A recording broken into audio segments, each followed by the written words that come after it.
Every scientific man, in order to preserve his reputation, has to say he dislikes metaphysics. What he means is he doesn't like having his metaphysics criticized. I, Alfred North Whitehead. Ain't that the truth? Wow. You say you hate metaphysics because you just want to take your metaphysics for granted. Metaphysics, of course, being the definition of what physics is. Or something more specific, we're going to hear more about it. The theoretical authority of science is much smaller than it's supposed to be. Interesting. Paul Feyerabend. All right, here we go. What's Are you up? ready? Yeah, Are you ready? I am, yeah. Are you ready to deconstruct the greatest illusion spun by the mind of man? Yes. Science. But Leo, exposing myself. The Earth is round, but is it though? Don't get stuck believing your beliefs. And it's the exact same reason why science can be dangerous. Are we the same species? Deconstructing the Myth of Science Part 1. Wow. This is a 4-part series on the epistemic and metaphysical foundations of science. 4 parts. The limits of science and how to take science beyond science. What does that even mean? This is serious stuff here. This is why I do the work that I do. This is what I'm most passionate about in my work. I like it. Already, taking science beyond science. I think he means taking this sort of systematic approach to exploring life beyond the confines of what is physics. I think that's what he means, what is our physical reality here. I have been contemplating the nature of science for 15 years, for well over 1,000 hours. Reading, researching, contemplating, investigating, thinking very deeply and independently about this issue, because this is such a central issue. Because science grounds our entire sense of reality. Yes, it does, for lots of people. Now, before we really start to get into this, because there's so much material to cover here, let's set it up. Give me some time to set this up. Take your time, man. Because this is such a thorny domain filled with so many traps and landmines. So here's a list of warnings to get us going. Okay. Warning number 1. With warnings. This is very advanced material. This is very serious material. If you're just screwing around online, looking at videos, and just doing sort of fluffy type of self-help stuff, this is not for you. This is for people who really, really care about understanding reality at the deepest levels possible. There you go. Take it seriously. So just keep that in mind. Okay. That means when I say something is advanced, what that means is that you have to be very careful with how you use your mind to interpret everything that I say, because your mind is going to want to misunderstand the things that I say. Oh, yes. And the reason that is because this stuff is very threatening. If you understand the points that I will be making over the next 4 episodes in this series, this will deeply threaten your entire sense of self and reality. I'm excited. It could even make you mentally unstable. I'm so excited. Because science is not just some stuff that some guy does in a white lab coat in a laboratory somewhere that doesn't affect your personal life. It's way deeper than that. Your entire identity is wrapped up with the worldview of science. So your mind is going to have an entire host of sneaky defense mechanisms for getting you to stop from deeply questioning science. Because if you question it deeply enough, I'm telling you, you're going to feel like you're losing your mind. This is serious stuff. If you really understand the things that I'm going to be telling you here, you're going to have an existential crisis. If you're a professional scientist or an academic, this will cause an existential crisis for you. You might have to rethink your entire career and what you're doing. And of course, you don't want to do that. That's highly inconvenient for you, especially if your career puts bread on the table and you've invested decades into it. You've got a lot to lose. So watch out. Watch out for how sneaky your mind is about this information. I have to preempt. I've spent hours thinking about just how to preempt all of the tricks that your mind is going to employ to prevent you from listening to this information. Of course, since this is advanced material, it requires extreme open-mindedness. I'm asking of you a level of open-mindedness which is Okay. Feel that spacious open unseen mind. anywhere else in society. Feel it. Vast Because luminous your open. mind is going to shut this material down Don't do it. really fast. Hear me So out. it's on you. Did you learn the lessons of radical open-mindedness that I've taught in the past many times? This is the real test of your open-mindedness right here. My mind is open, Leo. Of course, also I should warn that nothing I say here should be taken on faith or as belief. I'm going to be sharing many points and insights with you. These insights are valid not because I tell you they are, and not because of my credentials or my reputation or my subscriber count or anything like that. The only validity these insights have is if you're able to validate them for yourself through contemplation, through your own direct experiences and experiments, and very careful attention to detail. This is so important. I feel like it's missed. He says it pretty often. This is not a philosophy. This is not a philosophy. Everything that he's saying is not meant to be taken and believed, as he just said. And you shouldn't even believe your own conclusions about these things. What it is a process that you are doing, similar to science. Science isn't, the conclusions aren't set in stone. The conclusions are the things that you need to believe. The method is what you need to be taking as the truth, the scientific truth. And the conclusions can come and go, and they can change, and they do change, and they need to change because you need to update your view of reality, your model of reality. What Leo is giving us here are conclusions, but we aren't supposed to believe the conclusions. He's also giving us exercises and methods for how he found these conclusions, and we do the same thing to figure out if they work for us. That is what we're supposed to be doing here. Don't believe him. Don't even believe yourself. Just follow the method. Please. Please. Very important. This is not a religion that I'm teaching here. It is not an ideology of any kind. Now, another note I should make is that while we're going to be talking about science, we're going to be talking about it from the perspective of the limits of science, which means I'm not going to be mentioning many of the good parts of science. Mm-hmm. There are many, many good parts to science. Of course, obviously. This is so obvious it shouldn't even be said, but yet it needs to be said because people will misunderstand me. So there are many good parts to science, but I won't be focusing on them because, frankly, they're quite obvious. I already expect that you understand that. And also because they're overemphasized throughout your entire educational career. If you went to university or even just in high school, the good parts of science are overemphasized. No, it's important to promote science in the public and so forth. There's value in that. But what we're interested in here is going beyond. We're interested in taking science to the next level, which means that we got to focus on its limitations. All right, so this presentation over the next 4 episodes, it might seem very negative in a certain sense.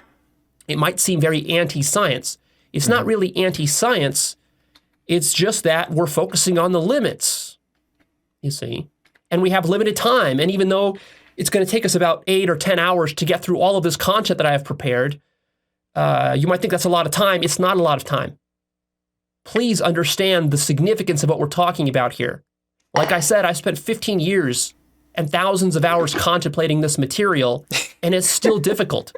Yes. It's still tricky. I still don't have all the answers. So don't expect me to be able to communicate all of this to you in all of its subtlety and nuance within 15 minutes. It's just not possible. You'll never have all the answers. You're not supposed to have all the answers. And this is going to take a long, you should be taking so much more time investigating for every minute, for every moment, all the time you spend studying and learning and all this stuff needs to be coupled by 1-to-1 at least time investigating yourself and practicing yourself. I feel like that maybe needs to be more emphasized and pointed out, that if you're watching 3-hour videos, you need to be doing 3-hour meditation or other types of, looking and investigation into the world and your experience as it is. This is vital. What you're asking for is impossible. So you have to be patient. If you can understand the things that I teach you even in a chunk of 10 hours, that would already be incredible. It would be so incredible because understanding isn't even the method that is necessary for understanding here. It's so hard to describe because we sort of use the word understand in a way that is specific for the way that we understand physics and the way that we understand science as it is currently defined. We have an understanding that is logical, linear, and it deals with things that are consistent and coherency and all these things. These are very important for our understanding of things. And that, I feel like that word should be reserved for the type of understanding that we have already, and we should be using a different word for the type of evaluation, understanding that we're going to be having for this material that he's going to be laying out. I think I haven't heard what he's laying out, but this is what I'm thinking that he's doing, because he's expanding the broad view, the already broad view of what physics is. He's going to be, or what science is. He's going to be expanding it slightly more, and the way that we interact with the way that we interact with the stuff that is not typical within our typical bounds of science needs to be very different than the way that we interact with the typical bounds of science. And it might be inappropriate, it might be a little bit misleading to use the same word, understanding, because we're going to be trying to understand with our mind in linear logical processing, and that's just not going to work. It's just not going to work. So don't try to understand it with such small material. Don't try to understand it even with a lot of material. Go sit down and follow some of the practices. I'm sure he's going to be laying out how he's getting to these conclusions, and that is more so you can get a grasp of how you feel out this new area, this new material. How do you actually understand in this new special way that's necessary to understand? It's very important. Because most scientists, most professional academics and scientists with PhDs in top universities will not understand this material even in 40 years. True.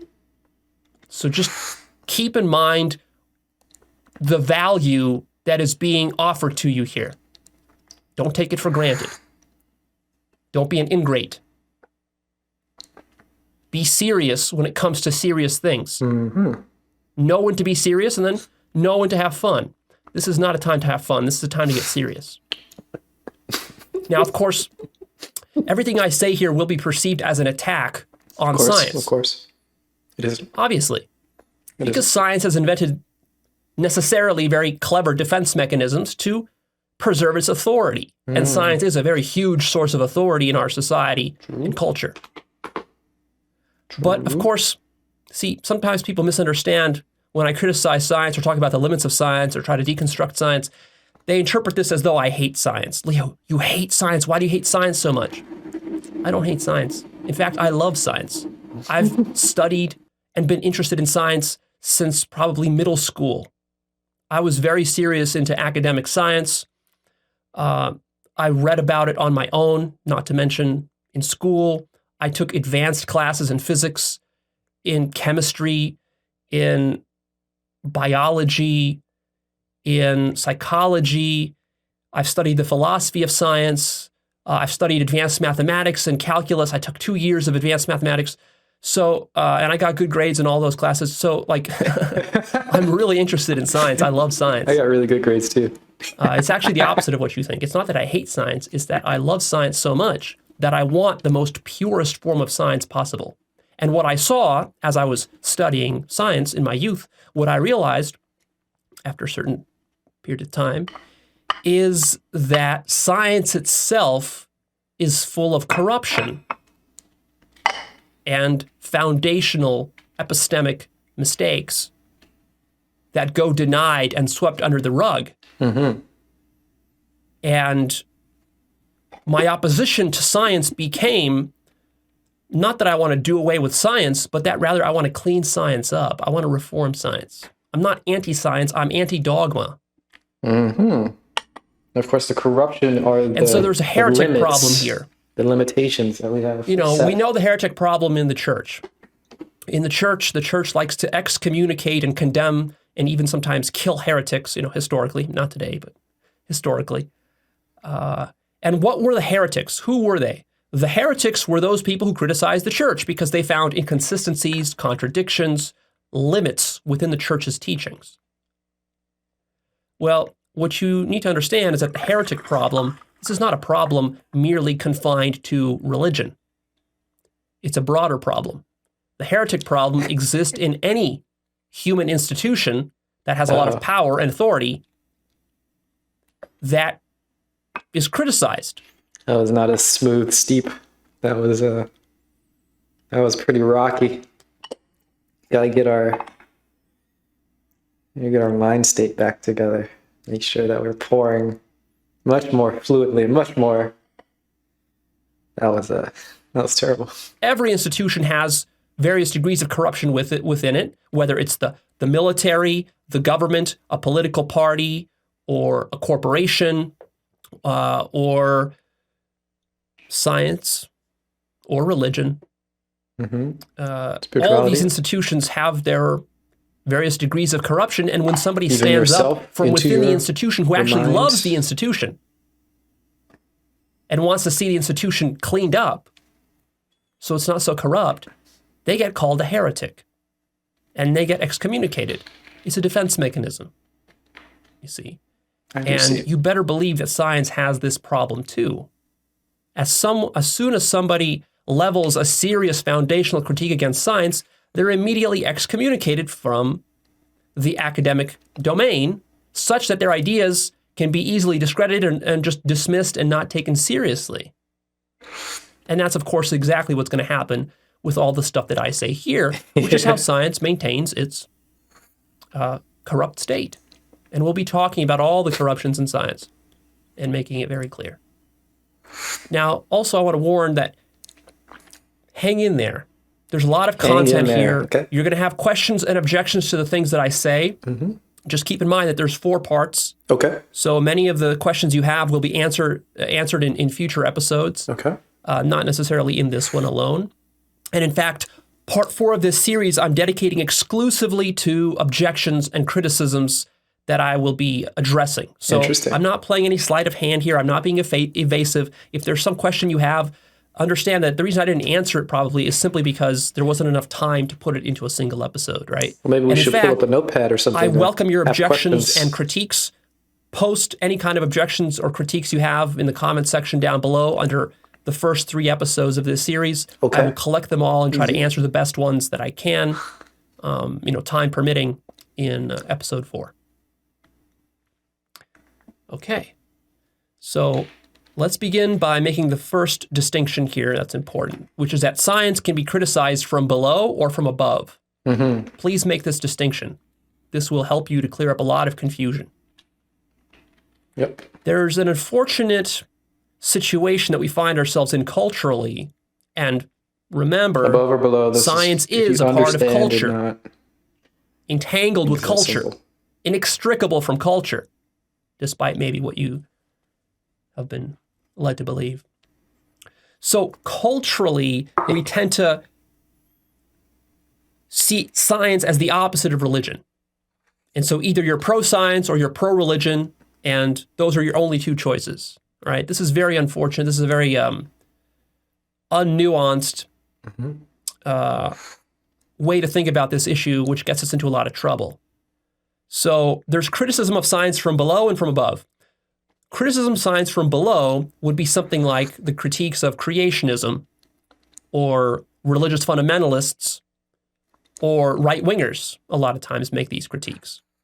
So they will, for example, a creationist will critique evolutionary theory and aspects of science that they don't like because the creationist has a certain worldview that they're indoctrinated into, and they need to defend that worldview. And so they really don't have an option. They need to attack science because science contradicts their worldview. Science says that the Earth is 4 billion years old or something like that, and creationists might believe that it's only 5,000 years old, and then that's a big contradiction. So you gotta wage a battle there. But the problem here is that, see, the creationist is attacking science from below in the sense that he's doing it from a position of reaction, of emotional attachment to his ideology, of self-bias. He's coming from a place of a lot of time of ignorance, simply ignorant of the facts or how science is done, doesn't know sufficient science to actually make a powerful critique. And so his critique, of course, obviously, is ridiculed by people who understand science and who are at a level of cognitive development that's a little bit higher than that of the creationist. And, many right-wingers, they will criticize science because science contradicts many right-wing ideological positions, for example, on climate change and on environmental issues, on maybe homosexuality or other forms of gender identity or whatever. Science contradicts some of the old conservative traditional worldviews, and many things that were written in the Bible or in the Quran maybe 2,000 years ago, that gets contradicted. And so it's obvious. It's obvious to those who are really passionate about truth and about science that these are critiques from below. But there's also critiques from above. And this is a possibility that many scientifically minded people, rationally minded people, and atheistically minded people don't take seriously. I want you to open yourself up to this possibility that science can be critiqued from above. That doesn't mean that we're critiquing science in order to take us back to the medieval times and to believe in dogma and nonsense. No, we can accept many of the discoveries and methods of science, but then we also find that it's not perfect. There are aspects of reality which science is unable to wrap itself around, and we need new methods, and we need to evaluate the methods of science and to really wonder whether they're going to be sufficient up to the task or not. These are critiques of science which are post-rational. The post-rational stages of cognitive development. If you watched my series on spiral dynamics and my series on the 9 stages of ego development, the Susan Cook-Greuter model. So basically, critiques of science coming from above are coming from stages of cognitive development, yellow and turquoise on spiral dynamics, and the construct-aware and the unitive stage on the Susan Cook-Greuter model. Don't worry if you don't understand what all this language means, ego-aware, but for those of you who do, I'm just pointing cares? this out so you kind of understand what it means to critique science from above. Yes. Basically, a critique of science from above comes from a level of cognitive development that is beyond the rational. And yes, there is something beyond the rational. Transrational. It doesn't make it irrational. It makes it rational plus. It transcends the rational, but includes the rational. This is what Ken Wilber refers to oftentimes as the pre-rational, post-rational fallacy, or the pre-trans fallacy. This is when scientifically minded people reject critiques of rationality and science because they're afraid that it's coming from below, not from above. They don't make this distinction. They confuse these two. And they think that, any critique of science just wants to take us back to the medieval times or into some sort of ideological belief in God. No. Open your mind to a higher possibility. Okay. Now, you might wonder, Leo, why would anybody want to deconstruct science? I mean, science gives us good stuff, technology. So, like, Leo, you're sitting here and you're shooting this video, using cameras and computers, uploading it to the internet and all of this, using fiber optics and microchips and all this kind of stuff. And this was all science. True. So aren't you being hypocritical here? Well, of course I'm using science. But I'm also not arguing that we shouldn't use science. We're going to continue to use science.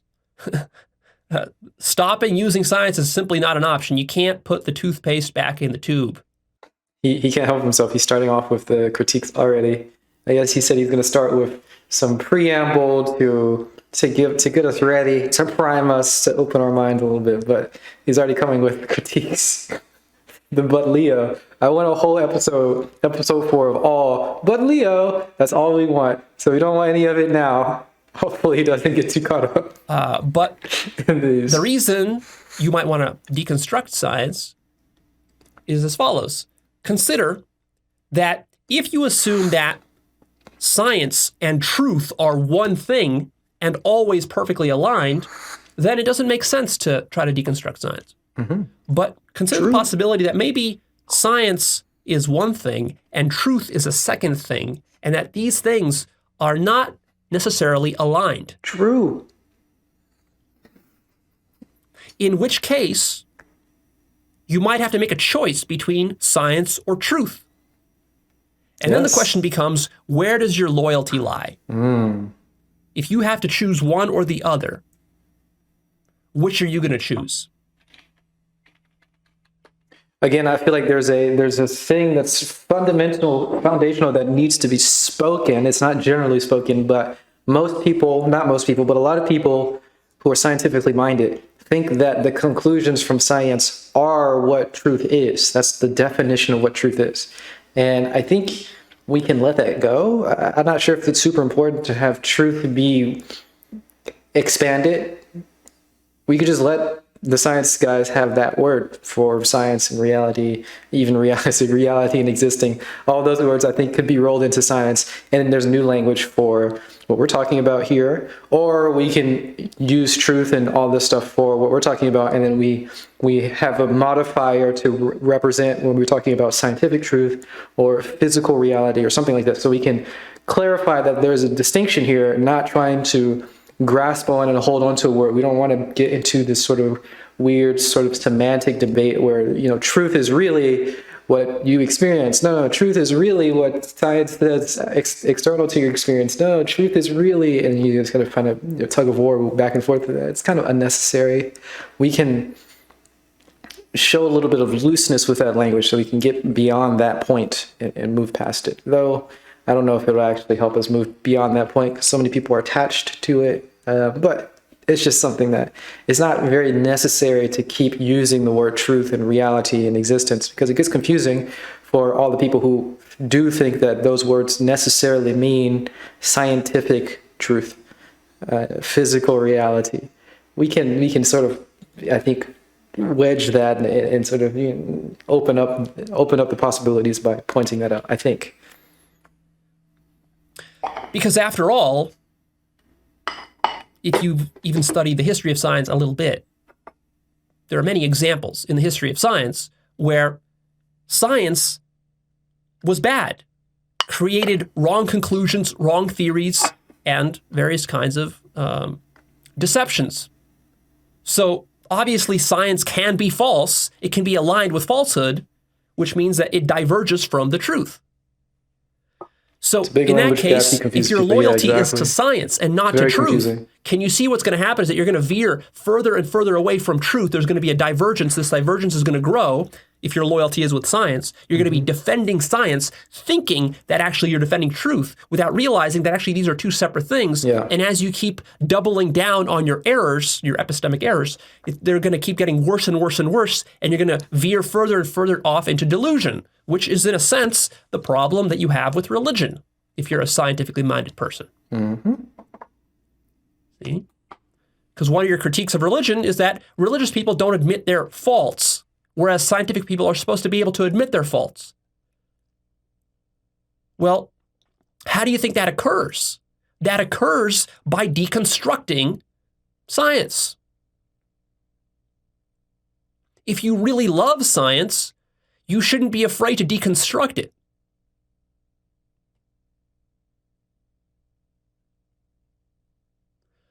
I suggest that it's better to have your loyalties with truth than with science. Because what we really care about is truth, if you think about it. What good is science if it isn't getting us to truth? See, if your loyalty is to truth, even when science diverges, if the whole world is going mad with ideology and dogma and whatever kind of fad thinking that they are partaking in, it doesn't matter because we've got the truth and we can use that to help realign science back to the truth. See? So please don't make the naive mistake of thinking that science is equivalent to truth. That's a big question mark, whether that's the case. We need to investigate that in a lot more detail, which we will here. Now, you might also wonder, why is a self-help teacher talking about science? Leah, what does this have to do with self-actualization? Took a little too much DMT. Well, I've given you this analogy and metaphor in the past, is that if we think of your mind as a computer with an operating system that runs your entire life, see, science is the foundation of your operating system. Especially today, in the past, during the medieval era and for centuries and even millennia, mankind made sense of reality through religion. Today, religion is going out of favor for obvious reasons and sometimes good reasons. But then science is coming in to take its place. Science is not, in this case, just a collection of objective facts that is being given to you. Science becomes infused into the very foundations of your mind and how you see the world, and it is how you make sense of reality. It serves a sense-making function of your ego mind. Yes, and then we get into some weird situations where sometimes you may experience things that are outside of science, very radically outside of science, and we remember and we filter and we reverse explain away these things by trying to ham-handedly shove it back into a scientific framework. And that is destructive to the richness of your entire life, and possibly other problems can come out of that. Yes, this is a huge issue when you think that the foundation of reality is the scientific truths that you've gotten. Now, there is a foundation for the physical, sure, external, okay, whatever, based on our scientific things, but that does not capture the whole of everything that happens. And very importantly, it doesn't capture much of your experience at all. So this is a very, very, very strong, important point. Science is a foundation of your operating system. It should not be. And so you might say, well, what's wrong with that? Well, what's wrong with that is, again, if there's a divergence between truth and science is at the heart of your operating system and your sense-making, then any errors within science are going to be infesting your own mind and corrupting how you see and make sense of reality. So in practice, belief in science is one of the biggest obstacles to understanding reality at the deepest levels, which is what my work is about. And what I care about the most is helping you to understand reality at the deepest levels. Yeah. That's where my loyalties lie. That's my bias. Step one, stop believing your beliefs. And to do that, it's necessary, like I said in the past, to jailbreak your mind.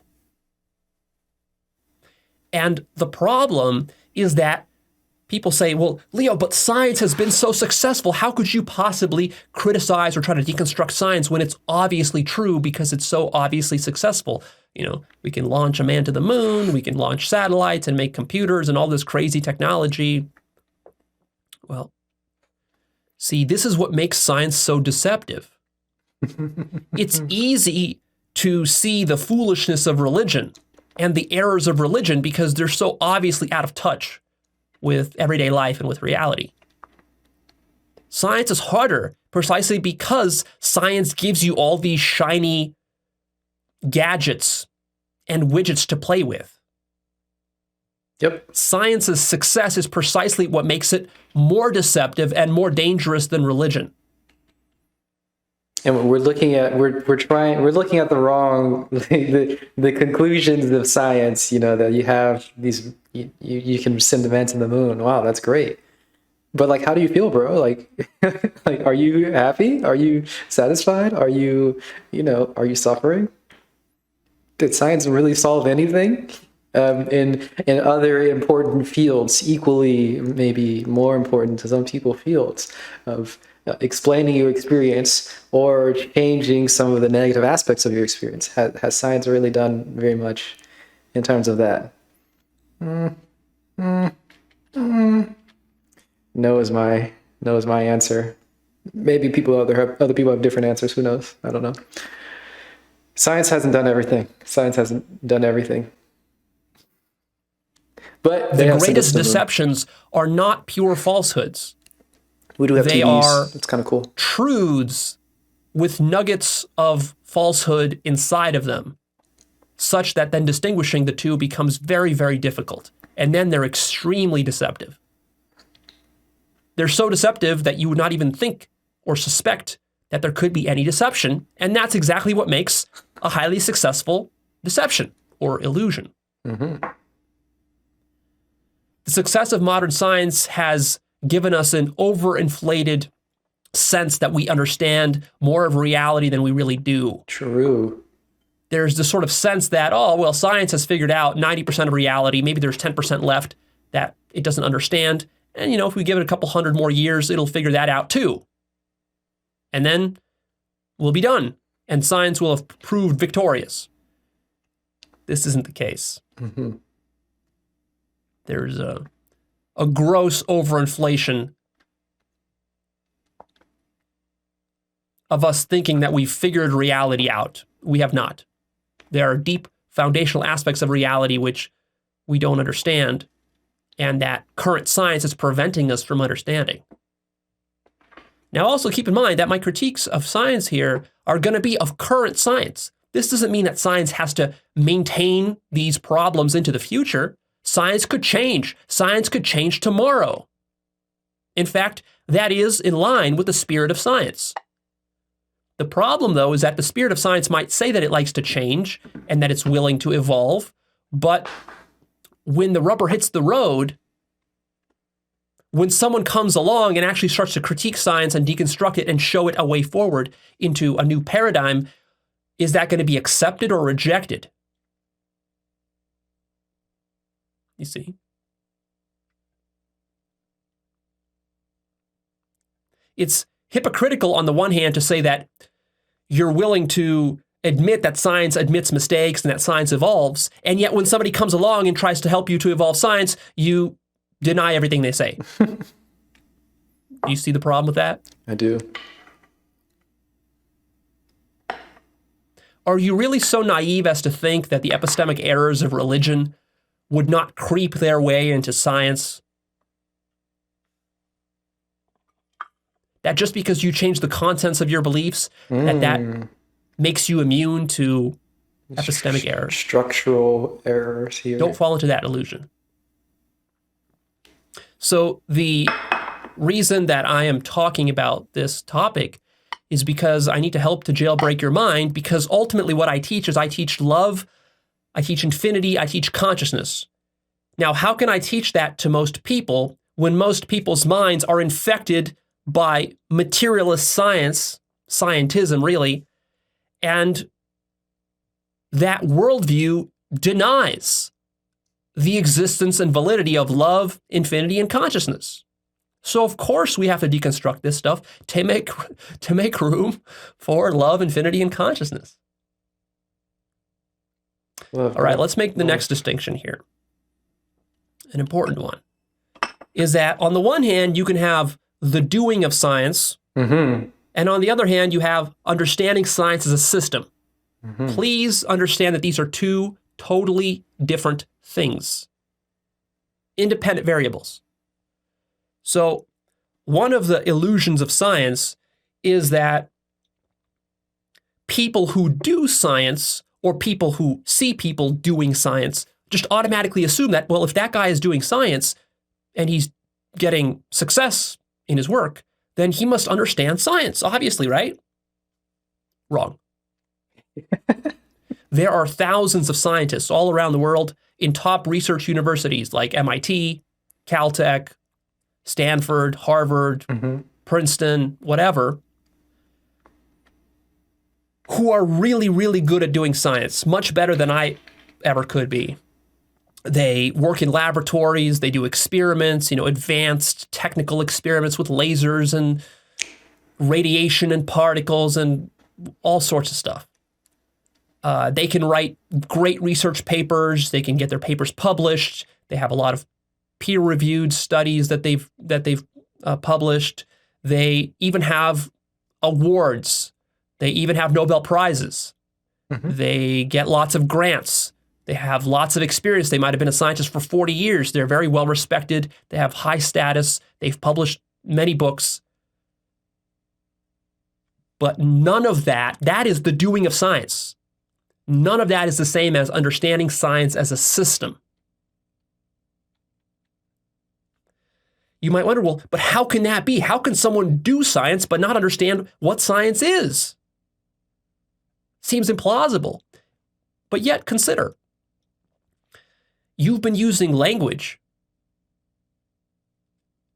for a long time. Very early in your life, you've been using language, but you didn't understand what language was or how it really worked. In fact, people who learn, their first native language, they don't learn it through rules of grammar. They don't really understand what's going on with language. They just learn it instinctually, and they're really good at using it. Okay, this is a very important point. I don't know if this analogy of language is very helpful, but maybe it is. I mean, I guess you learn language, but you don't learn it in the way that you learn language later in life. I don't know.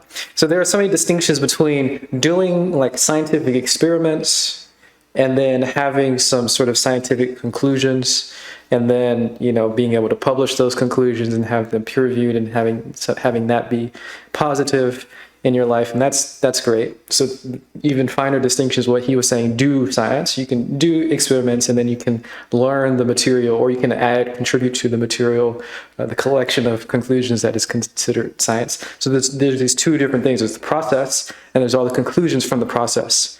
These are parts of doing science as he's referring to it.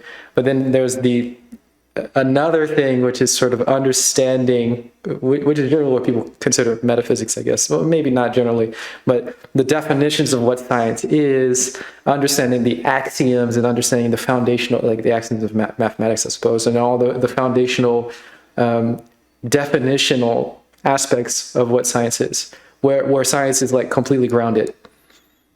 Most of that stuff is just not, you take it for granted. You don't actually need to learn it. It's not important to know when you're actually doing experiments. And then when you're doing experiments, it's not important to know the conclusions. Also, it should be stated that science, we're sort of saying science very, very broadly. There are lots of people who are, say, for example, biologists, and they don't know anything about chemistry, and they don't know anything about physics. And they shouldn't, because physics and chemistry don't matter to them. They're doing biology. And essentially what he's saying is one step farther. If you're doing physics, which is sort of the grounding point of science, there's another level of grounding what physics is. And then there's the level of grounding what the process of the scientific method is, and so on and so forth. This is the thing that we're trying to get to, at least somewhat. This is partially what is trying to be this is what we're trying to get to.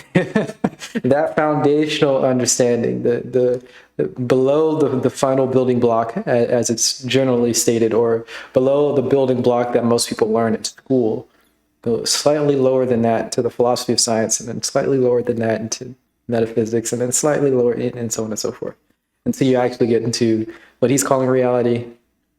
Yeah. And most of the best, that's what we want. Language speakers, they're great at using the language, but they couldn't sit down and give you a scientific analysis of how language actually works, or even what language is. Mm-hmm. These questions didn't even cross their mind. They're just using language. They can use language to write a great novel or poetry or whatever else, be a great orator or speaker, but that has nothing to do with understanding what language actually is. These are two separate things. Likewise, of course, you use your body all the time. You've been using it since birth. The body is an elaborate, highly complex machine, biomachine, we could say, with trillions of cells and different organs and systems. And you don't know how any of this stuff works. You don't even know all the organs located in your body and where their locations are and what their functions are. And yet they all work for you seamlessly, and you're able to just go about your day and do the stuff that you got to do. True. This is how most scientists do science. Most scientists have not seriously thought about what science is. It hasn't even occurred to them that there would be value in doing something like this. And generally there isn't. If you want to understand science as a system, actually the trick is that you have to go outside of science. Because look what we're doing. We're studying science. science is trying to study itself. This creates a self-reflection problem. Yep, big issue. And so really that takes us into something I would call meta-science, the science of science. Meta-science, yes. Otherwise known as philosophy or epistemology or metaphysics. Metaphysics, yes. And so we'll be doing a lot of meta-science in the next 4 episodes. And you'll see meta-science is different than ordinary science. And yet at the same time, it's not separate from ordinary science. Yes, and we have to remember that the methods and the evaluative tools that we use for scientific things do not apply when using meta science. Because if the rules were applying to it, it wouldn't be it. Right? There's a certain subset of rules that apply to the things. For example, when you play basketball, there are rules that apply to the players in basketball, but the rules do not apply to basketball itself. Maybe that's just a ridiculous example that didn't need to be brought up, but the rules that apply scientific principles and scientific rules, and the rules of physics essentially, apply to specific things, and the rules of physics does not apply to physics itself. The rules of science does not apply to science itself. The way that you evaluate it is very, very, very different. So we don't need to be stuck into thinking about well, maybe not. But we want to be a little bit more loose in figuring out if contradictions are important, if coherency is important, if repeatability is important, and so on and so forth. These are the sort of things that are very, very important in science, within physics. And once you sort of step outside of it, when you're defining what physics is, all of those limits, all of those sort of logical limits that we had within physics do not apply to physics itself.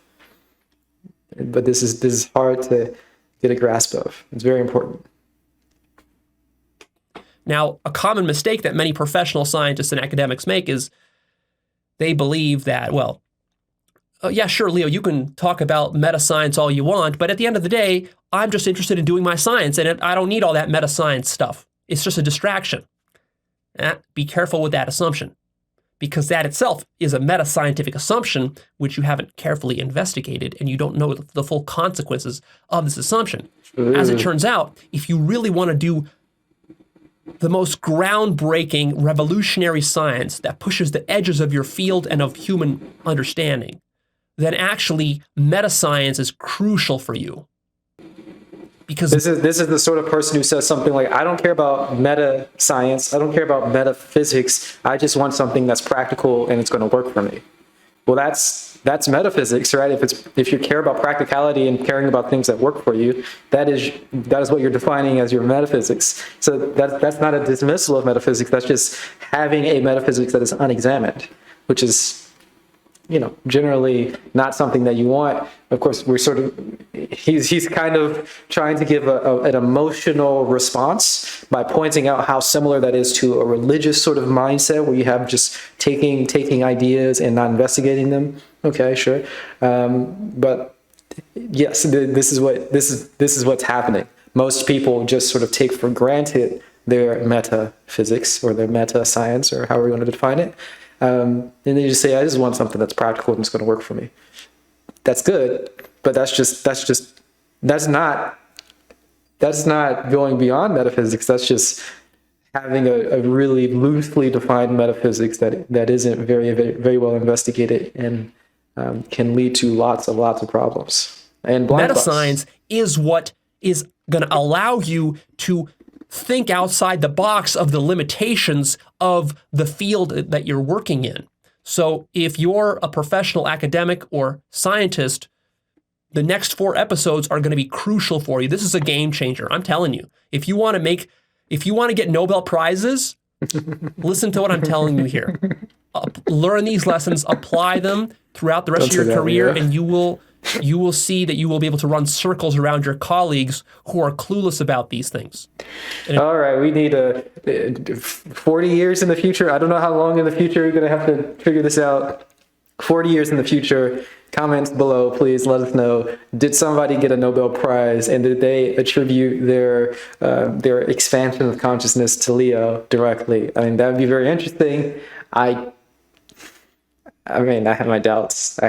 But it's an interesting thought. At least maybe not something that should be said out loud and recorded on video because it's kind of silly. But maybe. In fact, your greatest maybe. challenge will be actually trying to convince your colleagues of the discoveries that you make.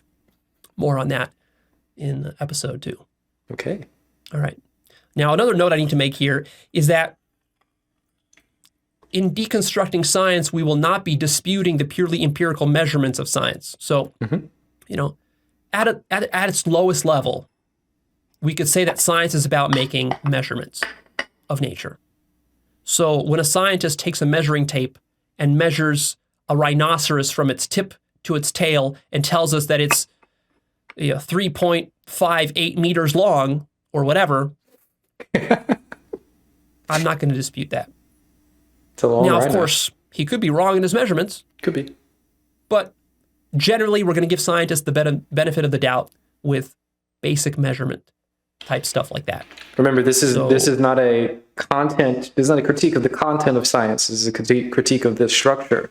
I'm trying to expand the structure, not necessarily say anything about the content. Most of the conclusions that are purely scientific are totally fine.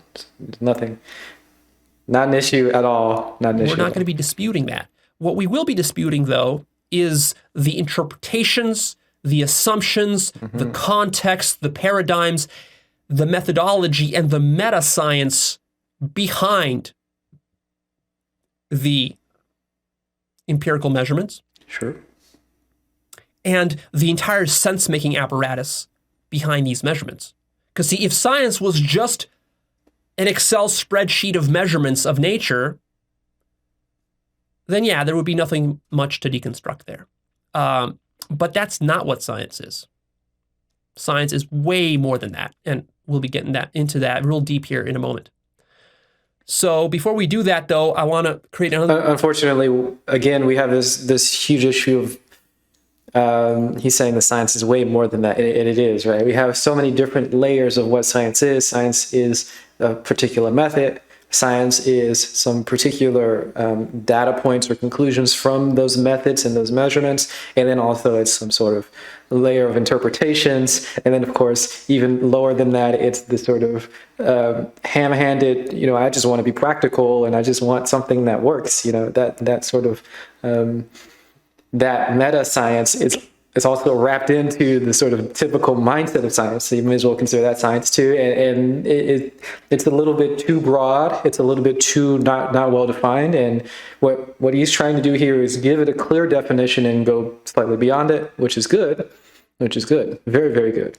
But it needs to be pointed out. So when he's just saying that science is much more than that, or, science includes all this stuff, it needs to be really very clearly stated that there's the scientific method, there are ways of doing scientific principles, scientific, experiments, and then there's the conclusions of science, and then there's interpretations. And you can get even farther. You can say there's actually the scientific institutions around it that actually do the sort of peer review and interpretation and so on and so forth. You can get very, very fine distinctions here, but at least some of these distinctions need to be pointed out so that we can clarify exactly what he means here. So these interpretations and all the assumptions behind the interpretations. So this is,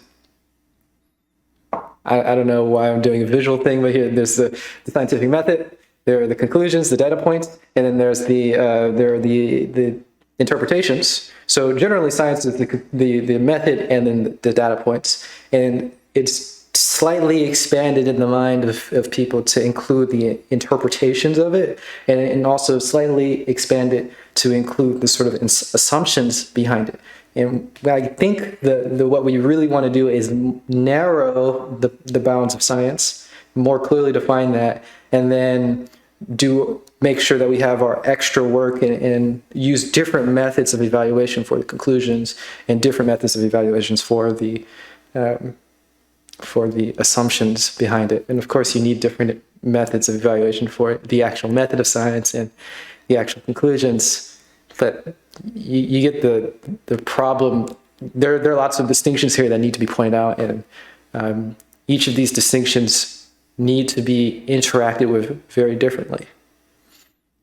But anyway, yes, that includes science. The Another distinction interpretations are which will part be of very it. helpful for us. There's really two meanings of science that we need to be concerned with here. The first we're doing meaning it. is what I would call the pop cultural or the layman understanding of what science is. Okay. This is the myth of science, as I call it. This is what people who are not professional scientists and academics think science is.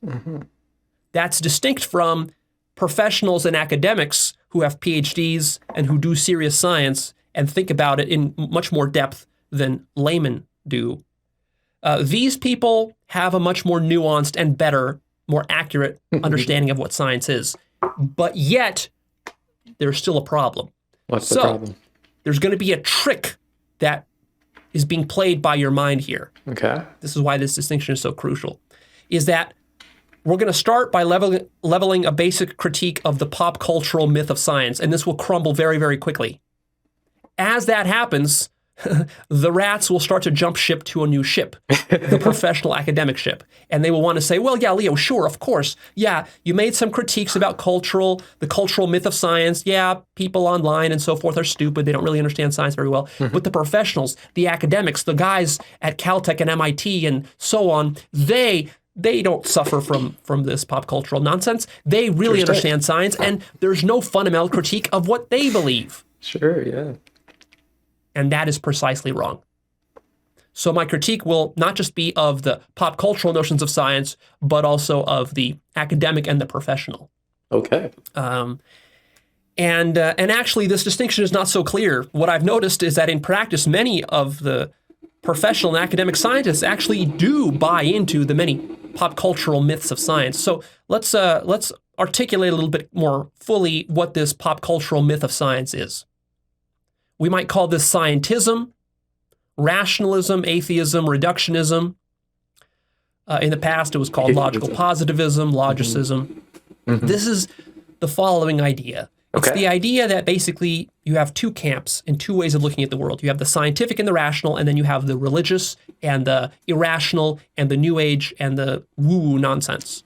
These are your two basic categories of things. Which one are we? And so if you're a rational person and you're a truthful person, then you subscribe to the scientific sort of worldview. Okay. And then if you're not, if you have some sort of agenda or you're stupid or deluded, then you believe in this hocus pocus stuff over here. This is the myth mindset here that he's and that articulating. this stuff is defeated by this stuff over here. If you just use sufficient logic, then that will defeat all of the hocus pocus stuff. And so this sort of battle is set up. This battle is present within the culture and the zeitgeist. And this is how we make sense of various kinds of perspectives that we run into in society, right? So you see somebody like Deepak Chopra on TV talking about something, and you immediately, if you're a scientifically minded person, you just kind of lump him into the woo-woo crowd, the crazy, irrational crowd. Or, you see Gwyneth Paltrow and her like Goop stuff, her Goop company, and you just kind of throw that all into the irrational camp with the crazy religious nutcases and fundamentalists and the radicals and whatever else. And they're not being logical. Well, very different. I hate to break it to you, but it's not so simple. It's way more complicated than this. And so this sort of myth of science, it puts science on this pedestal, like science is the ultimate achievement of man. Science is how we get to objective truth. It literally is objective truth. Yep. And the only problem we have is that we have these New Agers and these woo-woo people, and we have these religious fundamentalists who are just so brainwashed that if we just get people to forget about God and to forget about all this crazy religious New Agey stuff and all this, cult stuff, and just get them to think more rationally and more scientifically, then that will solve all of mankind's problems. And that is the best that we can do. Scientism at its best. That will lead us to objective truth. And that will solve so many problems in society. Well, this is a myth. This is false. This will never work. And I will explain in it's not really false. A lot of detail going forward why it's not really falsifiable. It will never work. But it is really silly. See, this myth idealizes and lionizes science. I guess it's not scientifically false. Maybe I'm saying that in a weird way. I mean, it is wrong, but see, we have to be clear about the way that we're using the words false and true, and what can be true and what can be false. What is truth app? What is,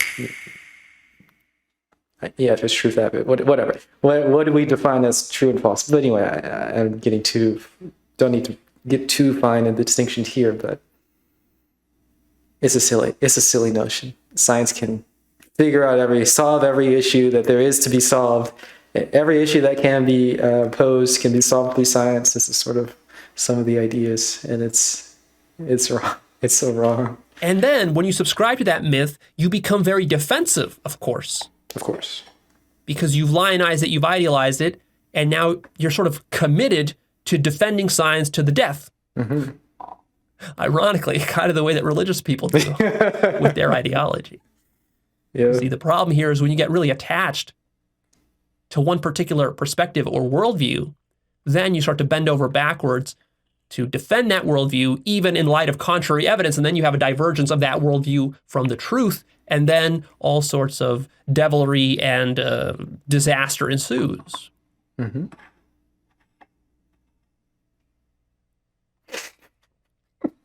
You have to remember that it's culture that creates scientists. Scientists are not born. Scientists are created by culture.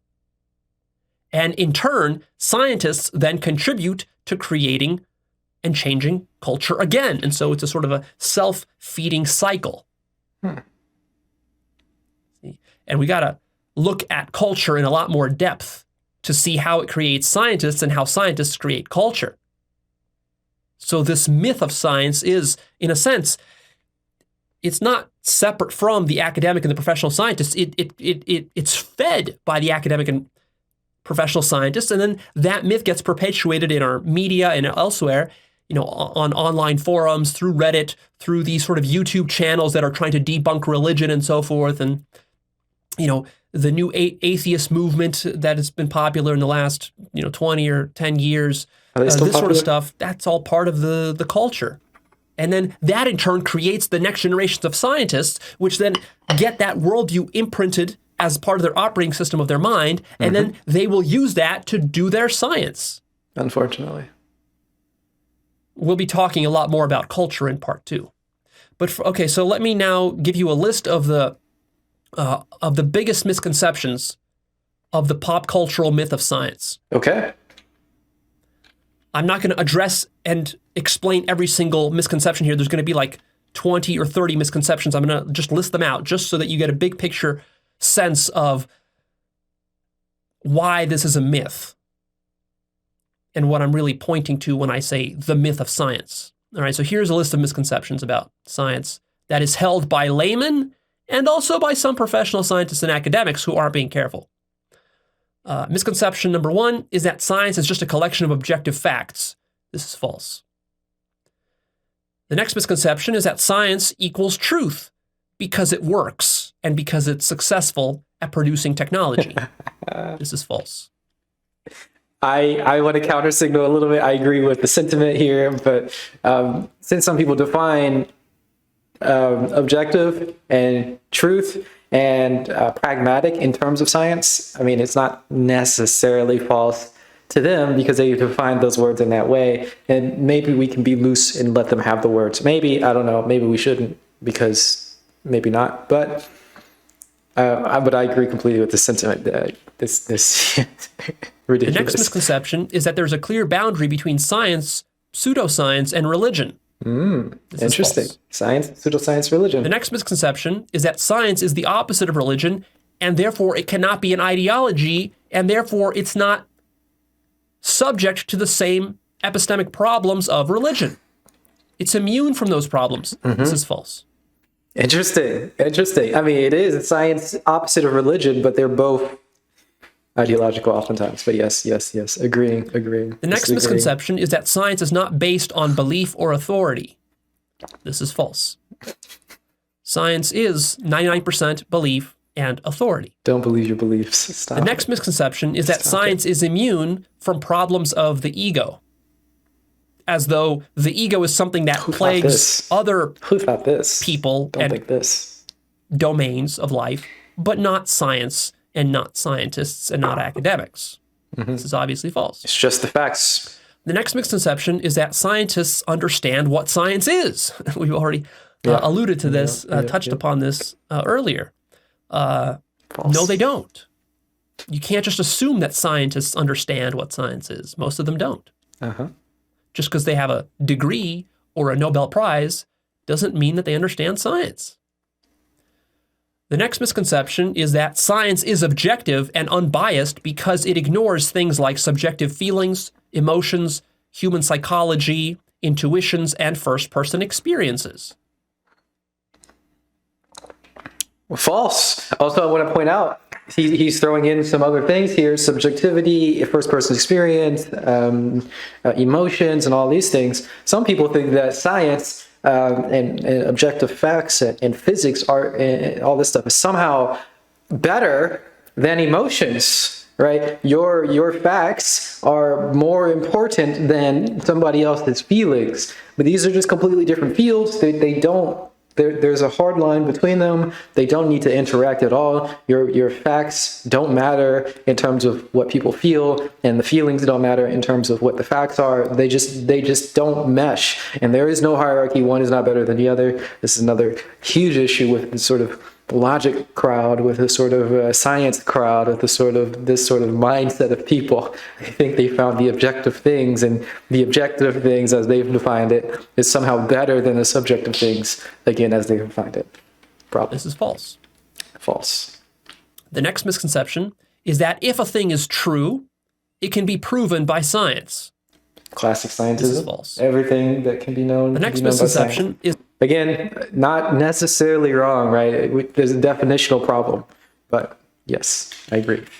That reason and logic are exclusive to science and are the thing that differentiates science from pseudoscience or from religion and other kinds of delusion. Yep. This is false. False. Again, this is me agreeing. I'm agreeing with him, but they're pointing out language issues. Some people use logic and reason, and they're reserving that for the scientific mindset. I do this personally a lot. Leo does it oftentimes too. It's true. You can either let them have the terms reason and logic, and then whatever you're doing in this sort of spiritual field, or in terms of evaluating your emotions, or in terms of evaluating your first-person experience, you're not using logic, you're not using reason, you're using some other system that there's no name for it. It's very easy to feel and understand when you're doing it. Understand it would not be the word, but there's just not a word for what that process is.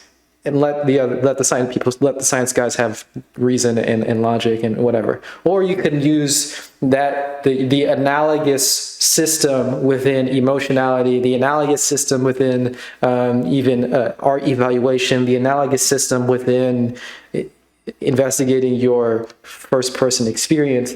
We can just call them all reason and say reason is much more than what we think it is. Instead of reserving it for science, it applies to all these different fields. But the way that we apply reason in the scientific domain is very different than the way that we apply reason in the emotional domain, which is very different than the way that we apply reason in the artistic domain, which is very different than the way that we apply reason in the experiential domain and spiritual domain, and so on and so forth. I say they're so different that we shouldn't even use the same word, but it doesn't really matter if we do or don't. It just needs to be pointed out.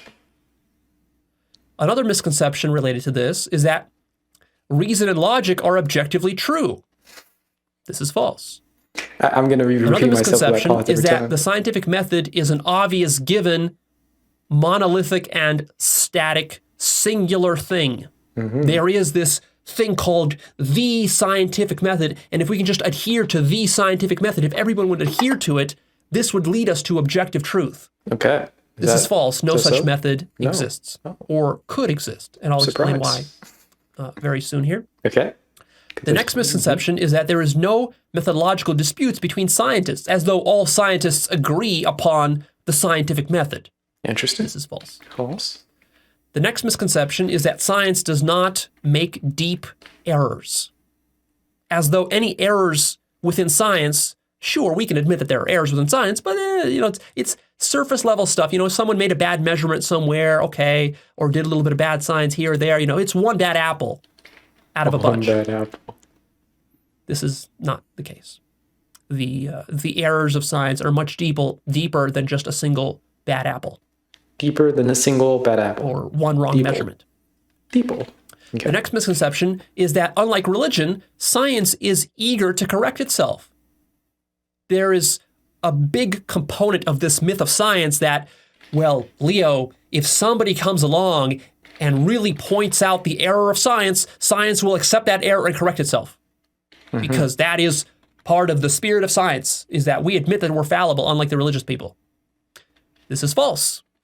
Even though you say that you will admit of this error in theory, in practice, when the error is presented to you, because it lies outside of your paradigm, you're actually going to dismiss it. And you're going to demonize the person who is pointing out the error. And so, in this way, you'll get stuck. Another misconception is that science is immune to self-deception, psychological, historical, and cultural forces, as though science sits outside of and is immune to history, to culture, to fads in thinking, to politics. Ignoring all the filters of your reality, ignoring all of the things that you filter all of your experiences through is just a huge problem. You can't say that what you're doing is somehow external to even the language that you've grown up with, all the cultural context that you're growing up with, and all this other nonsense. You can't say that you're escaping from that, because you aren't. And it just needs to be known. That's just not true. Just not true. Another misconception is that science seeks truth. Mm-hmm. That's a very dangerous assumption. Scientific truth, and then truth as he's using it much more broad. That's not true. Language issue. Another misconception is that mathematics is subjectively true. After all, it is. What could be more? It is. Of a paragon of truth and objectivity than mathematics. Everyone agrees to that, right? That's false. False. Another misconception is that science proves the existence of an objective external material reality. Materialism. Science has never proven such a thing, nor will it ever prove such a thing. It can't. Such a thing is impossible to prove even in theory, let alone... It's not meant to, right? It's not even, like he's saying, it's not even possible to prove, right? Science takes for granted that there's external material things, and science applies to that sort of stuff. But it doesn't need to prove it. The proof is just completely unnecessary. It's outside of the system of science. Science applies to these things. Science does not apply to itself. You don't need to apply science to the structure of the external material world. So you can never prove the external material world. I personally even use the word proof generally to only apply to the things within science. And you don't prove anything else. Proof doesn't matter for anything else. Proof is actually just not applicable. These things aren't proof apt. But that's just me using proof in a more narrow sense. We can just say scientific proof doesn't apply to, emotional matters or whatever. Scientific proof doesn't apply to music, for example. There's a different type of evaluation that you use. Another common misconception is that science proves the existence of other beings. Solipsism. Other than yourself. This is false. False. There's a host here of related misconceptions that I'll rattle off real quick. Okay, let's hear them. That science proves also the existence of objects, physical objects. This is also false. Yep. The misconception that science proves the existence of a self, of a personal self. This is false. So I go into, lots of times I sort of talk about this sort of thing, but there needs to be a distinction of the way that things exist. I'm just going to use exist as a placeholder because it's kind of the typical word. But the way that a atom or a particle, let's say a fundamental particle, electron, gluon, up quark, down quark, these exist in a particular way and they can be interacted with in a particular way.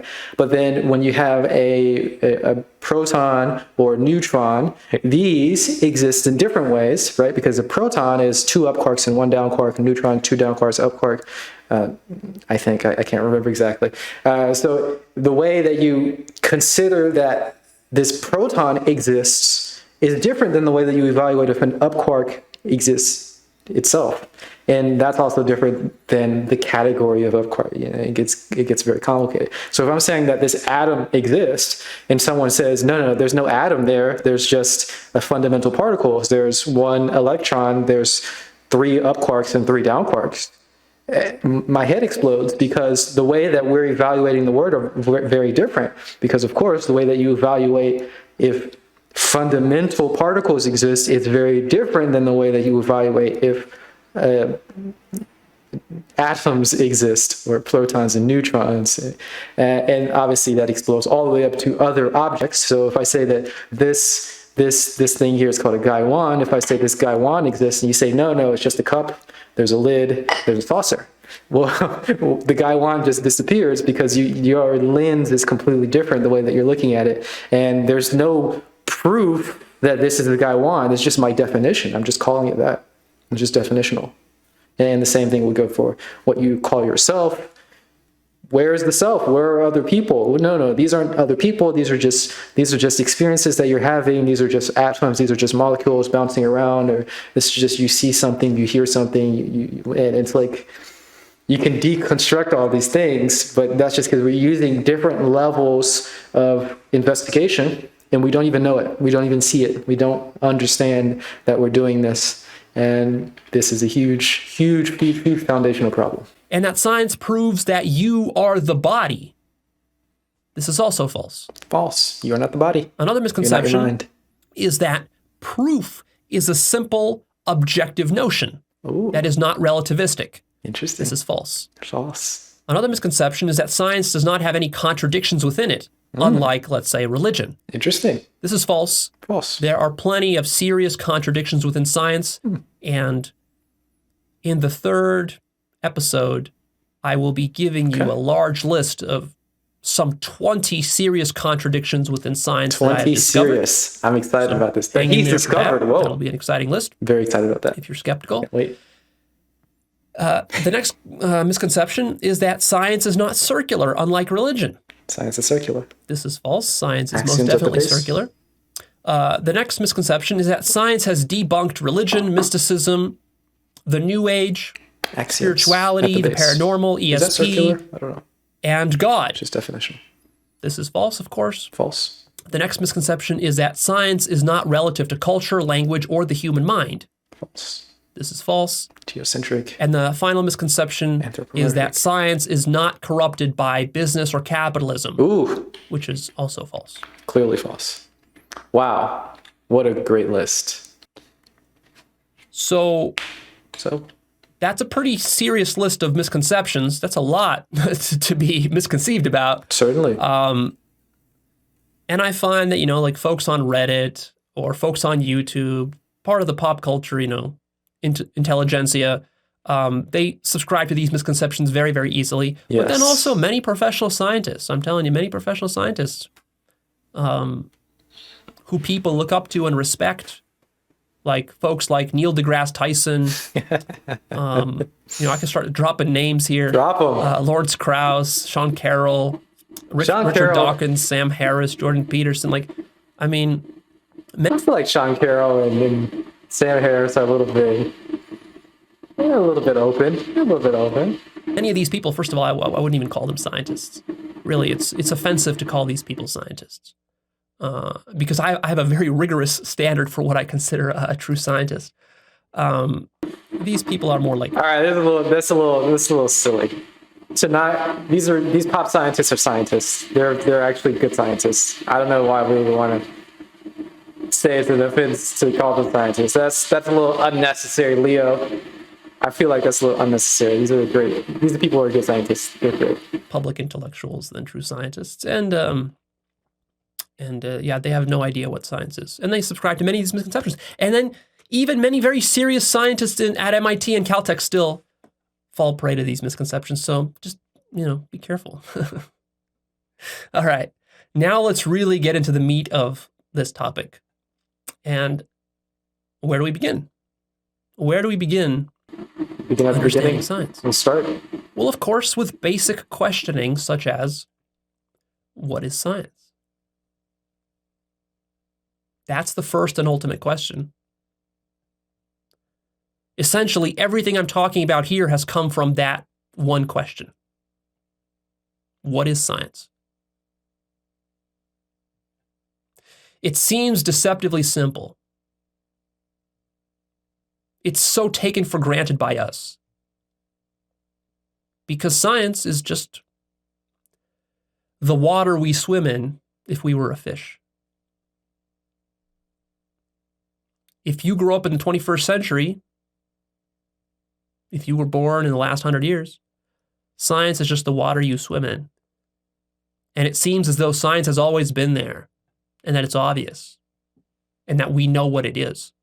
So the first thing I want you to recognize, whether you're a layman or whether even you're a professional or an academic or even a philosopher, you don't know what science is.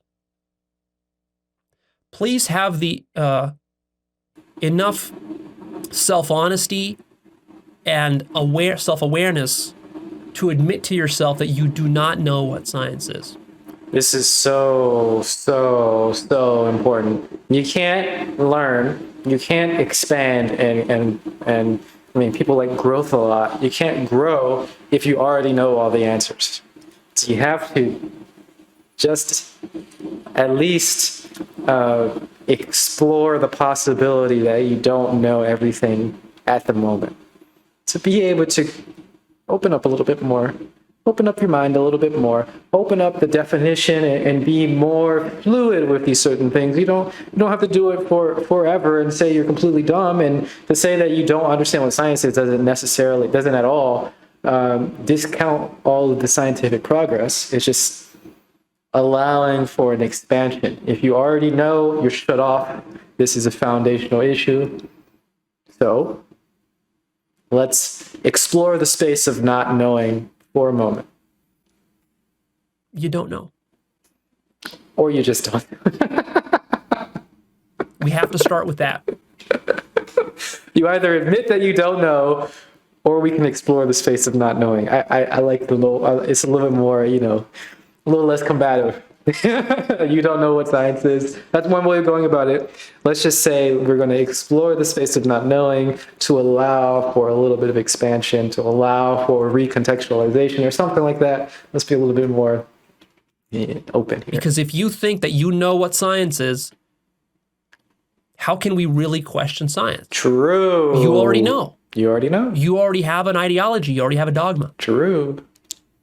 And you're going to spend the rest of the time defending your pre-existing beliefs. Unfortunately. It's easy to get And the caught in that. reason you don't know what science is because you haven't ever seriously contemplated it. True. You haven't seriously investigated it. In fact, you've probably never even thought about this question for an hour in your life. Whole hour. Contemplation. You haven't taken it seriously. Easy. And the reason why not is because your culture never put that idea in your mind, that it's worthwhile to question what science is. It seems like a waste of time, right? Well, but how would you know unless you actually questioned it? And then the second important question here is, how do you know that science is valid? Seriously, how do you know? You might say, well, Leo, mankind has used science for centuries now and it's produced all this amazing technology, so obviously it's valid. Well, that's an interesting theory, but there's two problems with that.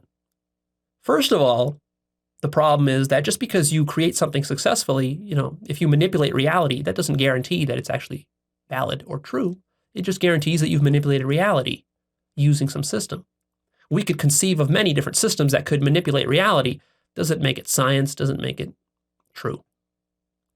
So just, again, be careful. There can be a divergence there between truth and manipulation or success. And success produces a very juicy illusion.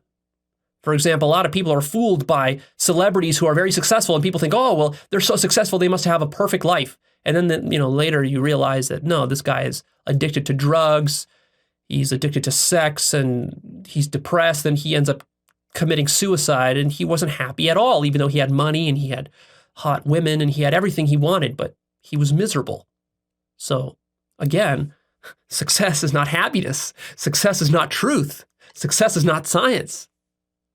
Right. It's the hijacking of our values. Just be careful about that. Watching other people and seeing the fancy, shiny objects, like he's described of success, and saying, oh, that must be valuable. Seeing the fancy, shiny objects of science, oh, we got to the moon. That must be what we value the most. It must be super valuable. No, it doesn't have to be. That's just hijacking your values here to conform to whatever worldview or system. Try to figure out what you value personally, or what truth is, as Leo is defining it more expansive here. Figure that out, and then see if all those values conform to what that deeper value is. And also, the other problem you have here is that, of course, science has historically made a lot of errors and mistakes. So if science was able to make all those errors, how can you be confident there aren't a bunch of errors being made by science right now? I mean, if you've been fooled once, you'd be stupid to assume you can't be fooled twice.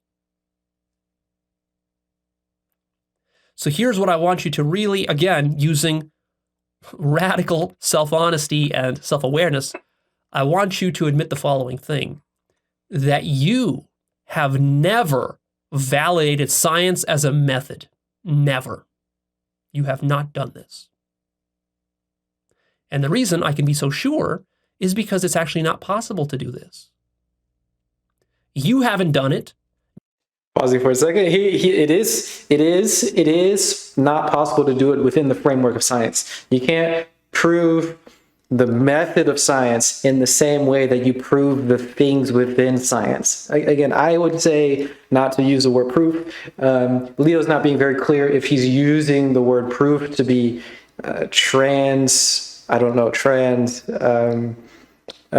subject, or getting beyond proof in science, and also proof meta-science and proof outside of science. I'm not sure if he's using the word in the same way across different fields, or if he's reserving proof for science. It seems like in this case he is saying proof is reserved for science, and the proof that you have for science within science cannot be the same proof that you use for the method of science. The proof within science is not the proof of science. The system of science applies to particular things, and those particular things do not include itself. Science does not prove itself. It cannot prove itself. It is not possible. There are different evaluative tools that you use for evaluating the system of science, and those are yet to be defined. That this problem is not even well known in the sort of cultural context or in the consciousness of most people, so it's not very well fleshed out. But you can evaluate it positively or negatively. So a positive evaluation would be analogous to what proof is in the scientific context. You can do that, but we don't have a system for that defined or laid out at all yet. Neither has any scientist ever done it. Neither has mankind as a whole ever done it. And the reason they haven't is because it's impossible. And I will demonstrate to you why that's the case over the next hour. So just stay with me. Okay. So let's think about this from scratch, as it were. Where did the scientific method come from? it should be pretty obvious that it wasn't there from the beginning. In the beginning, if you just imagine that you are the first human ever alive, of course, this is sort of a silly, childish thought experiment, but hey, go with me here. Imagine you're the first human ever born. Do you have the scientific method? No, of course not. And how do you get it? Let's assume that you're going to be the first guy to get it. How do you get it? How do you do it? Guy, girl. I'm using it gender neutral here. Let's be politically correct. So how do you get it? Are you going to get it from God?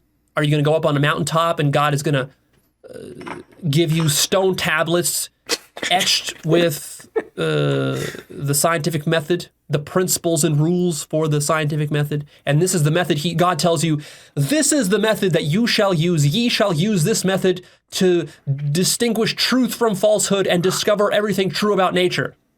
Just follow these 10 steps. No, of course not, right? 10 easy steps.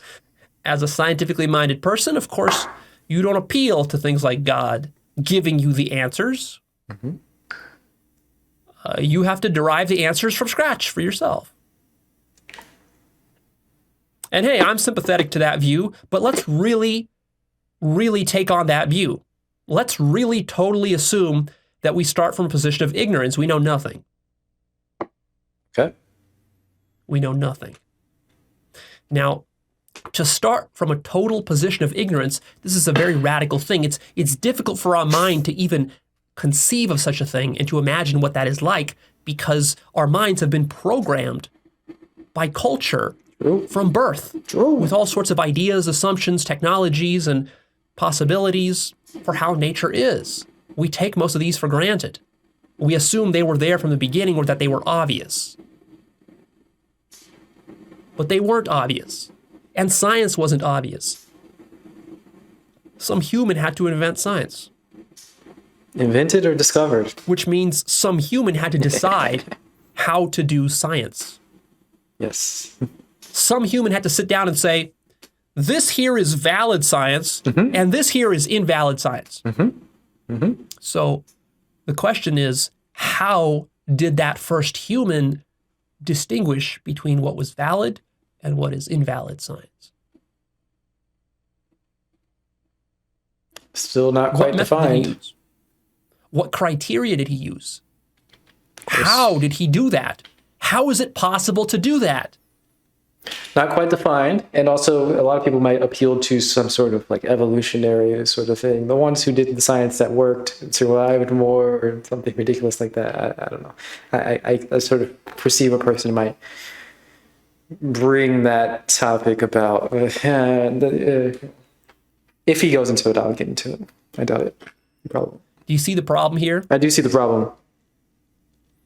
It's a method that is not scientific. If you're going to say, well, he just used science to distinguish between what was valid and invalid. No, you can't do that, because that begs the question. Yeah. Because our question is, how do you know that science is the right way? See, if you say that you can use science to distinguish between truth and falsehood, that already assumes that you validated science and that you know that it's true. Yep.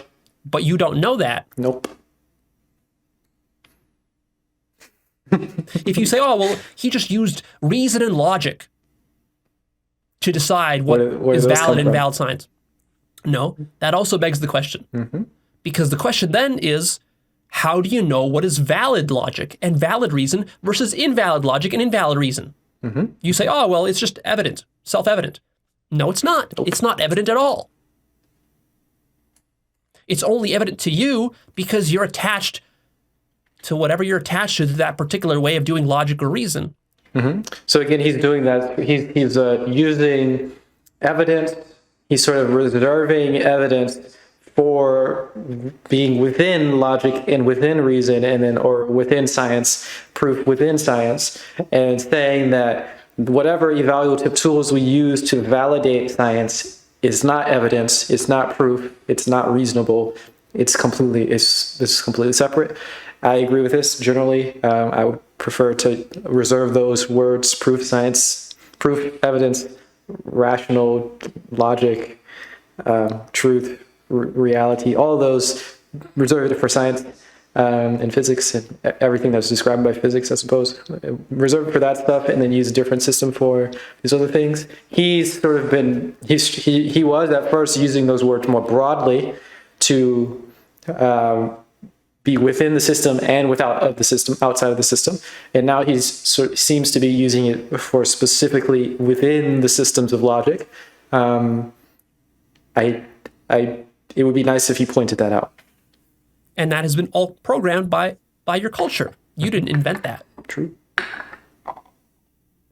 And there's a further problem. Let's say, you're the first guy to invent your scientific method, but then there's a second guy, the second guy on Earth. True. And he independently develops his own method. What are the chances that you two are going to have the same method and that you're going to agree?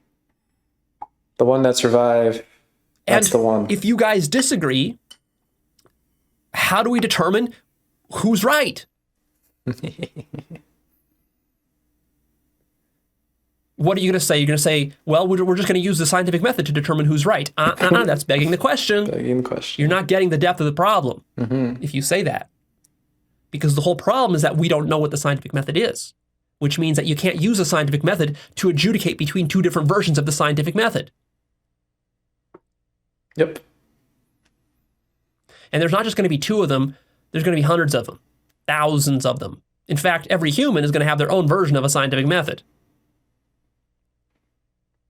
Unless somehow we create a culture that corrals people to build a unified method. But even then, there's not one culture in the world, there's many cultures. Cultures have fragments, they have subcultures within them. You're never going to get everybody to agree on your method. Sure. Now, here's the next important point, is that we talk about science, but what is science really a part of? What is science really attempting to do? Science, we could say, is attempting to understand everything about nature.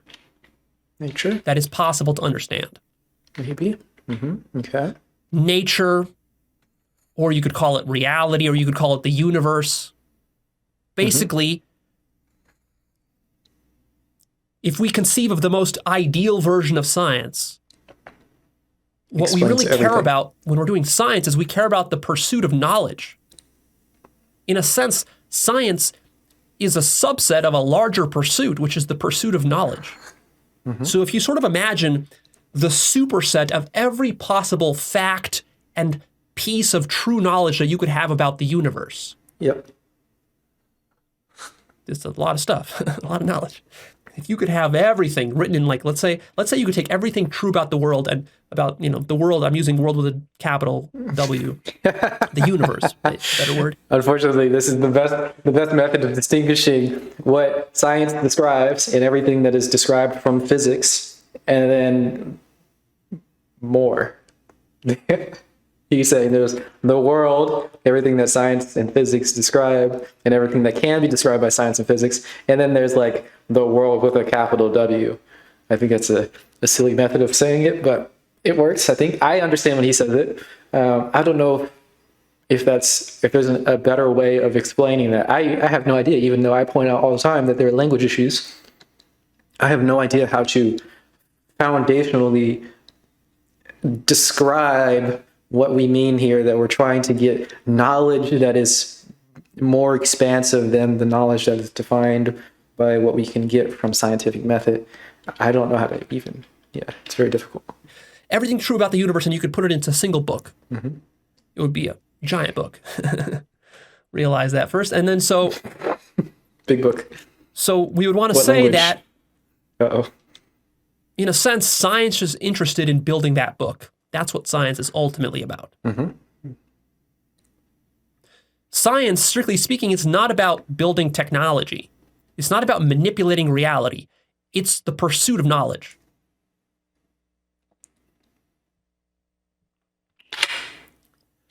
Because you see, if you say that, no, Leo, science isn't really interested in the total pursuit of knowledge, it's interested in something smaller than that. Well, that's going to be a problem later for you. That's what I think. Because you see, if you say that science is only interested in the pursuit of physical stuff, but not other kinds of stuff, that's exactly what I think. There's a problem, because if you're only going to be studying or investigating one part of reality, then there's going to be some other part that you leave out. Yep. That is going to be outside of your scientific method. Yep. But nevertheless, that's still going to be, you can still have valid knowledge of that, but it's just going to be outside the domain of science. Yeah, that's exactly what I think. And that's how I would put it, almost exactly in the way that he just described it, and saying that it's an issue. To say science is the physical stuff, and the scientific method applies to all this, and the scientific conclusions apply, and this is all that science is, and this is what we even consider reality, this is what we call truth, and anything beyond that is not truth, it's not reality, it's something else. It's also valid, it can be validated in its own different way, but it's not scientific, we don't use science for it. That's how I would put it. It seems that he's not putting it in that way. He wants science to include all of that stuff, and he wants truth to be applied to all of that stuff. It's just a definitional issue. It's not really that big of a deal. But you see, that's going to be a problem. Because at heart, the spirit of a true scientist, and granted, these people are pretty rare these days, true scientists, but the spirit of a true scientist is that a scientist is interested in everything that's true about nature. A scientist doesn't judge. A scientist doesn't say that, well, I'm interested in electrons, but I'm not interested in rhinoceroses. No. There's no reason why an electron is more important than a rhinoceros. You're interested in both, as long as they're true. I think that we should have such narrow focuses, that there's a person who can only care about fundamental particles, and then there's a person who only cares about combinations of the fundamental particles, and then there's another person who only cares about the combinations of the fundamental particles, and there's another person who only cares about the combinations of the combinations and the fundamental particles together, right? So if you don't catch on, I'm describing like the 17 fundamental particles of physics, whatever they may be, and then like going up beyond that, then you have like combinations of those, so you get to protons, neutrons, which are combinations of fundamental particles, and then you have the combination of those things, so a proton and a neutron together, and then you have the combination proton, neutron plus the fundamental particles, so protons and a neutron together, which is a nucleus, plus an electron, so you get an atom, and you go farther and farther and farther, and I think you want to define those all very, very differently, because the way that we interact with those are all very, very different, and it's miles, light years apart from what a rhinoceros is, or what a person is, or what a self is, or what a society is, or even what truth is. Like all these things are. The concepts are so vastly different, and the way that we interact with them are so vastly different, and the way that we validate them are completely miles apart, that they need to be very, very, very cleanly siloed into different fields, or at least acknowledged that they are different, so that there is not as much confusion. That's what I think. You can know something valid about either one. And then you're interested in stars, and you're interested in clouds, and you're interested in the earth, and you're interested in people. Right? Even stuff like people you're interested in. Even like sexuality, you're interested in sexuality. There's a science of sexuality. There's a science of people. There's a science of politics. There's a science of government. There's a science of all sorts of stuff. Yeah, but the science of government, they don't give a crap about physics, or at least I hope they don't care about fundamental particles when you're talking about government, because they're so vastly different. The skill set for doing physics and the skill set for politics or government, scientific, describing government will be so vastly different. They shouldn't match or mesh at all. But we do want to have another scientist that deals with the structure of science and this whole the whole categorization system and so on and so forth. So all of it is interesting. This and is potentially very useful. This is me agreeing with him. It can be very useful to do the science of sexuality, or the science of government or something like that. So we want to be careful not to draw our domain of science so narrow that we exclude the full possibilities of science. I think we need to do both, zoom in and zoom out. So really, what we're talking about here is the larger pursuit of More knowledge. distinctions and fewer. Okay. So if what we're talking about is the total pursuit of knowledge in the universe, then the question becomes, okay, what are all the valid ways to pursue knowledge? That's way too much. It's a deep and thorny question. What are all the valid ways to pursue knowledge? It's too much. You see, most scientists have never even asked themselves this question. And that's the problem.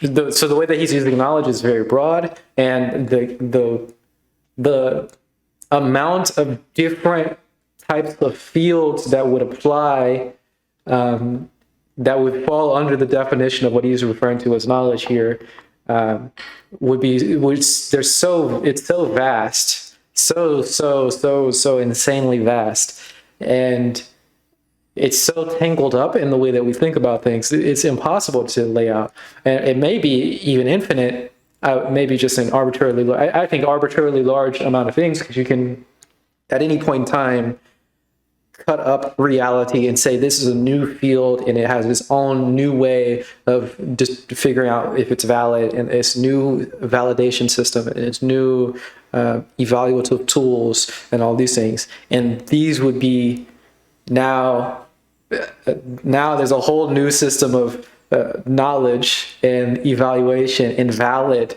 knowledge that applies to this new field here, which is completely separate from our typical knowledge and our typical scientific field, and it maybe even it'd be separate from our typical evaluations of aesthetics and beauty, and it'd be different from our typical evaluation of emotions, and it'd be different from our typical evaluation of our first-person experience even. And I feel like this is arbitrarily large.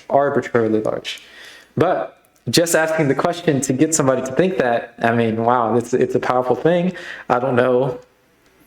As he's saying, most people haven't thought about this. I don't even know if just asking the question is enough to prime people to think so expansively. Hopefully he gives us a little bit more to get us on that track. Because they're engaged in a pursuit of knowledge that they call science.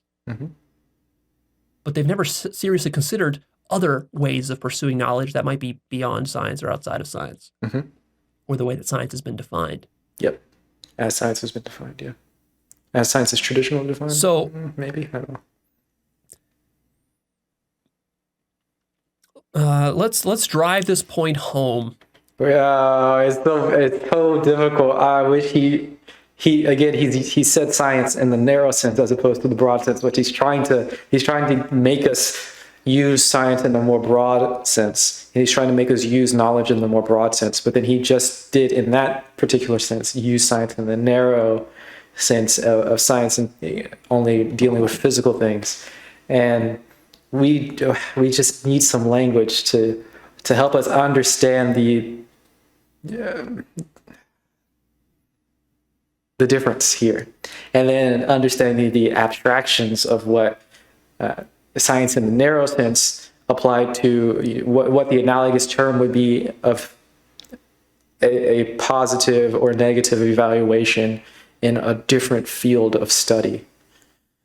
Again, I'm using field of study, and it sounds like I mean science, but I mean completely radically different from what we are doing here. And I wish there were better language. With the following method. Okay. What's the method? I am going to list off to you a list of various ways of potentially pursuing knowledge. Okay.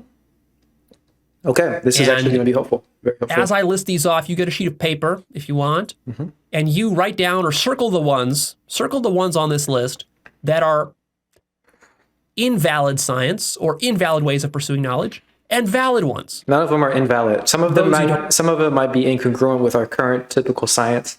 Some of them might contradict our current typical science. None of them are invalid. But again, now you would need a whole superstructure of whatever it is that he's calling it knowledge, whatever he's calling knowledge across all the different fields, whatever he's calling knowledge across all the different fields. Now we need a whole different superstructure, a whole meta thing to evaluate which ones of those are valid and invalid. And that we're just causing more and more problems if we do this. This is not a thing that is possible. However, it's a very good exercise, and Don't circle. Let's Or rather, find out. I'm sorry, I screwed this up. Circle the ones you think are valid, and Okay. leave the invalid ones uncircled. Okay. All right? Easy. All right, let's do this. So, Valid or unvalid? meditation. Meditation. Valid. Is that a valid way of doing science? I'm going to Yes or give no? my instinctual answers here. If you think it is, circle it. Valid. Next, contemplation. Is there a difference? Valid. Shamanism. Shamanism. Voodoo. Valid. Voodoo. Reading tea invalid. leaves. Tea leaves. Invalid. Belief. Belief. Invalid. Witchcraft. Witchcraft. Invalid. Gossip from your neighbors. Gossip. Speculation in an Invalid. armchair. Speculation. Invalid. Logical deductions. Logical. Valid. Reason. Reason. Valid. Looking at omens. Omens. Invalid. A crow flies over the horizon, and to you that means that rain is coming. Invalid. Dreams. Dreams. Invalid. Visions. Visions. Invalid. Direct experience. Direct experience. Alchemy. Invalid. Alchemy. Invalid. Phrenology. Phrenology. Invalid. Yoga. Yoga. Invalid. Scripture. Scripture. Invalid. Holy book, Holy. Invalid. meaning reading a holy book Sure. for knowledge. Ancestral stories. Stories passed down from your ancestors. Invalid. Astral projection. Invalid. Animal sacrifice. Invalid. Books. Invalid. No. Google Valid. searches. Valid. Microscopes. Valid. Radar. Valid. X-rays. Valid. Interviews. Surveys. Valid. Valid. Polls. Valid. Statistics. Valid. And drawing a map. Drawing a map. Valid. Which of those are So you can tell immediately. Obviously, I'm a very scientifically minded. Well, at least I used to be. I'm a scientifically minded person. I'm like a very materialistic atheist kind of guy, and you can tell by the way that I'm answering these questions. Sort of instinctually, I'm saying that all the things that essentially align up with atheistic, materialist, scientific stuff is valid. Now, I was doing that in an instinctual sense because I am. When he's asking the question, essentially, I'm working within my scientific framework, and that's what I'm using to evaluate those things. However, that's not what I should have been doing. I should be using a different evaluative tool that's not scientific to be evaluating the validity of these concepts or topics or fields of study or fields of evaluation even. I should be using a meta-evaluative tool to evaluate these forms of evaluations. But I haven't worked out that system. I don't have an instinct for that sort of thing. So I'm exposing myself as a scientism sort of materialist kind of guy here through that. valid ways of doing science? Very nice. Are you starting to see the problem? Yes. Hopefully, See, it's not so easy. hopefully that was helpful. Do you think that these terms or items that you circled, do you think that your friend or your mom or your dad or your college professor, do you think that they're going to have exactly the same list with the same circles on it? Or are they going to have a different list with different circles? It might be slightly different for like family. How and do stuff. we determine which of the terms circled is correct? Meta-evaluative systems here? You see the problem? What criteria are we going to use? How do we get people to agree on that criteria? So consider the following possibility, the following example. Surprised he didn't give us like emotions, which are something very basic here. Emotions. I like to talk about music a lot. It's a good one. Let's imagine that you are alive 200,000 years ago, and humans were alive 200,000 years ago, according to science, at least. So we'll just take that for granted. You were alive 200,000 years ago. You were living life in a small tribe in the Amazon, pretty much the way that some tribes still live in the Amazon today. It was just you and 50 people living in the Amazon. You were a secluded tribe. Okay. And you were a shaman in this tribe. And of course, one of the things shamans do, they do their shaman stuff. And also what they do is they experiment with various herbs. You're living in the Amazon. It's a rich ecosystem, lots of, plants around. And so, of course, humans depend on those plants. So as just part of your survival and life and just your interest as a shaman, you sample different herbs and plants and just kind of discover what they do through trial and error. Maybe there's a couple of different flowers. There's a green one, a blue one, a yellow one, and you try these different flowers and you test what they do. One day you try the yellow flower and you discover that this yellow flower cures your stomach ache. You had a terrible stomach ache, it cures it. Okay. You're excited by this discovery, and then you tell your villagers in your tribe, of course, because they're, tribal life is very communal. It's almost like a family of 50, basically. And so you tell everyone in your family that, hey, I can help you guys, who has a stomach ache here? I know it's a recurring problem in our tribe. Look, I found the solution. I found this miracle flower that will cure your stomach ache. And sure enough, you give it to them and it works. It doesn't work all the time. It works maybe 70% of the time. Okay. But still, that's pretty damn good. Pretty good. And so this flower now becomes a part of your tribal zeitgeist and culture, because tribe has its own culture. People start to gossip about this flower and they tell each other, oh yeah, it's the magic yellow flower that will cure a stomach ache. Beautiful, right? And then later, a couple years later, you find a red flower, and this red flower will cure the plague. Sometimes a plague will come into the village and decimate half the population, and this will cure the plague.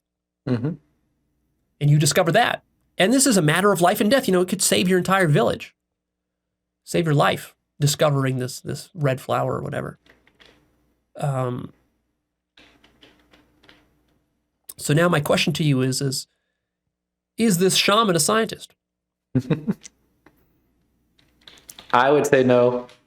My language, no. I understand the question. He's doing this valid. puts you scientists in a very tricky position, because if you're a professional scientist or academic, you would not want to admit that a shaman is a scientist. On the other, The shaman is not a scientist in my personal language, but he's doing some sort of valid, evaluative tool to figure out how to survive. I mean, I don't even know if it's causal link between what he's doing and the survival, but what he's doing is valid in its own sense, ancestral knowledge or whatever, anecdotal, whatever the heck you want to call it, sure. Not science, I would say, personally. I feel like Leo's trying to expand what we define as science. So what is the definition of science? That's what we're trying to get at. We're trying to loosen our definition of what science is. I would want to narrow it and lock it in to science that applies to sort of this stuff here and things that are very much reputable and peer-reviewed and all that nonsense. I would say that that's science, and anything else is not science. But valid in their own sense, valid in different ways. Leo is trying to say that any evaluative tool that is valid for something is science. I think that's sort of what he's trying to get at here. And he's pointing out that this tool that these shamans are doing are valid for survival, which is sort of what a lot of people like, survival. And since it's valid for survival, therefore it must be science. That's sort of the method that we're going for with this here. Either way, the goal of what he's saying and what I would like to say is that there's tools outside of science that are equally valid for whatever reason. Not even reason, because reason isn't a part of it, but they're valid outside of science. But yeah, okay. For the shaman is a scientist. And common sense tells you he's doing some sort of positive evaluation. This guy is basically doing science. I mean, what's he doing? He's experimenting with flowers. He's finding the ones that do something.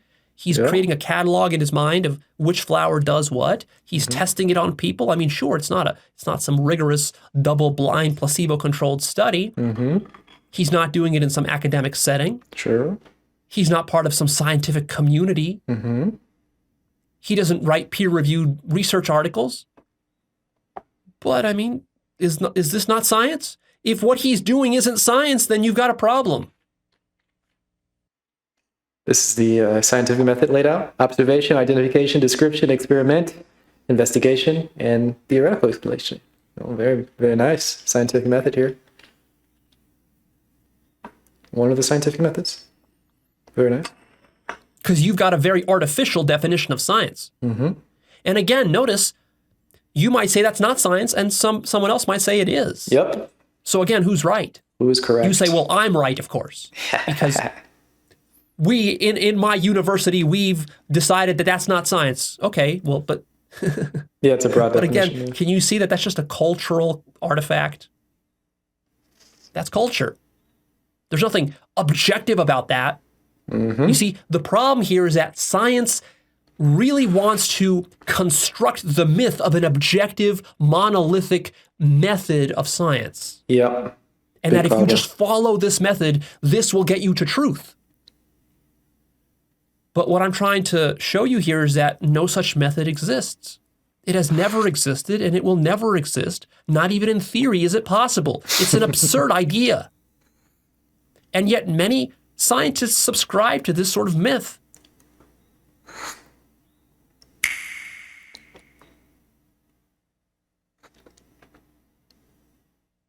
But it's even worse than that. Uh-oh, it's worse.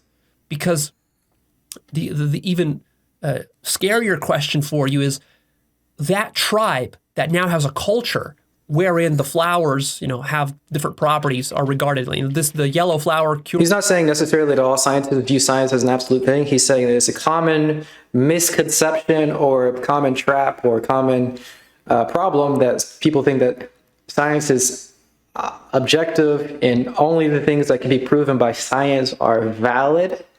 Essentially, that's sort of what he's getting at. Only the things that are scientific are valid, and if it can't be proven scientifically, it's not. If it can't be proven in the way that's like peer reviewed or whatever, then it's not a valid investigatory tool into some other field, and essentially, it's not important. And we're taking for granted the assumptions of science, and then taking for granted all of the interpretations of science, and that they're all filtered through our cultural understanding, and we're not really investigating any of those things. And the way that we investigate those things are not scientifically, they're past science, or they're broader than science. But it's not necessarily an issue that all scientists have. It's just a common issue that a lot of scientists, or a lot of scientifically minded people have. A lot of culturally materialistic scientists people have. Your stomach ache, the red flower cures the plague or whatever. Mm-hmm. Is that science? Because those people didn't actually do the experiments themselves. Mm-hmm. They just believe it. They have beliefs. They just believe the shaman. Sure. Many of those people might have not even tried the flower themselves. They might have never been sick with a stomach ache or with a plague. They just believe, because in a tribe, you just believe what the tribe believes. And so the tribe tells you that, oh, that's a good flower, that's a bad flower, it'll do this and that, and you just believe it. Is that science? Now, if you say, no, that's not science, nope. Again, you're in a lot of trouble. So again, he's pointing out specifically here the difference between a method and then the conclusions from that method. So we have this in science, we have the scientific method, and then we have the breadth of knowledge that comes from the scientific method, all the conclusions that we have, and then we have interpretations. So he's pointing out how weird it is to say that science is what the shaman is doing is not science. How weird it is to say that the conclusions that the shaman came to are not science and that people believe. And he might get into interpretations and then he might get into the assumptions leading to it. Because what's the difference between what I just described and the way that most laymen who are not professional scientists know science? Structurally, exactly the same. They've never actually done any scientific experiment. Exactly the same structurally. What's the difference? But it's even worse than that. Oh no, tell us more. Because you see, these tribal people, they don't just have a strict, belief that, oh, this flower, the yellow one does this, the red one does that. They add additional beliefs on top of that. because this, again, this is helping them to make sense of the world. It's not just factual information like yellow flower good, red flower bad sort of thing or whatever. It's got much more behind it, because to them, they have their sort of animistic belief worldview sort of system as the tribe, and they believe in deities and spirits and ghosts and this sort of stuff. And to them, they believe that the yellow flower, this is a gift from the ancestor gods, the god of water. She gave us this flower because this flower grows near the lake. These are the interpretations. And then the red flower that cures the plague, that flower was given to us by the god of war, because he is associated with the color red. Yep. And because these flowers grow near the volcanic pits or something where there's fire. These are the war flowers, and they will cure the plague. You see, and so that whole belief system and sense-making system gets fused with the empirical data, so to speak, of what these flowers actually do. Yep. And then now my question is to you, is that science? So again, he's laying out very, very, very clearly. I wish he would name them, but this scientific method is the data that comes from the scientific method, and then there's the interpretation of the data. So 3 different things, and then before that, there are assumptions that lead to all those things. So there's 4 different categories, and all of these would apply to analogous fields. So there's the scientific field that we generally think of, and then this is an analogous sort of method of investigation, and it's the exact same thing. You have the exact same structure. And that's what we're pointing out here. Now, if you say, no, Leo, that's definitely not science, now you've gone too far. Now that's religion. Now, and that's hocus pocus stuff. How's it different? Well, you've got a big problem. Because that's exactly how most people conceive of science in our society today. The deities might be missing. The deities were replaced by other things, other images. But got the structure of time and space, the way people and things like that, scientific how gravity works. Facts is not just as facts. They put those facts into a rich matrix of sense making, which doesn't really have anything directly to do with the facts. And not only do the laymen do this, you might say, well, those people are just dumb and superstitious. They don't know any better. The shaman, he's more of a true scientist. He knows better. He doesn't do that. No, the shaman does it too. And the academic scientists of today at MIT and Caltech and Harvard, they do it too. Yes. Now, they do it in a secular way, but just because it's done in a secular way doesn't make it any more true. And so when you give an explanation for things like gravity, when you give an explanation for like consciousness being the thing that collapses the wave function of particles in terms of quantum mechanics, when you give the interpretations like the Copenhagen interpretation of many worlds and all these sort of things, these are interpretations of the data. They aren't related to the data. It's completely separate. This is the exact same thing as having deities, and you're just making these weird connections to make them sound good, so they're easily explained and easily conceptualized. But they aren't the data. These are interpretations, and the data is not the method. Very separate. And then the method. You have assumptions building up the method. And what you see is that you can take the facts and you can embed them in different types of matrices. So while that one tribe might have, their constellation of gods and deities and whatever, and myths, the neighboring tribe next door is going to have their own. They could use those same flowers to cure similar illnesses, but then they're going to have a different constellation or a different matrix that they embed those facts into, which is going to lead to a different worldview. And you could have thousands of these different worldviews that these facts get embedded into, including secular ones. So consciousness doesn't collapse the wave function? I mean, consciousness doesn't... Well, I mean, that's an interpretation. One of the interpretations is that consciousness does collapse the wave function. I'm not saying that the interpretation is wrong. I'm just saying that it is an interpretation and it's not the data directly. The data directly is separate. The interpretation is the interpretation, and they aren't quite related. And then the way that you investigate the interpretation would be different than the way that you investigate the data, which would be different than the way that you investigate the method, which is different than the way that you investigate the assumptions that lead to the method. So they're just different things. I don't have any particular issues with any particular interpretation of quantum mechanics. Hey.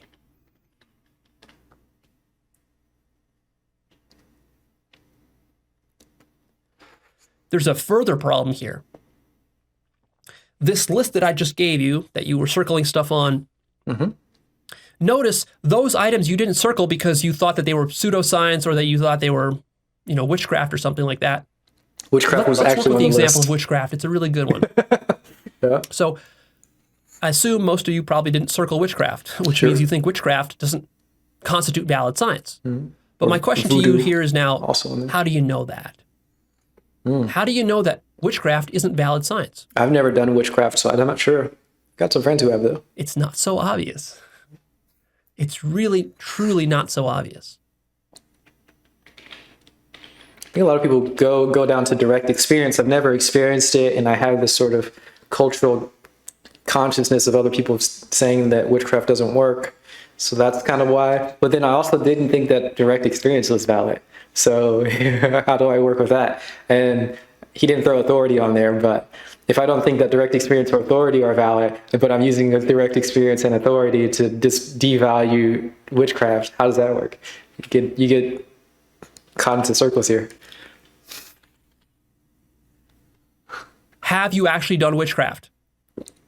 No. No? Of course not. Then how can you say that it's valid science?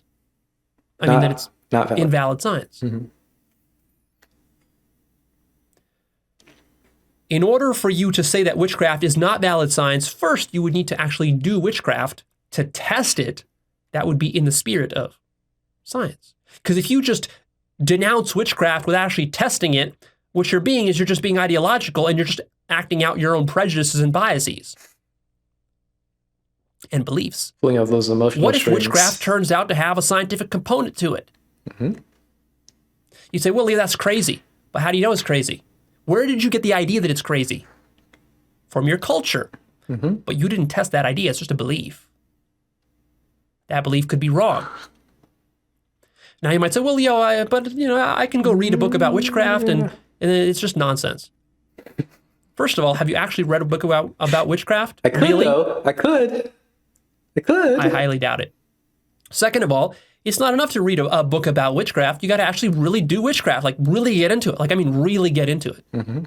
Earnest. In the same way that, for example, if I wanted to validate an experiment within quantum mechanics, I couldn't do that just by reading one book about quantum mechanics. To validate an experiment on quantum mechanics, I would need to spend 12 years of school plus an additional 4 years of undergrad, plus an additional probably 2 or 4 more years after that of graduate school. And maybe then I would reach a point where I could finally, after 18 years and thousands of hours of study and practice, only then maybe I might be qualified to actually validate one of those experiments. Interesting. You don't need that much school to And do yet, when quantum it comes to mechanics. witchcraft, you don't even want to read one book about it. You've dismissed it already. Can you see how problematic that Go is? to Hogwarts. Very easy. Simple. Yes.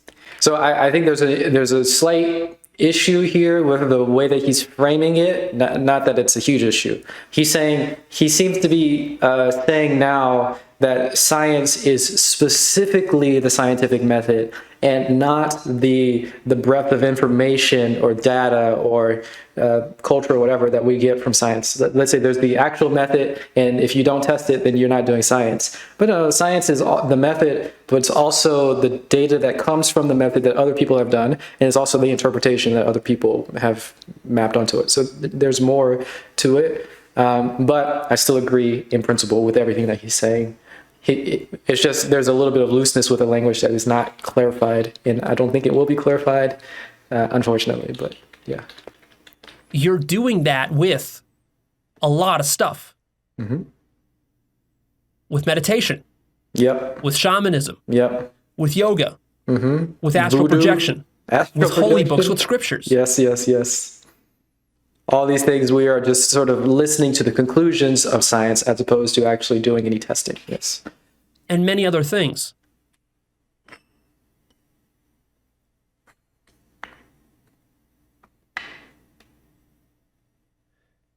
You're creating a confirmation bias. Do you see here? Science It's a is very a deep, lifestyle, yeah. profound confirmation bias.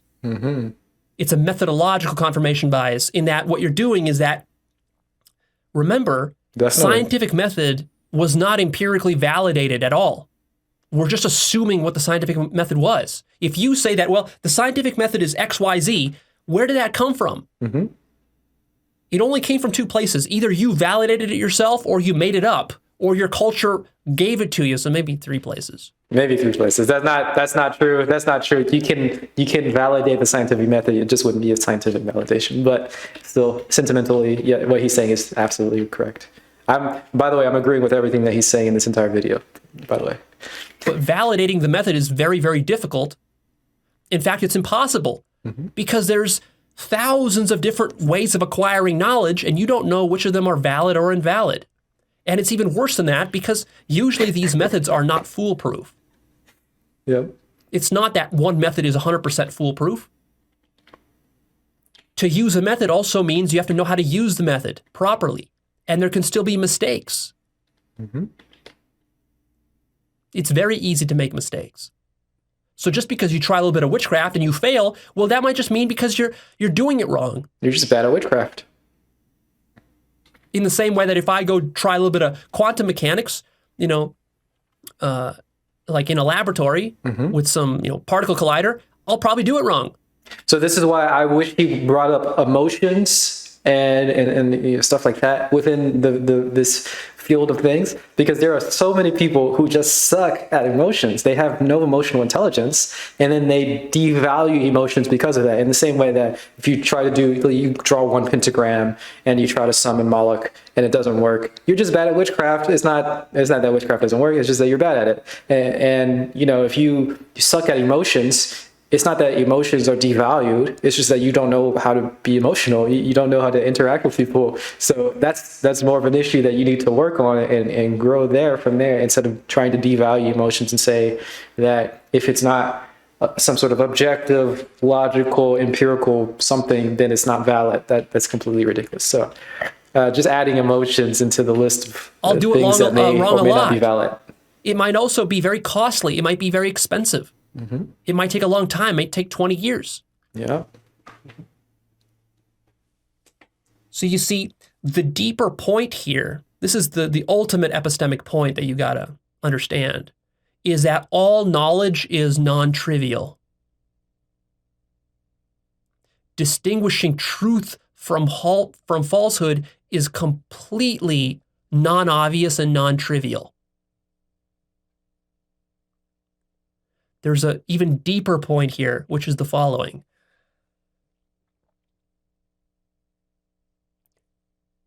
If you are the first human alive and you are completely ignorant and you know nothing, that means that you do not know whether alchemy will yield valid knowledge, or astral projection will yield valid knowledge, or some witchcraft will yield valid knowledge, or some animal sacrifice will get you some valid knowledge, or some meditation, or some empirical observation. And we don't even know how to validate knowledge. This is completely non-obvious. What does it mean? We tend to assume that, knowledge? But Leo, out of all of these methods you mentioned, probably the most scientific and rigorous one is the one which involves direct experimentation, some form of empiricism, where you are directly, running an experiment. But you're already assuming that as a given. You actually don't know that. How do you know that running an experiment will yield more valid knowledge than sitting in an armchair and just speculating? Now you say, well, Leo, it's obvious that if I'm just sitting there speculating, then that's not real knowledge. That's not real science. That's not obvious. That's not obvious. Please understand this. Understood. For this, I have a funny anecdote for you. funny, but also true. Okay. And that is with Aristotle. Aristotle was a Greek philosopher. He was married twice in his life, as they say. And for his entire life, he argued that women have fewer teeth than men. Interesting claim. And, during his time, Aristotle was actually considered one of the more empirical philosophers. He was, in a large sense, Do women have fewer teeth than men? Western developments of science back to Aristotle. That's not real. That seems very easily... He thought that we should explore the tangible material world. In a sense, he was sort of a materialist and a pragmatist. And yet, he thought that women have fewer teeth than men, and it never occurred to Aristotle to ever open the mouth of his wife and actually count how many teeth she has, to discover that it's the same number as him. What a weird You would claim. think that would be so obvious. How could an otherwise intelligent, rational, intellectual like Aristotle not have gotten the idea just to ask his wife how many teeth she has? Like, if you're not going to open her mouth, let her count herself and just tell you.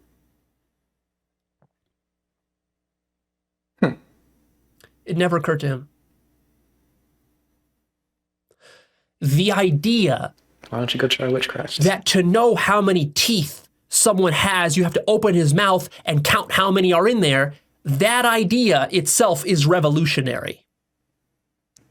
It seems obvious to us today if we're doing science, but it wasn't obvious. And in fact, it's impossible to know that without trial and error. Who's to say that a microscope is a valid way of doing science? Who says You it? say, well, that's obvious. Of course it is. No, it's not. It's not obvious at all. The microscope could be distorting reality and presenting you a false picture. Yes, we consider it to be You resolution. have to assume but it may that not a be. microscope is valid science. That's not That's a tricky one. How do we figure out if something is just resolving or giving us higher resolution, or if it's actually changing the data? There's no other way to. We don't know. We have no sort of objective. What he's saying, we have no objective sort of tool for resolution or evaluating resolution. So we don't know when things are just being resolved or when things are being distorted. given. It's just an assumption. Who says that radar or X-rays are valid data for science? You say, well, of course they are. No, that's not obvious at all. For this point, I will bring to light an example that I like with Galileo. Galileo faced this problem because he was one of the first early adopters of the telescope. And he didn't invent it, but he was one of the early adopters, and his genius was figuring out that you can point this thing at the stars, at the moon, and see amazing things that you can't see with your naked eye. For example, he would look at Jupiter, and he would actually be able to resolve and to count like 4 moons of Jupiter that you couldn't see with the naked eye. So he discovered these moons, and then he went to his, to his colleagues at the time. Now, keep in mind, of course, everybody was religious back then. So this does not preclude science. All scientists in Galileo's time were all religious people. That doesn't mean they were dumb. But he took this information to them, and he said, hey, look, I discovered these extra moons. And they said, no, that's impossible. There can't be moons revolving around Jupiter because, our model of the solar system doesn't have these kinds of moons. That's impossible. And he said, well, I'm not asking you to believe me or to take this on as faith. Here's the telescope. I invented this, I invented this device. Look up in the sky and you can count the moons for yourself. And what did they tell him? Did they say, oh, okay, yeah, let's look in there? Wow. No, of course not. Because they were coming from the position that there are no such moons and there couldn't be such moons. Therefore, what that means is that any moons that are visible through this telescope, obviously, that's a work of the devil. It's an illusion. Obviously, yes. So they condemned his telescope as the work of the devil, and they never looked into it. And then, of course, they even got him into trouble. And then eventually he went up in house arrest and so forth for various other positions that he held. But anyways, it's so tricky too to figure out if like higher resolution is more like is it more valid? Is what we see in the resolve better? Again, I think there's still different levels of evaluation when you look and you see Jupiter, and then you look through a telescope and you see Jupiter and moons. Is there a difference between what we see as Jupiter with our naked eye and then what we see as Jupiter with the telescope and being able to distinguish some of the moons? Is the higher resolution a more true thing? When I look with my naked eye and I see Jupiter, do I say, no, I'm not just seeing Jupiter, I'm seeing Jupiter and the moons? Do I change my opinion, or do I change the conclusion based on the resolve? Do I go to the lower level resolve necessarily? So for another example, if I'm looking at a TV, let's say like an old CRT or just any sort of LED screen that doesn't have, like if I say there's no white, there's no black, in fact, there's no orange, all these colors, most of these colors don't exist. And you say, well, look, I'm looking at it. I can see orange, I can see white, I can see black, I can see all the grays, I can see all these colors. And I say, no, let's get a magnifying glass, let's look a little bit closer. And you look closer and you see that actually for every pixel, there are 3 LEDs, one that is red, one that is green, and one that is blue. And these are the only colors that are there. Red, green, blue, there are different light intensity levels, but there's literally only red, green, and blue. Now, do you say that only red, green, and blue exist here? And when you remove the magnifying glass, you get this sort of, you get the distortion, you get less resolution, you get things that are tangled up, and it seems like there's orange, it seems like there's pink, it seems like there's black and white, it seems like there's other colors, it seems like there's this wide range of colors, but really when you actually get more resolve, more resolution, there's only red, green, blue. Do you just say, no, everything that I see here is red, green, blue, there are no other colors, nothing else exists here? What level do we have to change our level to be the higher resolution? I don't know. The same thing with when you look at yourself, you say, I am a self, I am a person, I am a thing. And I say, no, you're not a self. You are these certain experiences. You see things, you hear things, you feel, you smell. I can break down all of your experiences. And I say, no, there's no self, there's only these feelings. Or there's no you currently, there's only, there's a process of all of the particles, and they're just sort of going along deterministically and so on and so forth. Do I have to go to the lower level, higher level resolution, Do I have to go to the higher level resolution and necessarily change everything that I see in my vision and make it work with the higher resolve because that's better, because it's right? I don't know. It's not very obvious.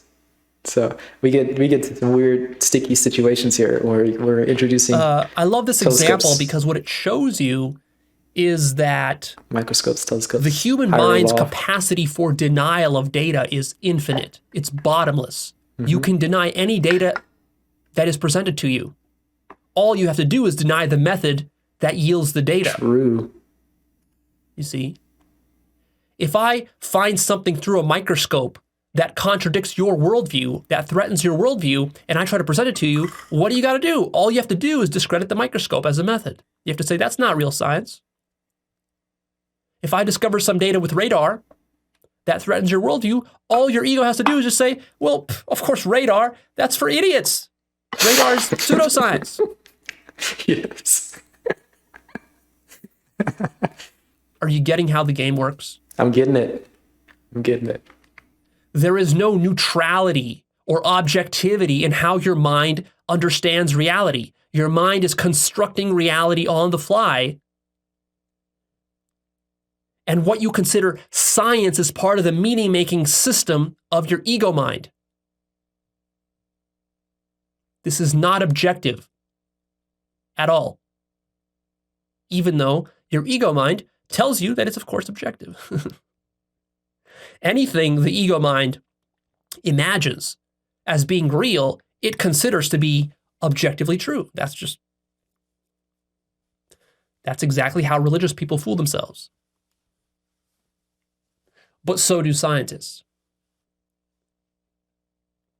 See. Here are some questions for you. Is history science?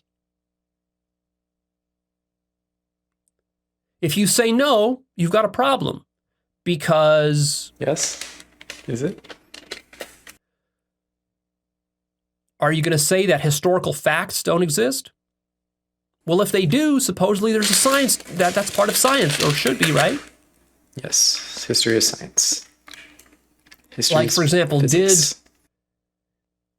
did Julius Caesar actually get killed by the senators on a certain date? Did that actually happen? Supposedly that's a scientific fact if it did. But that's within the domain of history. Mm-hmm. So are you going to say history is science or not? I think history is science. Well, the problem with history is that there's a lot of speculation within history too. History is not just a collection of empirical facts. Mm-hmm. There's a whole narrative process behind history. History is politicized. It's not some objective telling of the unfoldment of the universe. History. So you've got a problem both ways. Mm-hmm. Whether you call it science or not, you're damned if you do and damned if you don't. True. How about computer programming? Is that science? You might say it's not. Absolutely not. I've done it before. But then again, no. Yes. Why can't you have a science of how to do coding? Mm. You can have various principles and rules of how to code properly. There's true things and false things about how to program a computer to do certain tasks. How about filmmaking? Is that science? You might say, no, that's not science, that's art. Art. But there's a lot of scientific aspects to filmmaking, like how to light the scene, lenses, camera angles. Key lighting, a lot of technology is involved in that. F-stop. And furthermore, you can have a science of like how to tell a good story, how to write good characters. We do have systematic approaches. Cinematography, lighting, We have very color systematic correction, approaches for all this stuff. audio. Oh yeah, so I guess I don't think I've even brought up that a lot of people use science as systematic, and that's sort of what we're getting to right now. That there's a systematic approach for these fields, a systematic approach for evaluating computer programs, the systematic approach for evaluating or constructing art, music, film, all these things. There's systematic approaches for certain things, and a lot of people think of systematism or being systematic as scientific. There's a bit of a conflation there, but yes, these things are systematic. There are systematic things. There are fields of knowledge, and they have been done by experiment. I started very early. There are things done by experiment and tested out, and then they work or not. And then you have the things that work. And so you have first no meditation. Yes, no meditation this morning. You have the systematic process for figuring out what works. You have the data, the things that work, and then you have interpretations of the data, and then you have the assumptions before it. For every field, it's all the same. Are you going to exclude that from science? How about criminal detective work? Like if someone in your office, you got an office of 20 coworkers, someone in your office steals your stapler, and then you go on a hunt to track down this cretin who stole your stapler and doesn't want to confess. So what do? You act like Sherlock Holmes. You take out your detective eyeglass and hat, and then you go around looking for clues and fingerprints and hairs and whatever, and then you do some detective work, and through some Sherlock Holmesian detective work, you discover that it was Bill from accounting who stole your stapler. Okay, Bill. Is that science? Supposedly, if Bill from accounting actually did steal your stapler, that fact that he did do it, that's a scientific fact, you might want to say, right? Definitely a historical fact, yeah. What's the topic? We're just deconstructing science. Are you going to deny that, like... Not really deconstructing, sort of deconstructing science. I think his goal in particular is to broaden the definition of science to include things that are not typically considered scientific. Essentially to make things that are not traditionally seen as scientific be considered valid. He wants us to open up our minds a little bit to think of other things that's valid and not be stuck in the sort of ideological sense, uninvestigated, structural mindset that everything that the scientists say is true and everything that the scientists disparage is false, and we should also point and laugh and disparage people who do those things. He's getting us away from that mindset. DNA evidence in criminal investigations is science? That's a problem if you deny that. On the other hand, it's sort of a problem if you admit that this detective work is science, because it really takes you outside of the traditional scientific method as conceived by rationalists and atheists and so forth. Because this Sherlock Holmesian detective work, this is pretty fuzzy stuff. This is not some sort of objective, formal scientific method being used here. It's a lot of guesswork and detective work and piecing things together, and then who knows whether that result is even valid and whether you can really rely on it, how much validity it has. What if there's what if you make a mistake? How do you validate all that? I mean, it's very hairy.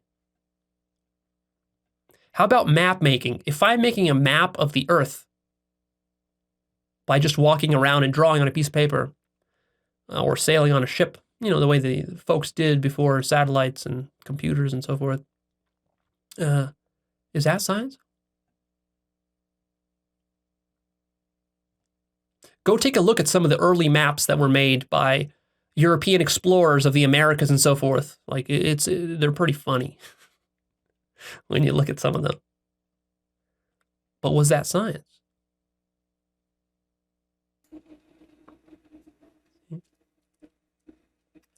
So hopefully you're starting to see that this idea of a single, objective, monolithic scientific method, which is static and doesn't change and can clearly differentiate between all the different ways of studying reality, that this is a fantasy. No such thing has ever existed and can never exist even in theory.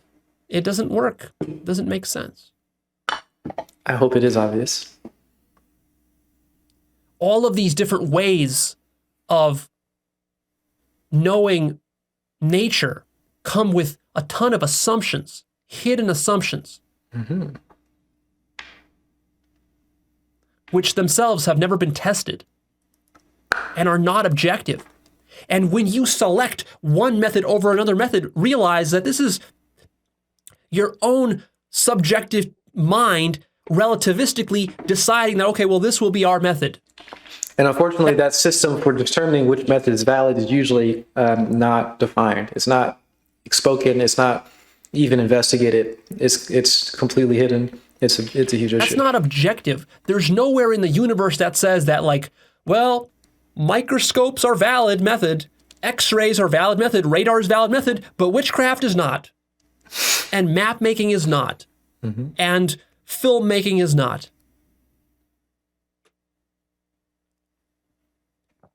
This is far too simplistic, obviously. It doesn't work that way. So one of the mistakes of modern science is that it assumes there is an objective method and that such a method is possible, whereas in fact, in reality, method is completely relativistic. And what I'm saying here is worse than you even think.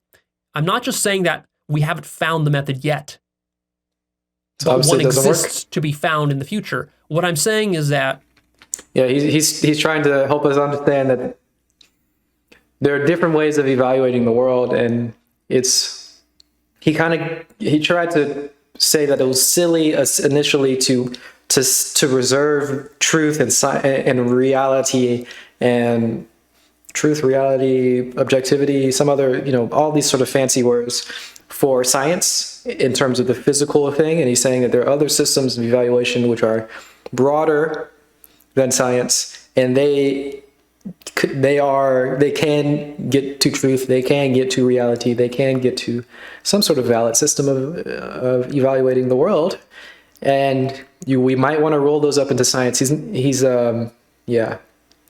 There are lots of language issues because it's not clear if we want to keep science narrow into what is described by physics and what branches out from there, or if we want to broaden it.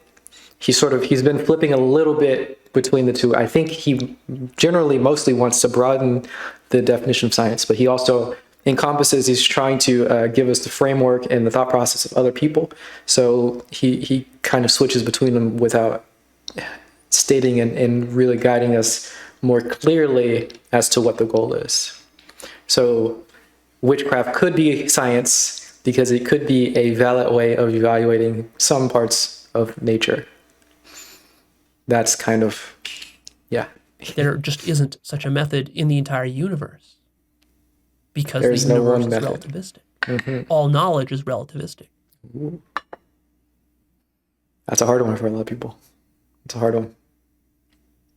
Let me ask you this. If I take a frog and I put him in a blender, blend him up into like juice, Don't and do then I that. study his cells under a microscope, and I make some conclusions from that, like, okay, Don't do that, guys.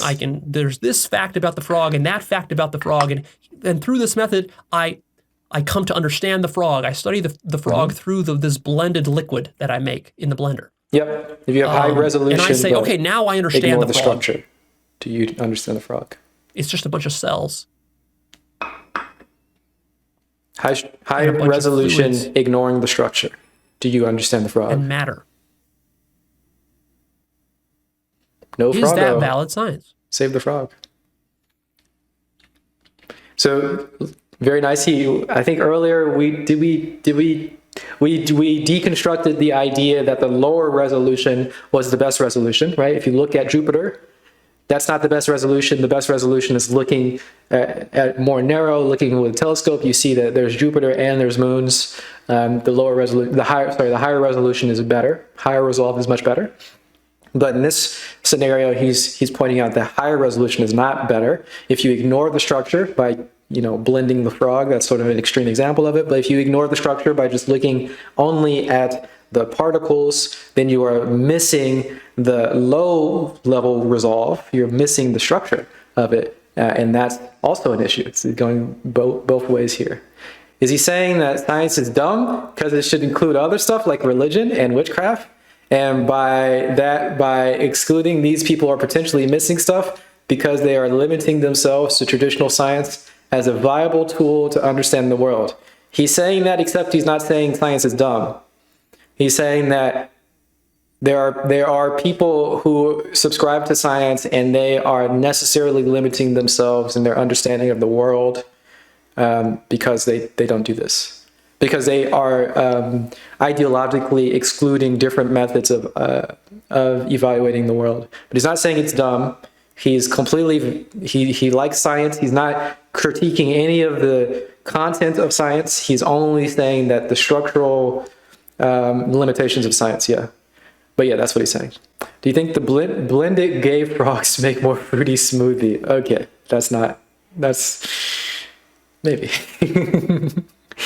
Ignore the dumb part, saying dumb was kind of dumb. Yeah, I don't think it was. Okay, maybe it was. Yeah. But yeah, that's what he's saying. But he's not trying to dismiss science. This is a huge issue. There was a long 20-minute thing in the beginning of the video where he's trying to say that he's not attempting to dismiss science. He's not attacking science from some level of not understanding or misunderstanding science. He understands science and he thinks it's valid, but he also wants to expand it more. He wants to expand it to include more things. And he thinks that the limitation or the general consciousness of limiting science to a particular thing is destructive. And he didn't use the word destructive. He thinks that it's not, what did he say? I don't remember what he said, but it's not good. Not good. And we need to expand. Is that all there is to science? What if there's more to science? What if there's more about this frog than just the cells it's made out of? Mm-hmm.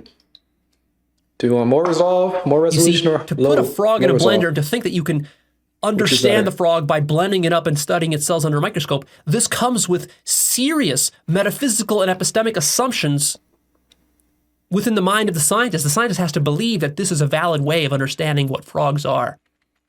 Yes, and let's remember, so to make sure that we understand this analogy, let's hammer it home. When people say these people, there are some people who think they're wizards and they're psychic and they can figure out and determine, what somebody wrote in something in a different room or whatever. You've seen these sort of ridiculous people who think they're psychic.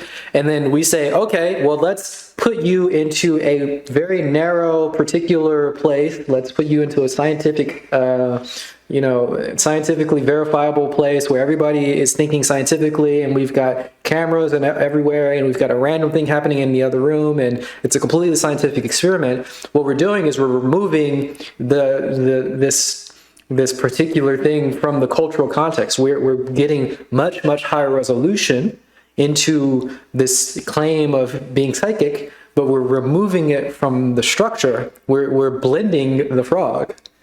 And clearly that's not, it's not always best to have higher resolution.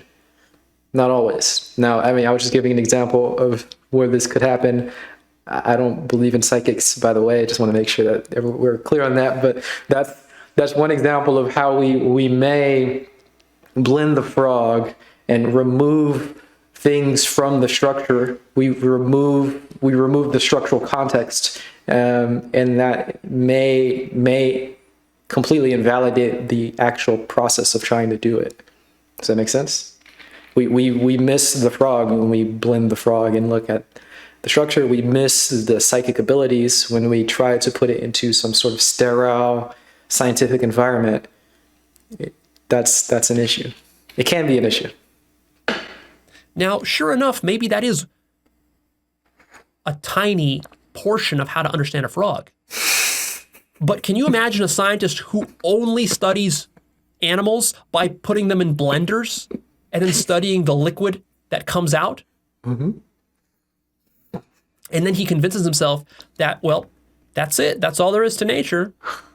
But then some other guy comes along like me and says, well, you know what? I don't like to blend frogs in a blender. I will study the frog in other ways. I'll keep the frog as a pet. I'll study his behavior and his mating habits and so forth, his eating habits. Mm-hmm. I'll get to know the frog that way. And maybe I'll understand more about the frog that way than by blending it up and studying under a microscope.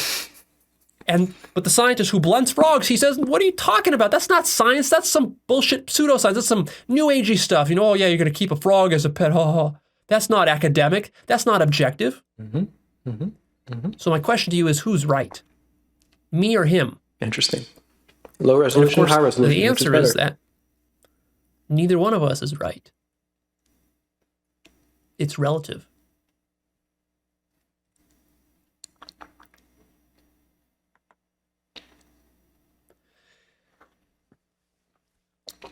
Jane Goodall. If we want to really articulate the essence, living with the frogs, the spirit, so to speak, both of the approaches scientific are valuable, method, yeah, we could say it's something like this. This is the best that I've been able to do. Basically, the spirit, and I use the word spirit here very deliberately to poke fun at the rationalists and the scientists. Toxic. Because they're annoyed by this word. But really, this is the problem, is that modern science has lost its spirit. So what is the spirit of science? The spirit of science is something like open-minded empirical investigation, which goes something like this. These are the principles. Nothing is known a priori. Nothing is obvious. We start from a blank slate of total ignorance. We don't assume anything. We don't hold any dogmas. We don't speculate. We don't speculate, and we don't philosophize. Everything we claim about nature, we need to test. Every issue must be tested against experience, such that we discover and let nature tell us how it works. Rather than us telling nature how it should work, let nature tell us how it works. And then whatever nature reveals to us, that truth must be accepted no matter how radical or inconvenient it is. And sometimes it can be very inconvenient and very radical. A very inconvenient Sometimes truth. we will assume that nature is going to work this way, but then nature tells us that, no, that's not how I work. I work some other way. In which case, I, as a scientist, have to be willing to surrender my pet ideas and beliefs and biases, and I have to admit that I've been wrong. And for this, I have to keep a very, very radically open mind, because nature could surprise us. In fact, That's been the history of science, is that Been nature biased keeps towards surprising nature. us more and more and more. Well, Mistakes will happen necessarily in this process. okay. And the only remedy to that is just to admit our mistakes Stop and it. to be willing to really look for our own mistakes rather than denying them or sweeping them under the rug. This is purely an attack on Nature magazine only. Only Nature journal, nothing else. Everything else is totally fine, valid science. Only Nature That's the is an essence of issue. science. Notice that it's extremely broad. And even as broad as that is, it could encompass a lot of stuff. So notice that my method here is so broad that it even includes something like witchcraft, because I don't know that witchcraft doesn't work. I don't know that it's invalid. For me to know that, I have to go actually do a lot of witchcraft, try it out, test it, see. Yep. Maybe there's something to it. Maybe I'll learn something from witchcraft. I can't just assume. I can't even assume what witchcraft is until I go and actually do it. True. And I have to keep an open mind such that if witchcraft actually reveals something to me that is contrary to conventional science or whatever, I have to accept that. And I have to be willing to challenge conventional science because my experiments shows that there's something to witchcraft. And I have to be willing to admit my mistake that, if I've been ridiculing witchcraft my whole life, now I have to admit that, hey, I was wrong. How many scientists are actually willing to do that? Actually, very few. Very few. Very few. You see, the problem with science is that there are many domains of phenomena within nature. We could say that all that nature is just a collection of phenomena. That's it. There's Sure. nothing we have of nature but phenomena. It's Different kinds. one way to define it, yes. We have phenomena of the earth, in the oceans, in the sky, Okay. in outer space. That's Yeah. all it is. It's different phenomena. Yes. We have phenomena dreaming. We have phenomena thinking, seeing, Post-exam hearing. It's all depression. phenomena. Oof. I don't know. And as we explore more and more phenomena, this opens up new fields and new domains of phenomena that previously were inaccessible to us.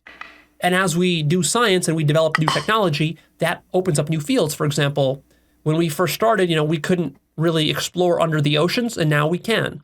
We couldn't go to the moon and into outer space, and now we can. And even with something like psychedelics, now with modern chemistry, we can take a certain chemical easily, knowing what the chemical is, take it in isolation from other chemicals, and we can test its results and impact on phenomena. But the problem is that we are opening up new domains of phenomena. And there's always the methodological, meta-scientific question of which of these domains are valid and what are the methods by which we will investigate these domains. Different methods are required for different domains. The method that you're going to use underwater is not the same method that you use for studying microscopic stuff, and not the same method that you study, the cosmos with. Not the same method that you study sexuality with. True. Not the same method you use to study, chimp behavior True. and chimp psychology. Not the same method you use to study human politics. Not the same method that you use to study consciousness, the inner human mind and psyche. These all require different methods, which means that ultimately the scientific method has to be so broad to encompass all of that in a sense there's a problem here. If you try to make the scientific method too narrow and confined and limited, that excludes certain domains of phenomena. And then you don't count that phenomenon as evidence anymore. Which is not necessarily a problem. It's only a problem if you think that evidence is somehow better than any other different supporting. I don't even know what we would call this in the abstract, but anything that would support a different type of evaluation in a different field.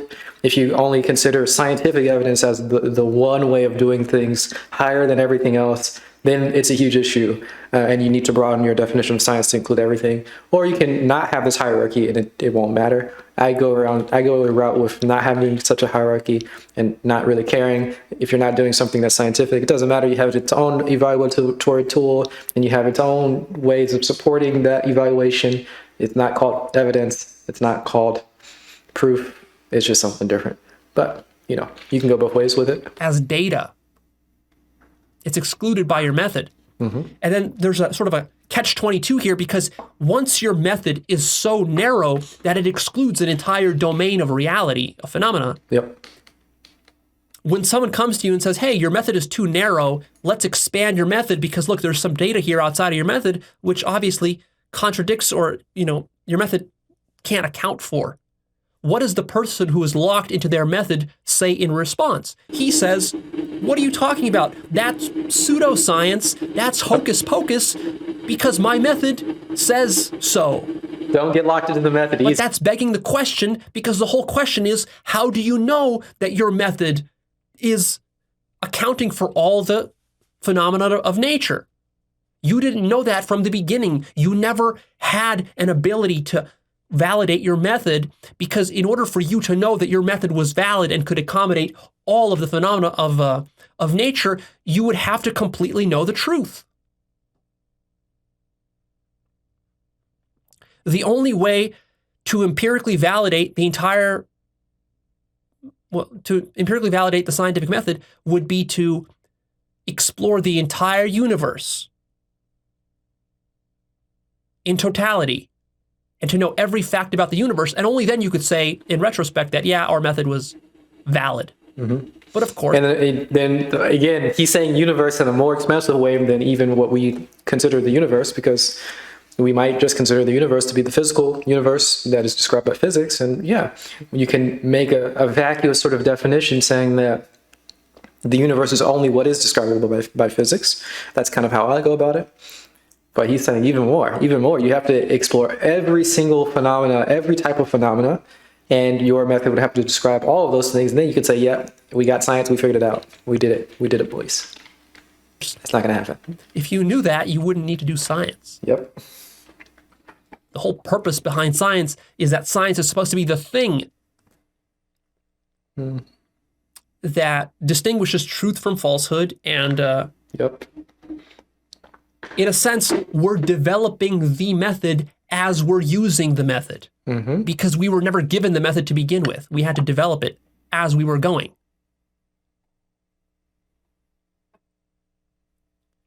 There's a great metaphor by Otto Neurath, philosopher of science in the 1900s, where he said our situation epistemically is something akin to trying to build a ship at sea. Yeah, we already find sailing. ourselves floating in the sea without a ship, and we have to build it while we're floating. We're not building it on land. Can see why that's There's no foundation. Can see why that's We're an creating issue. the foundation as we go. There is no foundation. So you see, the greatest danger with any kind of pursuit of knowledge is that your theory and your speculations and assumptions and prejudices, when they're not grounded in experience, leads you into delusion. But modern science itself fails to clear its own bar. It's like modern science has set this high bar of testing everything against experience. But modern science has not been able to test the scientific method itself against experience, because that would require investigating the entire universe, which obviously it hasn't done. So modern science can't clear its own method. Can't clear its own bar. And it shouldn't. That's the irony and the contradiction of it.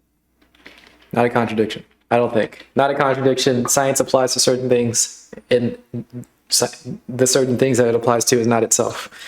But yes, a lot of people think of this as an issue. Science cannot validate itself. You need a different tool outside of science to validate science. Yes. Open-mindedness and neutrality are key in doing scientific investigation. And contrary to popular belief, most scientists are not open-minded, nor are they neutral. True. Modern science tacitly holds a materialist, realist, objectivist metaphysics. This metaphysics has not cleared the bar of empirical validation. It has not been validated. And yet it's held as true. Just like the gods of that tribal shaman people and the flowers. It's not analogous to the gods. The gods were the interpretations of the conclusions What he's saying is that there's assumptions that are problematic. He didn't give us the assumptions of the tribe, but no less. The point stands. He's making a very good point, but the analogy was getting muddled. The whole problem is that you're holding metaphysical and methodological biased dogma, and you're not willing to surrender it because you're attached to it, which is the exact problem of religion. It's the problem of the human mind. This is a much broader problem than just religion. So the fundamental epistemic problem is this. We start from a position of total ignorance. We cannot know how to distinguish truth from falsehood. If we did, life would be easy, but we don't. There cannot be an explicit method for doing science because knowing the validity of the method would require knowing everything about reality, which obviously we don't. Therefore, this is the contradiction of science, is that your faith in the scientific method is not the product of rigorous testing and validation. Therefore, in fact, it's not scientific, and it's appropriate to call it faith. Literally, scientists have faith, blind faith in the scientific method. We all have and this faith is what in the gets them in scientific trouble, method. because their method is limited, and it will always be found limited in the future. It will always need to be expanded. Again, he's pulling the emotional strings on the atheist, materialist type people by calling it faith.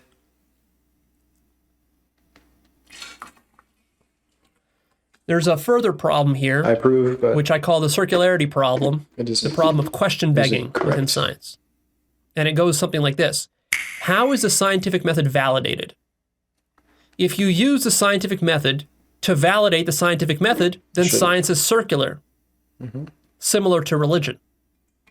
So one of the critiques leveled against religious people, like a Christian, for example, is a scientific person or an atheist will speak with a Christian and ask the Christian, like, well, so you believe God exists. How do you know God exists? And the Christian will confidently say, well, the Bible says so. And the atheist will say, well, sure, it says so, but how do you know the Bible is true? And the Christian will say, well, the Bible was written by God, obviously. And the atheist will say, but that's circular logic, you see. How can I argue with you when you're justifying your worldview in a circle? And then he'll smugly say this as though he's superior. He's in a superior position. But then we take a scientist and we have the exact same problem.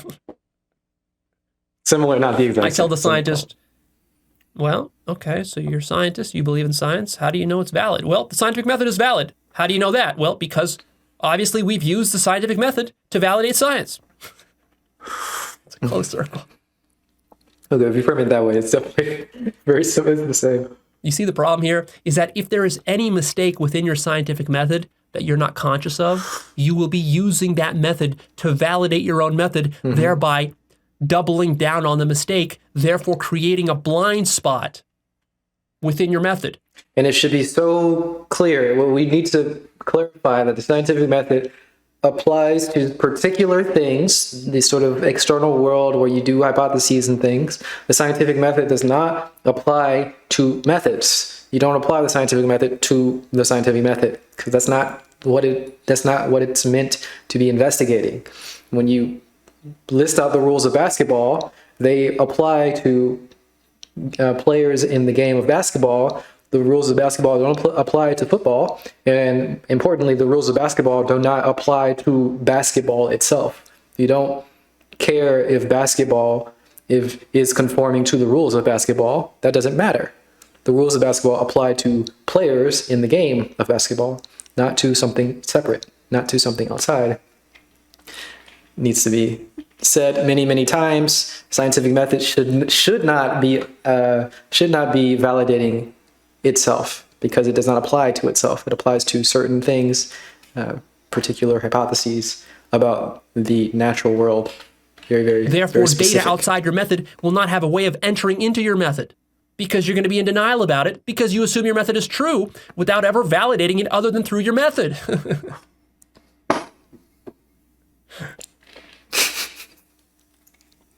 It's sort of like saying, I'm always right. Well, but how do you know you're always right?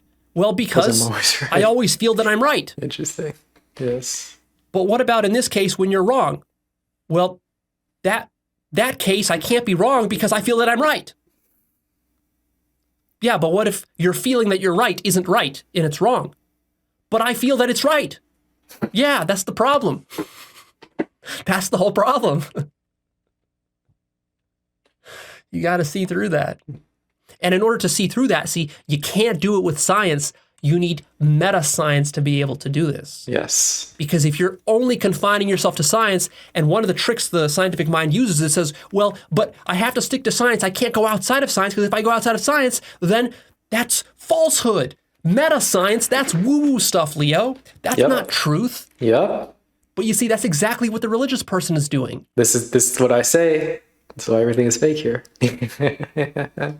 It's not real. It's not true. It's not that it's negative. It's not that you apply an evaluation and there's a negative evaluation of it saying that it is necessarily false. It's that the evaluation doesn't apply.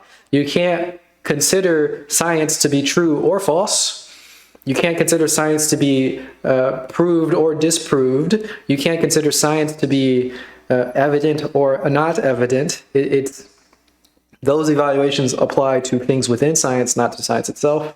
So generally, we consider that to be, we sort of use the negative to refer to something that does not apply to it. When something is not truth apt, we might say it's false. When someone doesn't play a game of basketball, we might say they didn't win, right?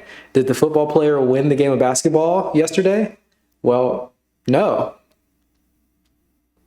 Does that mean that he lost the game? No, he just didn't play the game. He didn't win or lose. So when you are evaluating outside of science, is it true or false? We might say it's not true.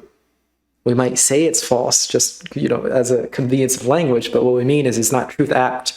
It's not being evaluated by science. It's inappropriate to evaluate it in that way. Yes, very tricky. Like if I tell a Muslim, for example, hey, take some psychedelics and maybe you'll discover that there's something outside of Islam, or like go study some Christian texts and you'll discover something outside of Islam. To the Muslim, this you can't do that, because for him to even go into a Christian church is already a violation of his own faith. Mm-hmm. You see, that's something evil, that's something wrong, so he's never going to go. He's never going to read about Christianity. He's not going to read about Buddhism. He's not going to take a psychedelic. Why? Because his worldview tells him that that's all false. That's all the work of Satan. Right. Now, you scientists don't have an idea of Satan, but you behave in the exact same way. True. Anything outside your narrow confines of science you consider invalid. And yet, of course, the very confines of science have never been validated. So there you go. That's your problem right there.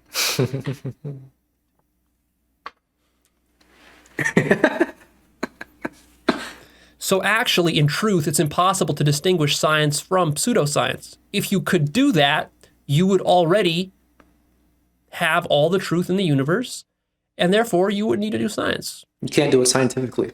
You must appeal to It begs the question. Some other thing. When you assume that you can distinguish science from pseudoscience. Which is why it's so silly, people on Reddit and YouTube and elsewhere, they make these accusations of like, oh, that's pseudoscience. But actually, you don't know that. You're begging the question. There is no clear line between science and pseudoscience. You have to do science to distinguish between the two. There's also no clear line between science and philosophy. Mm. In fact, science is a subset of philosophy, and historically, you should know this if you've taken some philosophy classes, is that, of course, science used to be called natural philosophy. Mm-hmm. Science is an offshoot, a branch from philosophy. And the reason that is that's not just an accident. It had to be that way because the only way you can do science is from a larger domain of metascience. In a sense, the metascience comes first before the science. Needs to. You got to define what the terms are and stuff with metascience. And when you forget that, and then you dismiss philosophy, this is also part of the myth of science, is this misconception that, philosophy, this is not true science. We don't want to have anything to do with philosophy. If we take philosophy seriously, that actually dilutes our science, makes it less pure. Interesting Nothing take. could be further from the truth. Look at this. The belief that philosophy is dumb and irrelevant and unscientific and unnecessary to the hard sciences is itself an untested metaphysical epistemic claim. Which is the big problem. Again, we start with people saying things like, I don't care about metaphysics, I don't care about all this, I don't care about philosophy, I just want something that works. Well, that's an uninvestigated philosophy of pragmatism. I mean, you pick a philosophy, you just don't know that you're picking this particular philosophy, and you're doing it in an uninvestigated way. You need to be investigating these things. Of course, you don't want to investigate it. You don't want to evaluate it in the way that you evaluate science, because that's not what you do. You have to do it in a different way, in the way that you investigate philosophical, metaphysical, whatever claims. You gotta figure this out differently, which you hold unconsciously. And not do it unconsciously. And not do it in a way that's uninvestigated. What you have to notice here is that your mind, your ego mind, is playing tricks on you. It's constantly, the power of the ego mind is that it has the power to dismiss or to deny anything that it wants or doesn't like. Mm-hmm. You can deny any point, any fact, any interpretation, any argument, any logic at any time, as long as it suits you. And you will convince yourself that what you're doing is truthful when actually it's just self-serving. True. You see, the problem fundamentally with scientists is that they want to turn science into a dumb, brute, mechanical process where you just have this like meat grinder. You put the meat at the top of the meat grinder, you spin the wheel like an idiot, you know. You just spin the wheel like an idiot, and then scientific facts and truth comes out the other end. Like that. And that scientific This truth is the ultimate ideal of objectivity. Yeah, and that scientific truth is objective, or it's somehow better than any other system of evaluation. Somehow everything else is completely invalid, completely not worth your time, and only science is the best. Weird. The human aspect of science is completely taken out. You don't need any intelligence. You don't need any thought. There's no relativity. There's no subjectivity. It's just a meat grinder. Just stuff it in the meat grinder, grind it up, and truth will come out. And it should be noted that he's doing, the way that he's trying to make us understand this, he's using emotional appeals, I think. Saying that it's not human is an emotional appeal, maybe a spiritual things. I don't know. Saying it's not human. Saying that you're dumb if you do this. These are more emotional appeals. And if they are, they may be effective for some people. They may not be effective for other people. The way that you do this is not necessarily emotionally, but some people sort of inherently have a system of evaluating things via emotionality. So if you listen to this guy who is, I guess, somewhat masculine, somewhat authoritative, and he says that you're dumb, it sort of, hits you in an emotional way, and then you can broaden your things because he's making this an emotional appeal. But that's not the actual method that you want to be using when you're trying to expand your consciousness. It's just a foothold into the door for certain types of people who are influenced by that sort of thing. But this is not how science actually works. And in fact, when you conceive of science in this way, there is nothing scientific about that conception. Firstly, realize that. Secondly, when you conceive of science that way, you're going to get bad science. Because there's going to be aspects of nature which do not align with your meat grinder approach to studying nature. Yep.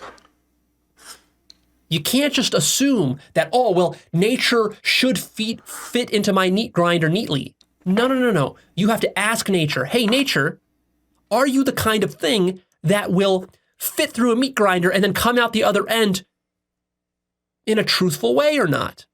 And then let nature tell you whether that's going to work or not. And what you'll discover is that nature will rebuke you for being so stupid to think that nature is so simple that it can be reduced in such a dumb mechanical way. You may not discover this. You may discover the opposite, in that maybe nature is dumb and mechanical. This is one of the conclusions that he's giving us. Let's remember, we don't want to take his conclusions and believe them. We want to apply the method, which he hasn't laid out. I guess he will at some other later point. We want to apply this method to these things, to evaluate it ourselves and come up with our own conclusions. And again, our conclusions may be wrong. Two, they need to be updated. We don't want to believe our beliefs. Don't get stuck believing your beliefs. Don't get stuck believing, for example, when science has a wrong answer, science can update and change them. Same thing here. He's giving us a conclusion. We can validate them ourselves. And then once we validate them, that doesn't necessarily mean that they are unchangeable. We still want to be able to have that looseness and fluidity. Just point that out there. Very important. This is not an ideology. This is not a philosophy. This is not some sort of religious cult. You don't need to believe him. You don't even want to believe him. You don't want to believe yourself. You want to apply the method and see that things are different than what you think they are. Maybe, potentially. You've underestimated nature. And you've done so from a meta-scientific position. What you're doing is not science, even though you're calling it science. That's the problem. What you call science is not really science. It's stupidity. It's closed-mindedness. It's the limits of your own ego mind. It's not stupid. Which you're not recognizing. It is closed-minded. Because you don't take self-awareness as an important aspect of science. It's definitely not self-aware. He's getting progressively more angry as we're going on for some reason. So let's not, you're not a stupid person for believing this. This is a typical, very, very normal. This is like within the normal range of beliefs. In fact, society generally wants you to believe this sort of thing. So totally fine, totally acceptable, definitely understandable. It's not stupid. It's not dumb. It is closed-minded though. It is closed-minded. And it should be investigated. You think you can do science out there in the world without deeply self-reflecting about the very mechanism through which you're doing science, which is your ego mind. Yep. And of course, that's going to create serious epistemic scientific blunders. You have to acknowledge the filter. You can't get around the filter. You sort of pretend, if you think that you're doing external scientific experiments and empirical things, you say, yes, I've gone beyond my own subjective filter. No, you haven't. You're just deluding yourself, and that's a huge issue. You want to acknowledge the filter. You want to see the filter. You want to see the filter of other people. When other people say things, you want to see all of the filters in the world and get closer to something. This is what Leo's calling truth, what Leo calls reality. And generally, I think a lot of people would call truth and reality. You want to get closer to that. Maybe you do, maybe you don't. I don't know. But you need to see your filter, because if you don't think that you have a filter, you're really deluding yourself. I think generally, you can't pretend. So I'm not saying that you need to deconstruct science because science is being mean to religion. I'm saying you need to deconstruct science for the benefit of science itself. Because it's like science is punching itself in the face.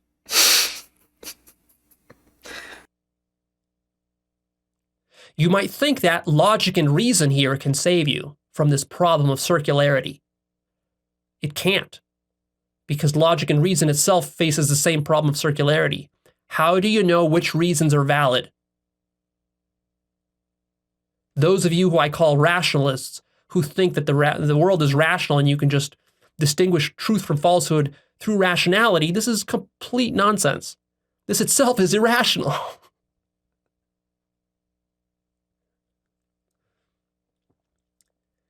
Everybody who's ever believed anything crazy or false throughout all of human history has always had good reasons and logic behind their beliefs. True.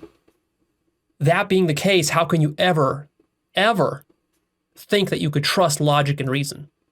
Logic and reason are completely co-opted by the ego mind. You can't trust them. There is, in fact, no clear distinction between the reasonable and the unreasonable, the rational and the irrational.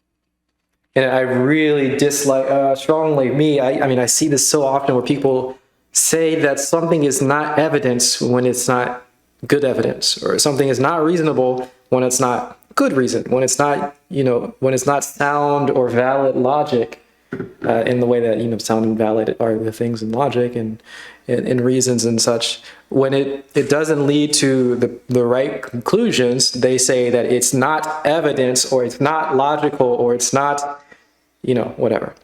But it is logic, it is evidence, it's just not good.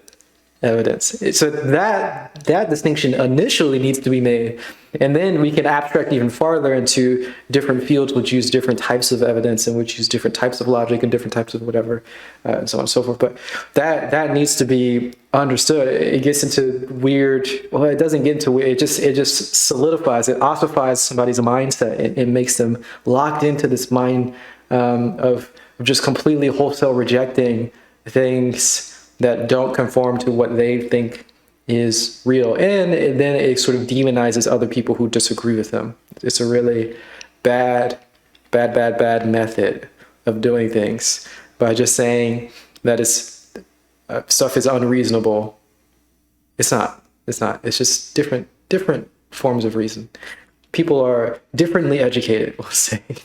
The notion of rational is actually culturally defined. Yes. It's a culturally defined notion and word which evolves and changes over time. What is considered rational today is not what was considered rational 100 years ago or 1,000 years ago, and it's not going to be what is rational 500 years from now by future generations. Yep.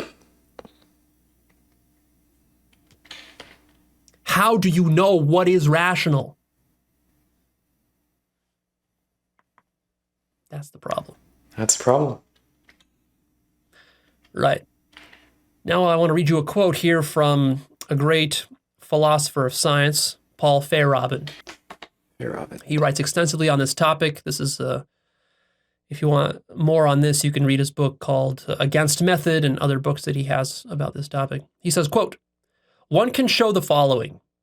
Given any rule, however fundamental or necessary for science, there are always circumstances when it is advisable not only to ignore the rule, but to adopt its opposite.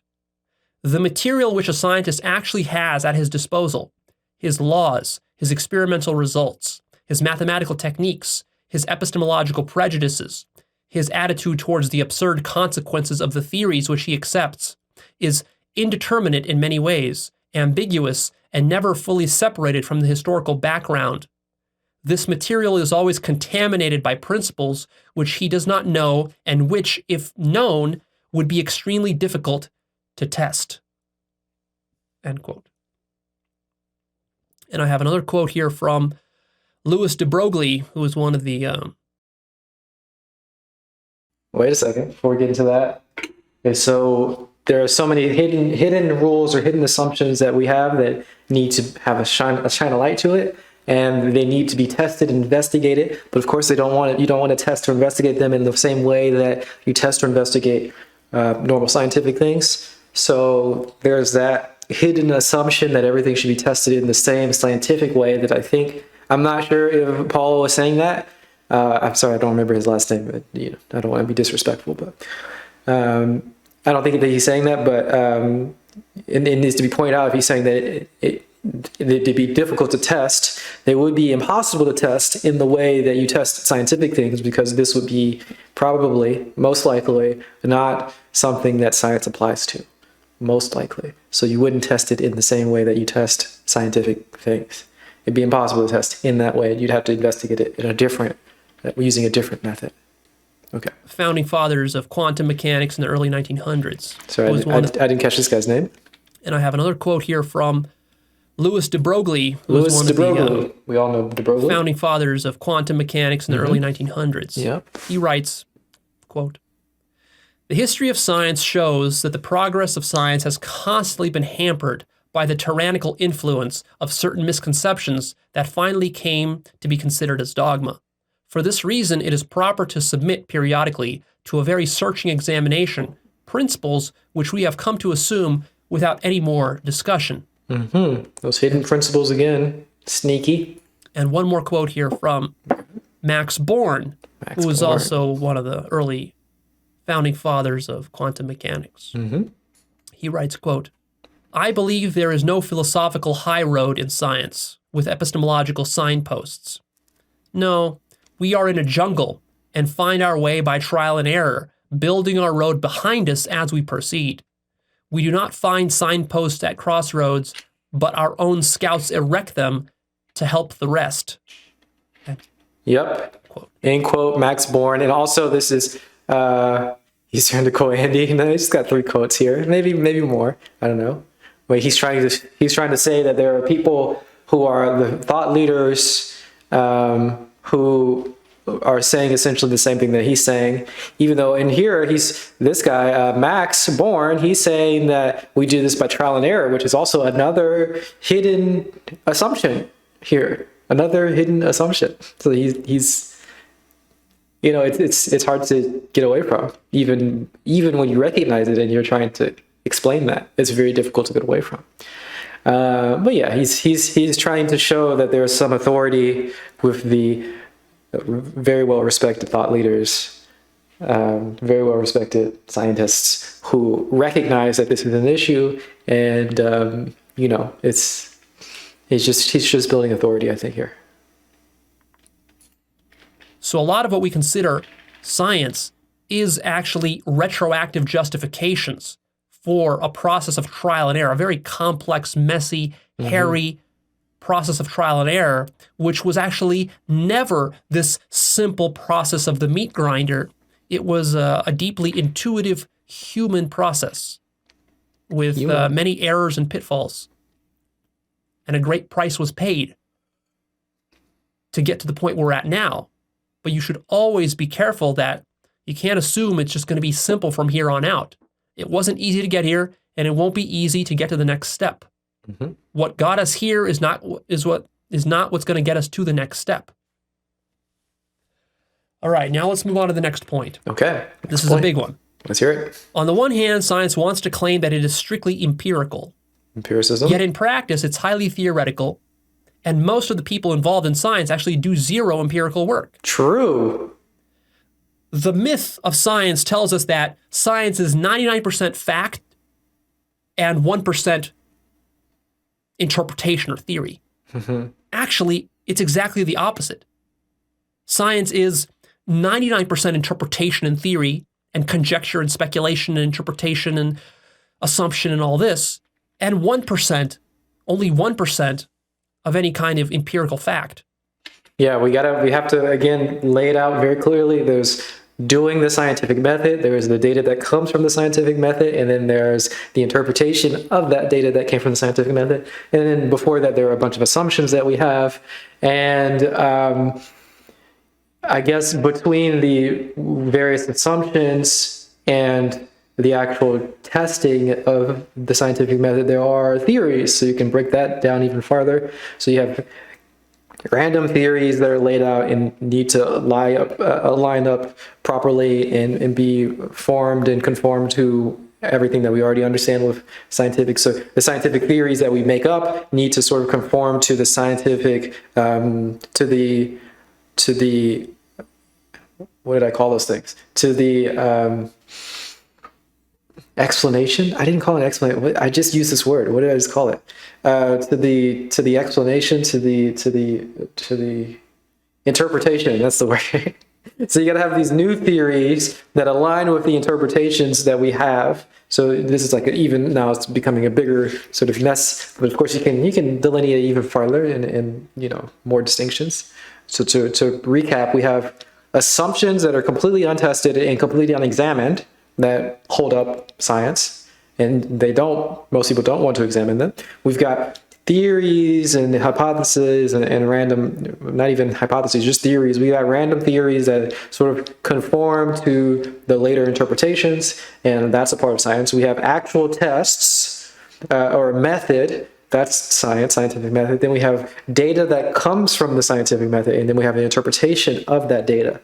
We've got lots of different parts here, and they all need to be interacted with very differently. We need to interact with them differently. And they aren't all, they are all just science, but the way that we actually do or interact or use these things are very hyper-specific and can be challenged in different ways. Science has never been a set of individual raw facts like some database or Excel spreadsheet. The myth of scientism paints science this way. When you start to conceive of science as just an Excel spreadsheet of raw facts that are objectively true, that are unbiased and independent of humans, this this whole view of looking at nature and reality is so simplistic. It's so dumb. It's so counterproductive. It's not dumb. To It is doing quality counterproductive. science. It is counterproductive. Don't let them emotionally bully you guys. It's also completely You're not ahistorical. dumb. You're not dumb. But we do need to update. I want you to see that science is full of simplifications and idealizations. Leo's a big bully. Leo's a big bully. Okay, don't listen to his emotional appeals here. He's trying to be like he's trying to be a manly man, and he's being emotional. Or he's trying to make you emotional, I guess, by calling you dumb. I mean, I guess not you in particular, Disciple, but he's calling people dumb, and he wants people to like, I'm not dumb. I'm going to investigate science, and I'm one of the smart guys too. Don't fall into that. I mean, do what he's telling you to do. Yes, you do want to investigate science, and you do want to broaden the definition and such, but yeah, you don't need to be driven by purely these emotional appeal. You don't need to be driven by fear of being considered dumb by certain people who are cool. Like Leo, he's cool, and I'm cool, and everybody else who's in the chat is cool. Hey, you guys are cool.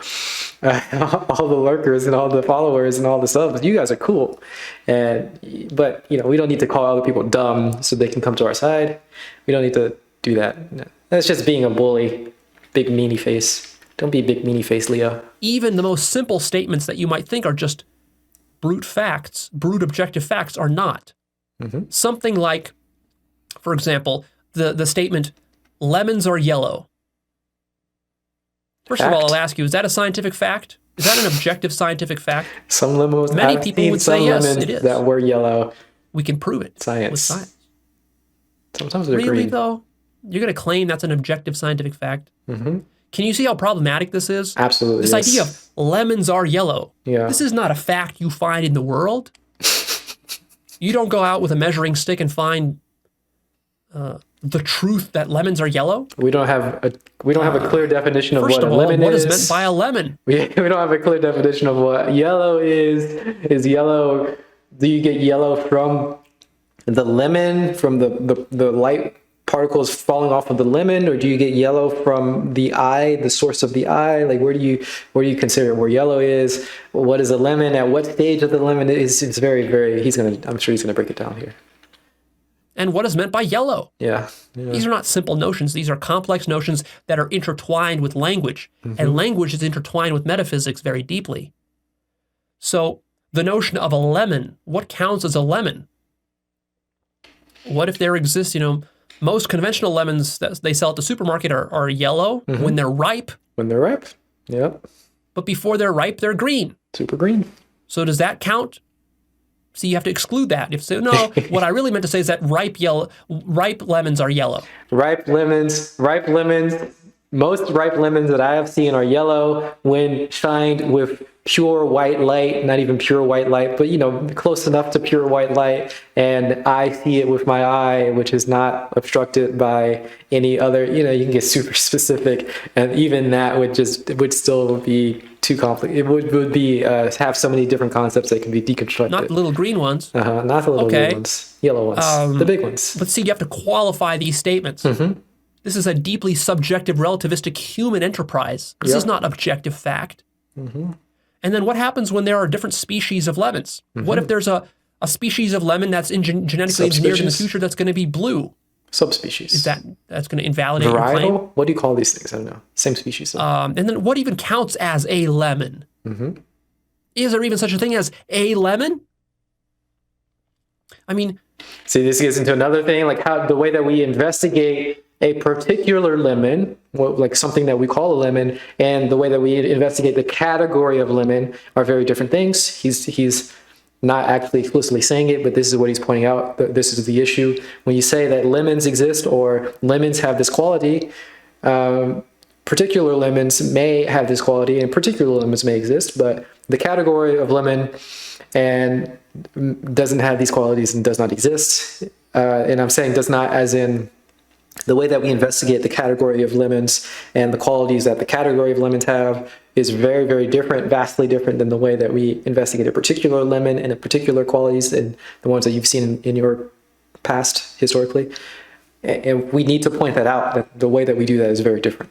So can you even say a lemon exists? Like a particular lemon exists, sure. Can you say that the category of lemon exists? Can you say that this, like, what a lemon is separate from a particular one?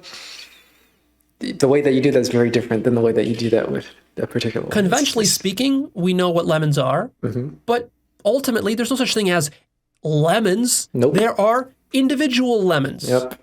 So we've created this abstract category called lemon, but really there are millions and billions of specific lemons, and these lemons are always changing. Science itself tells us that these lemons are evolving. That means no two lemons have the same DNA. Of course. They're always evolving. There's mutations in the DNA and so forth. They're similar enough to breed. How does that even work? The lemon can make a tree which could breed with other lemon trees, which would mean that they are in the same category, which they're in the same species. But then that breaks down to, like, how do we determine what is a species? How do we know if a lemon creates a lemon tree that can, mate with another lemon? Like, it gets so bizarre. Like, am I and Leo, are we the same species? Well, by definition, we need to be able to breed and have children. If we can breed and have fertile children, then we are the same species. Well, I don't think, I mean, I guess we could try, but I think it'd be very difficult for us to have fertile children. So how do we even consider ourselves the same species? Like, what is our definition of what species is? And am I and Leo, are we the same species? I don't know. Based on the typical definition, I don't think so. And I haven't tested it. I guess we could try. Leo, but it gets very difficult. It gets very tricky. It gets very hard to figure out these categories. I didn't mean it in that way. New species can be, born at any time. Yes. And then what counts as yellow? What Darrow range? Is a lemon really yellow? Are all parts of it yellow? What about the little dots there? They're kind of more brown and black. And how do we even consider, like, so many people think that color is the visual spectrum, right? Color is the visual spectrum. Color is just a wavelength, bro. Like, totally, right? And I'm like, dude, look at a rainbow, which is representative of all the visual spectrum. It doesn't have all the colors. So clearly color isn't just visual, like it isn't just the wavelength of a light. There's so much more to go along with it. And then how do you categorize these wavelengths of light? How do you determine that, this spectrum is considered yellow, and you get the picture. It gets very, very complicated. And then farther onto what he's saying, particularly when you shine a pure white light onto a typical lemon that is from a supermarket and ripe, parts of it will reflect back into your eye and will be yellow, but other parts will be black, other parts will be green, other parts will be brown. So is the lemon yellow in this particular condition, or is it yellow and brown and green and tricky? And then there are different shades of yellow. Like, so what counts as yellow? At what point is it green rather than yellow?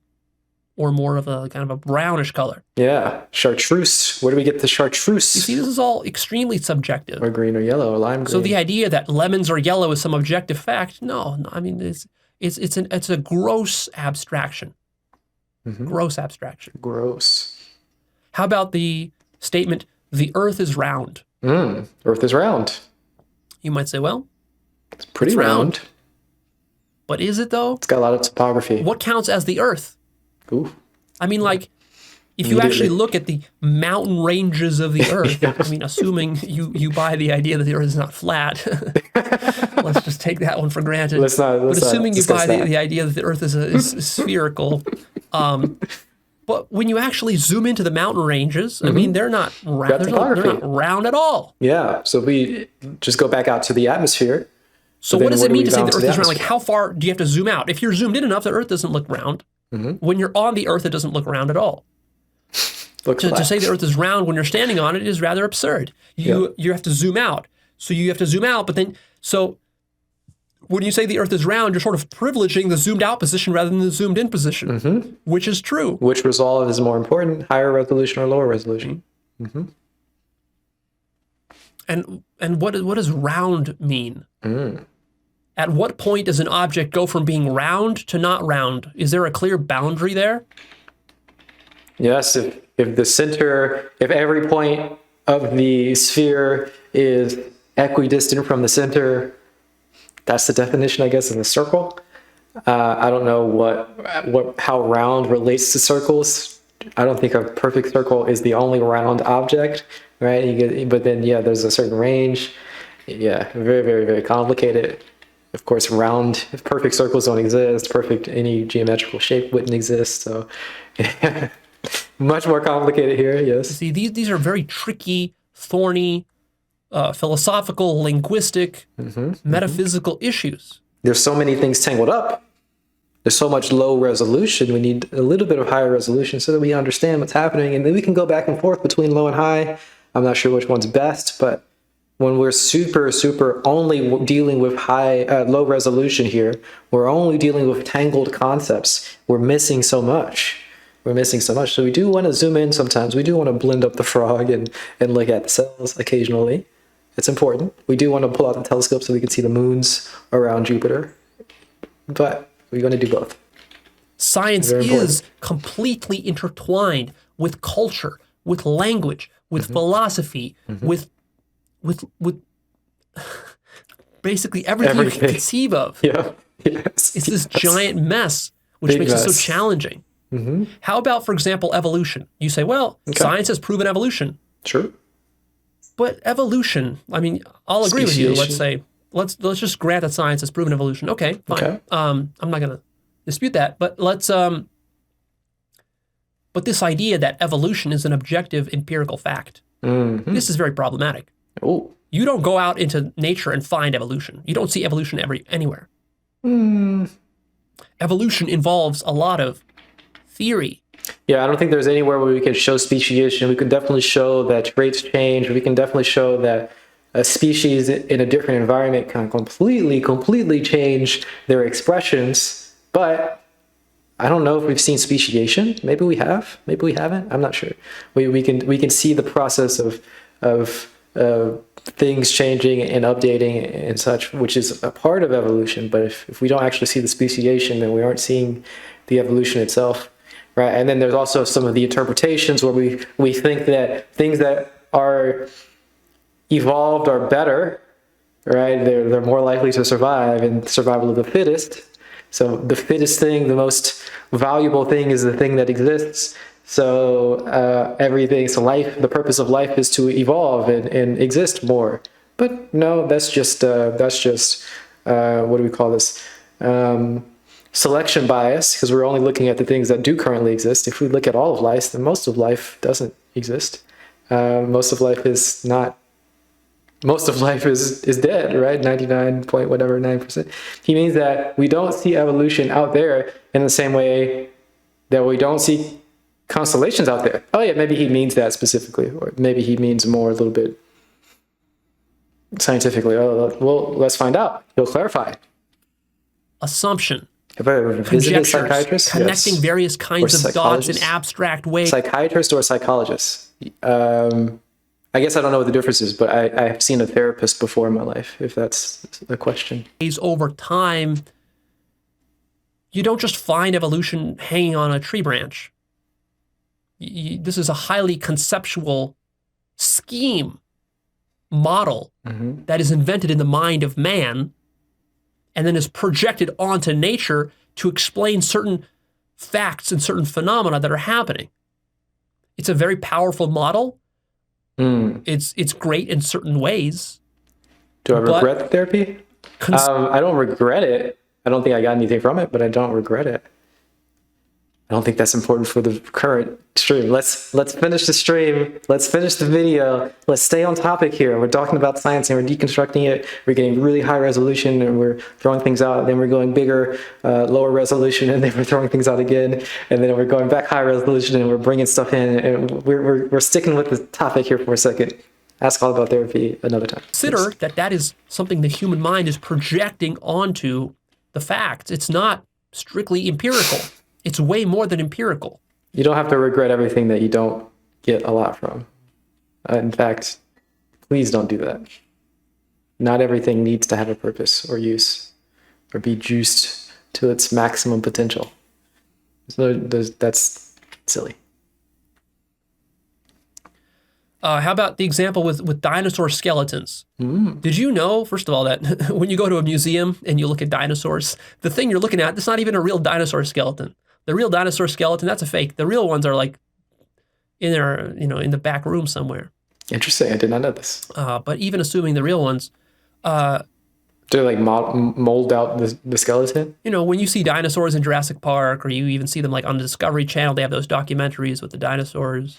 We have no idea where They show their skeletons. A lot of times, the skeletons they show, I'm not even talking about the bodies, but just the skeletons alone, most dinosaur skeletons are very incomplete. Like a lot of times when they find a T-Rex or something, it's going to be only 10% complete, 20% complete. Right, and we don't know what the arrangement of these skeletons should be in order to make a proper, T-Rex. And then also we have this, for some reason, idea of the skin and the muscle structure of what a dinosaur would be. We have no idea. We have no idea how much muscle or how much other organic material would be on top of the bones, and we have no idea what the skin would look like, if it would be covered with feathers or if it would be scaly like reptiles or whatever. We don't really have a very solid conception of this. I'm sure we have a better conception. I'm sure scientists have a better conception than what we have in our sort of cultural consciousness, but still, it should be pointed out, we don't actually know.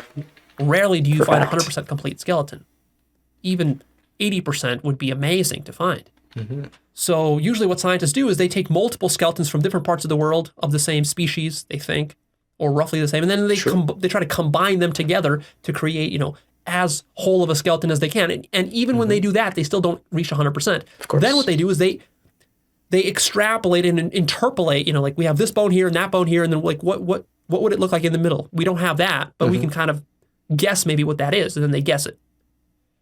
So that, guess. I'm using this example because it's perfect to illustrate just how unempirical the whole process is and how much it involves guesswork and interpolation and so forth. And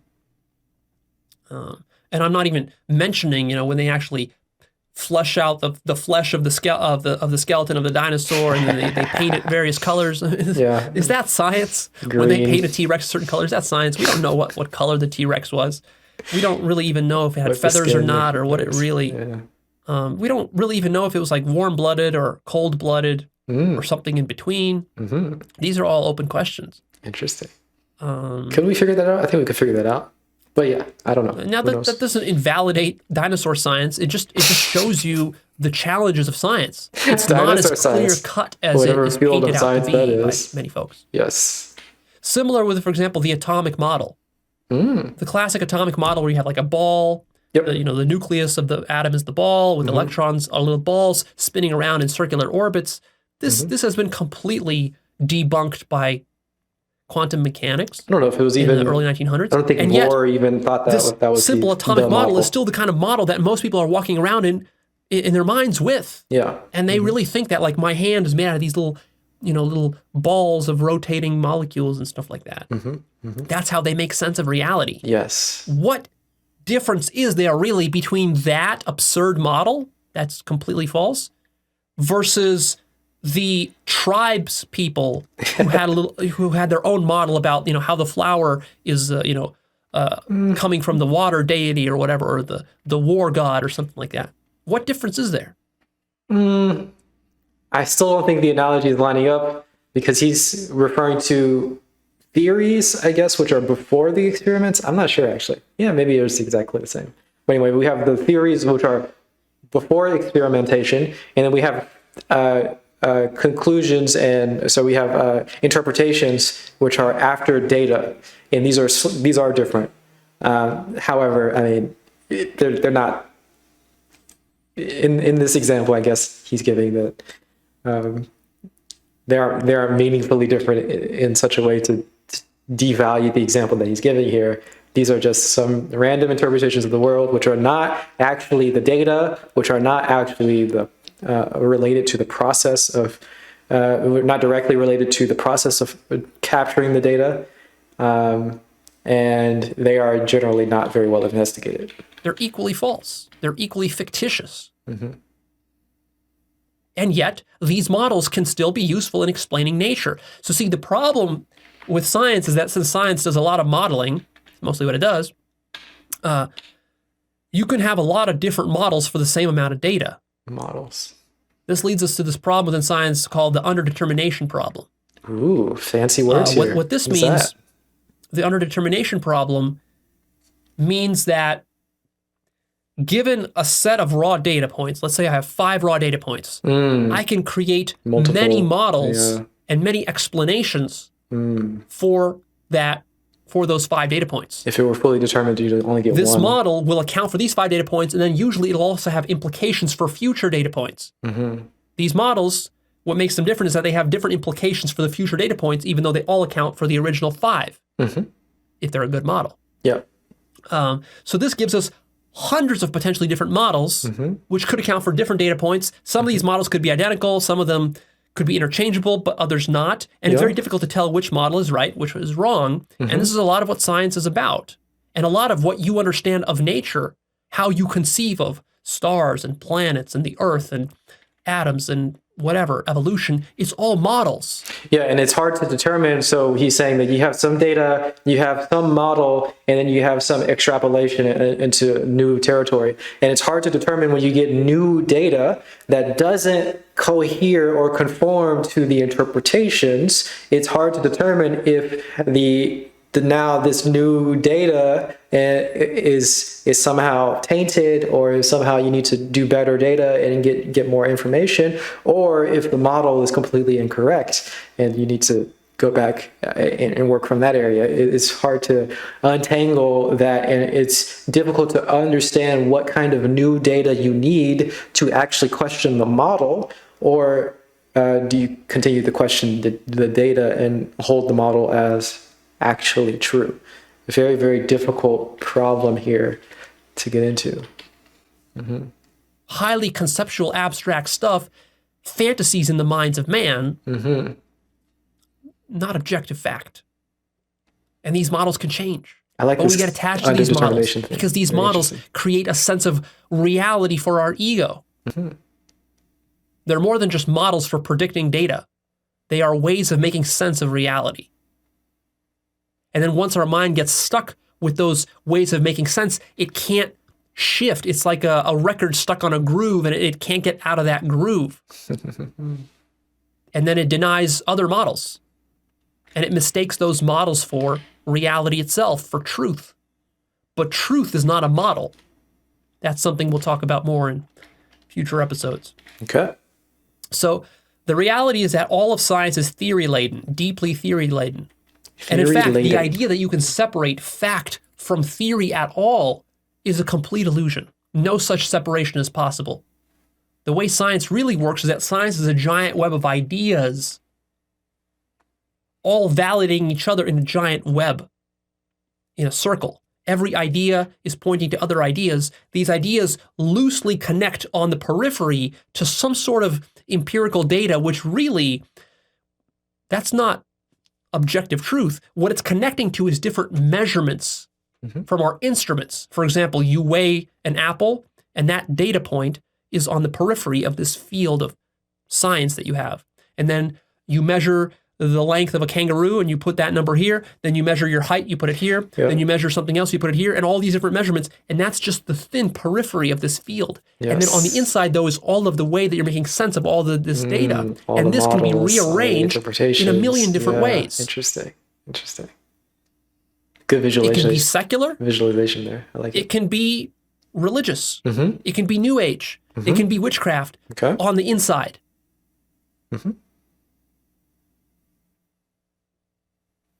Accounting for the same data.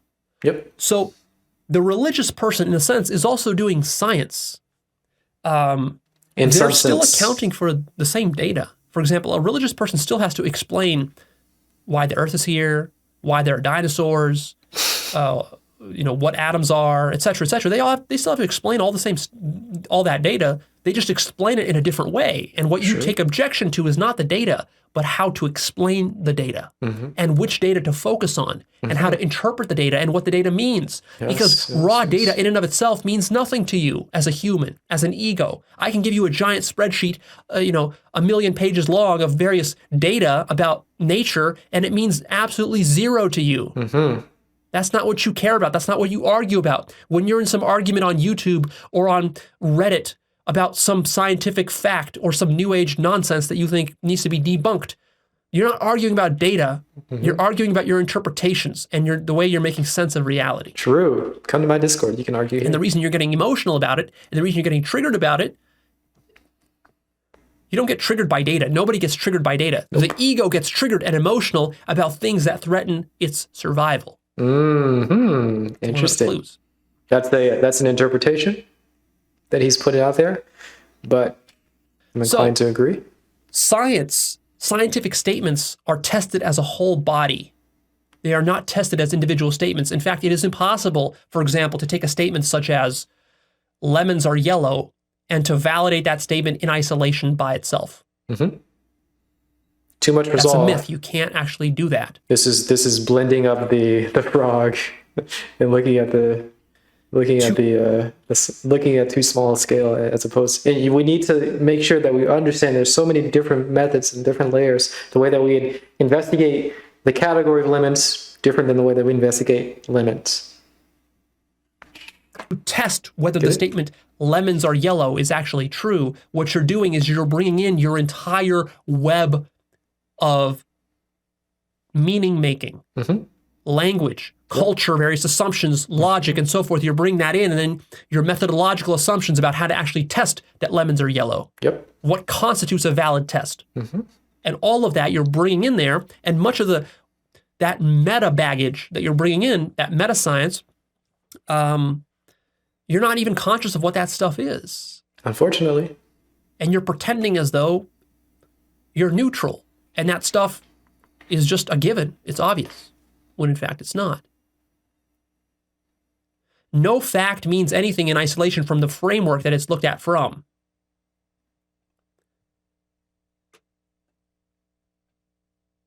Interpretation is unavoidable in science. That's a conclusion. There are also methodological questions that are relativistic and problematic, such as which phenomena to study, which phenomena is worth studying, because which is important. A near endless amount of phenomena in nature to study. What do you study? What do you allocate funds and time to, your energy to? You have finite time, energy, and money. Which questions do you ask? Because the questions you ask determine the answers you get back. If you don't ask a certain question, you won't get a certain answer. This is highly relative and subjective. Which experiments do you run? How do you design your experiments? How do you know which experimental designs are proper and which are improper? Which are going to bias, how you design your experiment biases the results you get back. And then how do you interpret the results of those experiments? How do you categorize things? That's another relativizing factor. Even categories like lemons or limes or citruses or oranges or, fruits, vegetables, these sorts of categories, these are highly relative and subjective and they're fuzzy. It's not so clear how to categorize such things. There are no clear, objective categories found within nature. Our mind is projecting those onto nature, and how we carve up nature, that's relative, that's arbitrary in a certain sense, and that's different for different people. Yes. To clarify a little bit, it is actually very clear what the difference between a fruit and a not fruit, and I think citruses are very clearly defined, but the definitions are arbitrary. The fact that we think that it's an important distinction to whatever planty material has a seed and has fleshy things outside of it, and whatever planty material doesn't have that sort of seed or fleshy things, to distinguish those things is very, to say that we think that that's important, that's arbitrary. It doesn't make it less objective. Maybe it does. There's a bit of a looseness with the language. Once you get the definition, then everything that comes from it is definitely it's very clear. It's very, whatever.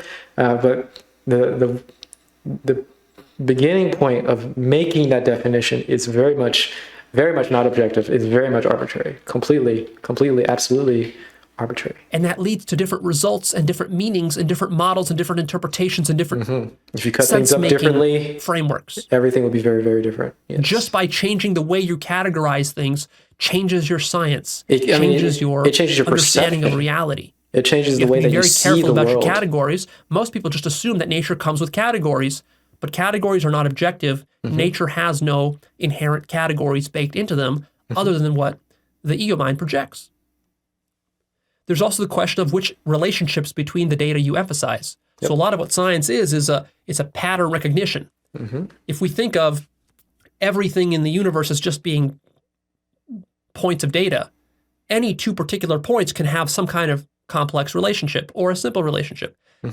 You can think of science as finding connections between these different data points and the relationships, cataloging the relationships between them.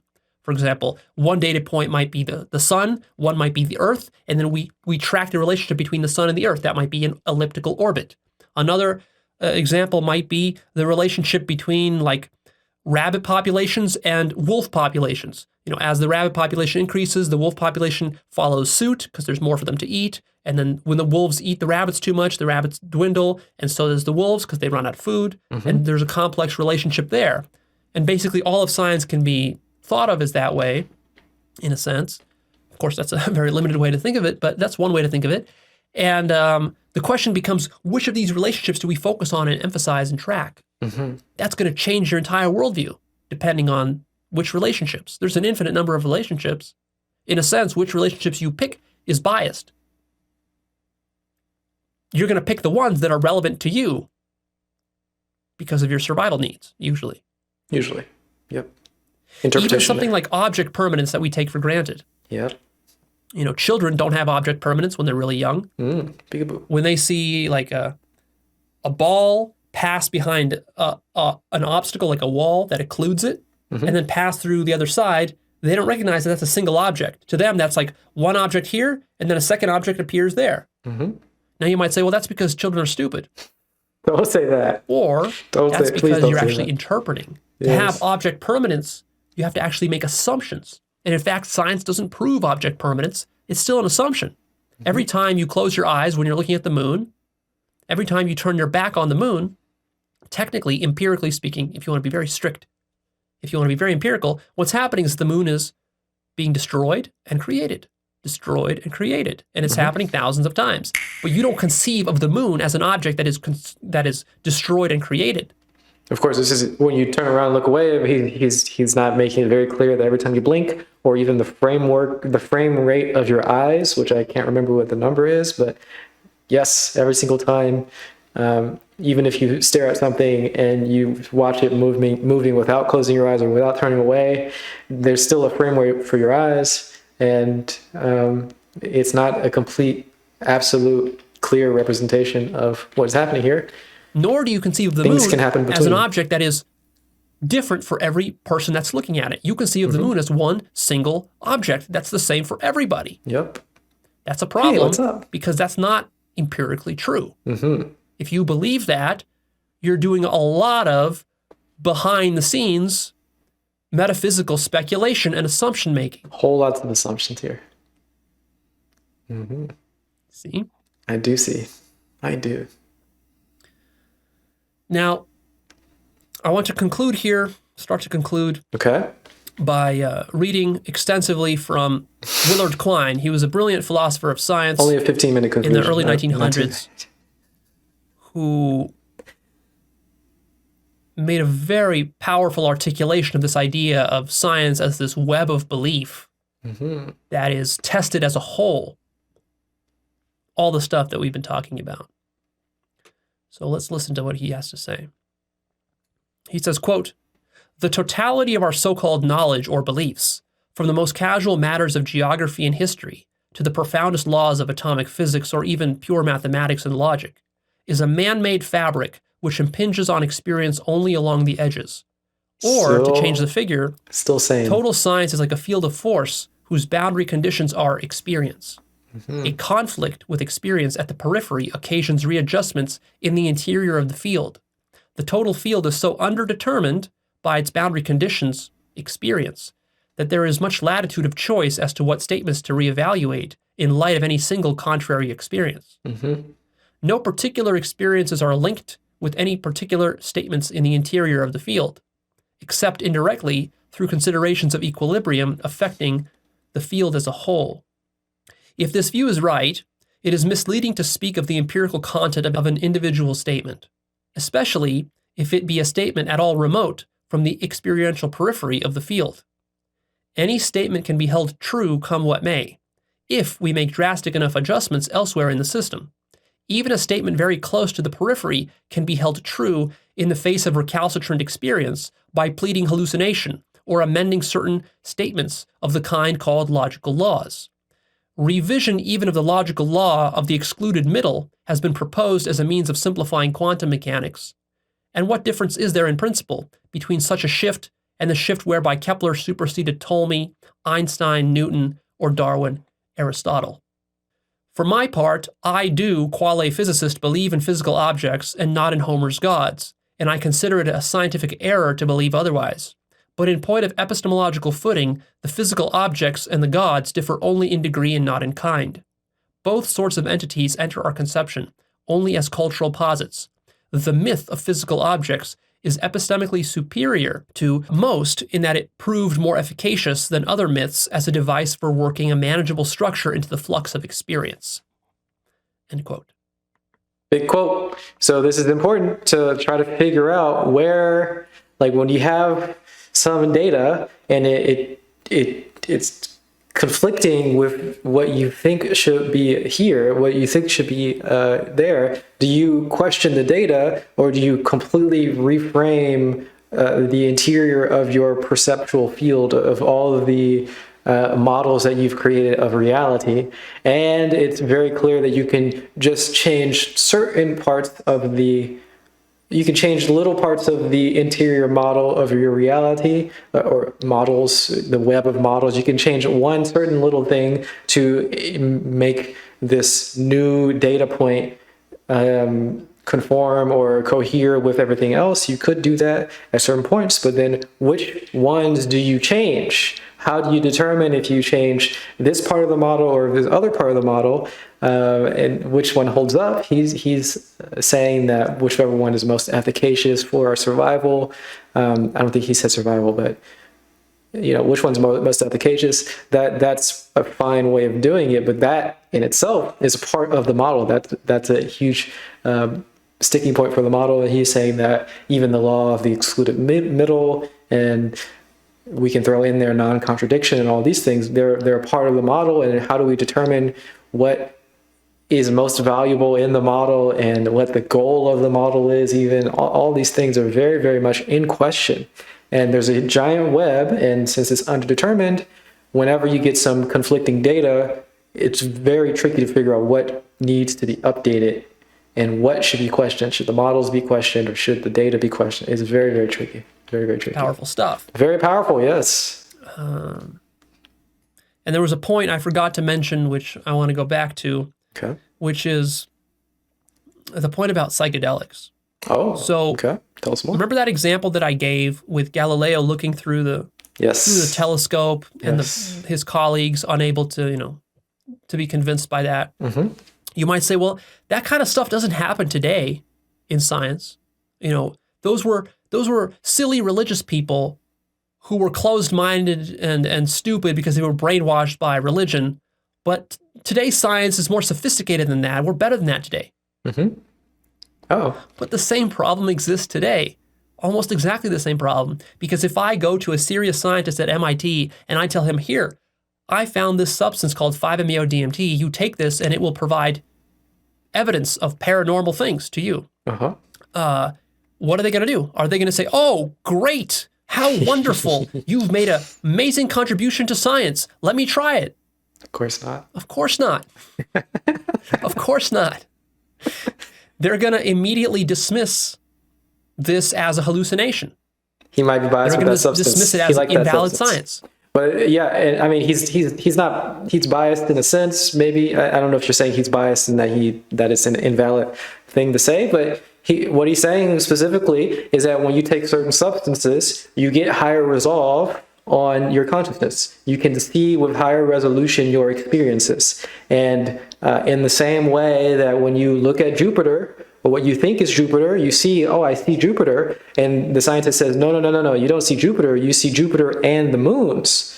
And you look with your naked eye and you say, no, no, no, it's just a one giant big bright light in the sky. And then you pull out your telescope and you say, oh, actually, there's higher resolve here. I can untangle these things and see them separately.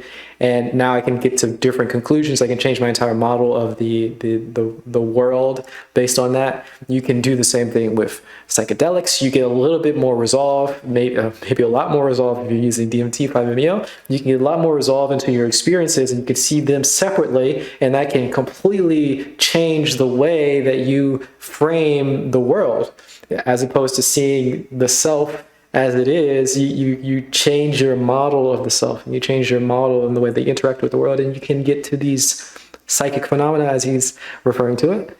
Yes, yes, yes, absolutely. I don't think he's necessarily biased with the substance. I'm sure he would allow for anybody to use different substances or meditation or whatever as the thing to resolve consciousness, to get higher resolution onto your experiences. He's just giving that as an example. Yes, yes, yes, yes, yes, yes, yes, yes. And they're never actually going to test it. Mm-hmm. Just like with witchcraft, they're never going to test witchcraft. Because their culture taught them that witchcraft is bad. Yep. And their culture taught them that psychedelics are bad. And they just believe their culture without questioning it. Now, of course, they're going to deny my point here by saying that, well, Leo, we can't question, or we can't personally test every crackpot theory that's out there. And there's a lot of crackpot theories and can't. People it's difficult to do. Peddling all sorts of bullshit. Hey, you're right. Of course, that's the whole problem. That's the whole problem of epistemology. Discovering truth and separating out from falsehood is highly, highly non-trivial, and it's extremely costly. And in fact, it even comes with risks, serious risks, even to your own life. And if you're unwilling to take these risks and to pay these costs, then you're not a true scientist. You're not in the business of science. Science is all about taking calculated risks. On tech science? On the science front? Oh, on the science front. Okay. On the science front, this is a video about one person once called the worst enemy of science, who was a philosopher of science, on this subject. Interesting. Yeah, philosophy of science is not very well liked by scientists, unfortunately, because it questions the assumptions, and it may build up different assumptions. It has a completely different method of evaluating the generally unexamined assumptions of science. So the philosophy of science is not generally well liked, and it can completely undermine what is being. It can completely undermine a lot of our scientific progress. In some ways, and in other ways, it can make it flourish and make it much more rich and expansive. It's difficult. We'll take a look at it after. Exploring uncharted territory. You see, it's very easy to explore already charted territory. That's what most scientists are in the business of doing. But when it comes to exploring truly uncharted territory, that's where they get scared. That's where they screw up. To explore truly uncharted territory, this takes a special kind of mind, a meta-scientific mind. Yes. That can go beyond science.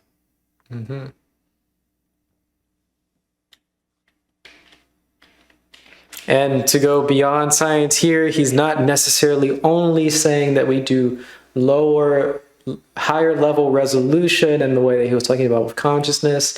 You could also go lower level resolution, where you don't necessarily extricate certain phenomena from their cultural context or from the specific arena that they are working in. For example, I talked about psychics earlier. If you have a psychic and they work in their own village, I guess, and they do their own little thing, and they have a specific environment that is charged with their psychic energies, and they only work with people who are not skeptics, and so on and so forth. There's a lot of context that goes along with the psychic and working. And if you try to take that psychic away from that environment, you try to give a little bit of extra resolve.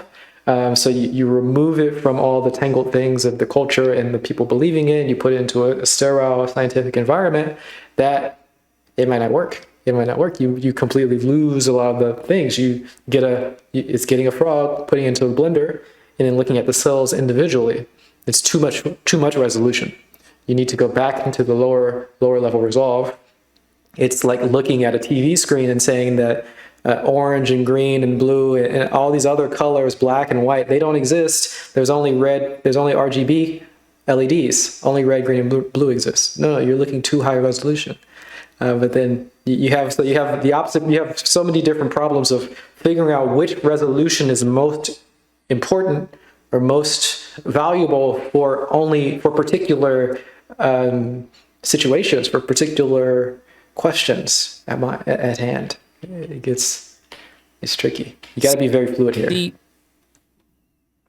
science, contrary to the opinions of rationalists, science requires really good holistic intelligence and judgment and wisdom beyond anything explicable or formally provable. Yes. Again, this goes back to that meat grinder analogy.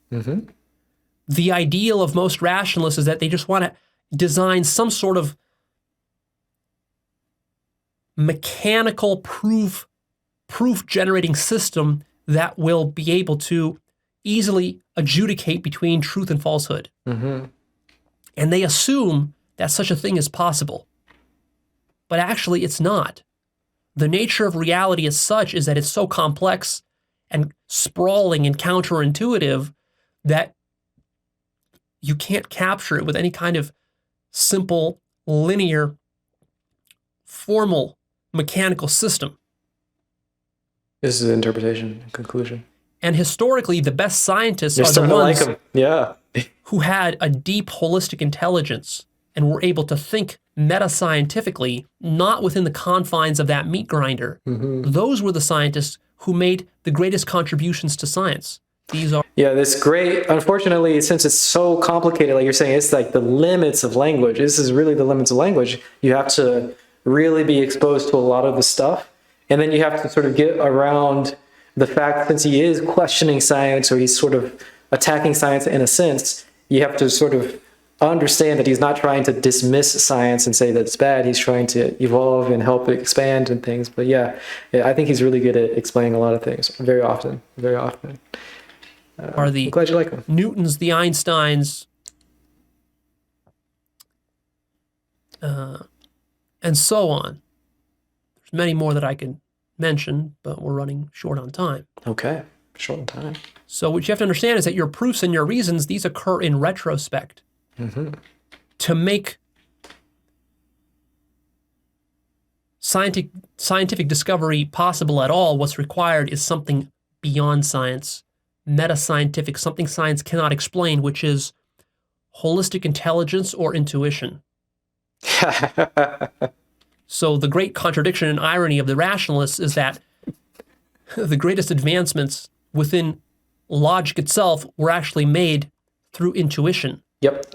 And the greatest advancements in science and mathematics have been made through leaps in consciousness and intuition by genius visionary scientists, not by brute force mechanical methods of sort of meat grinder method.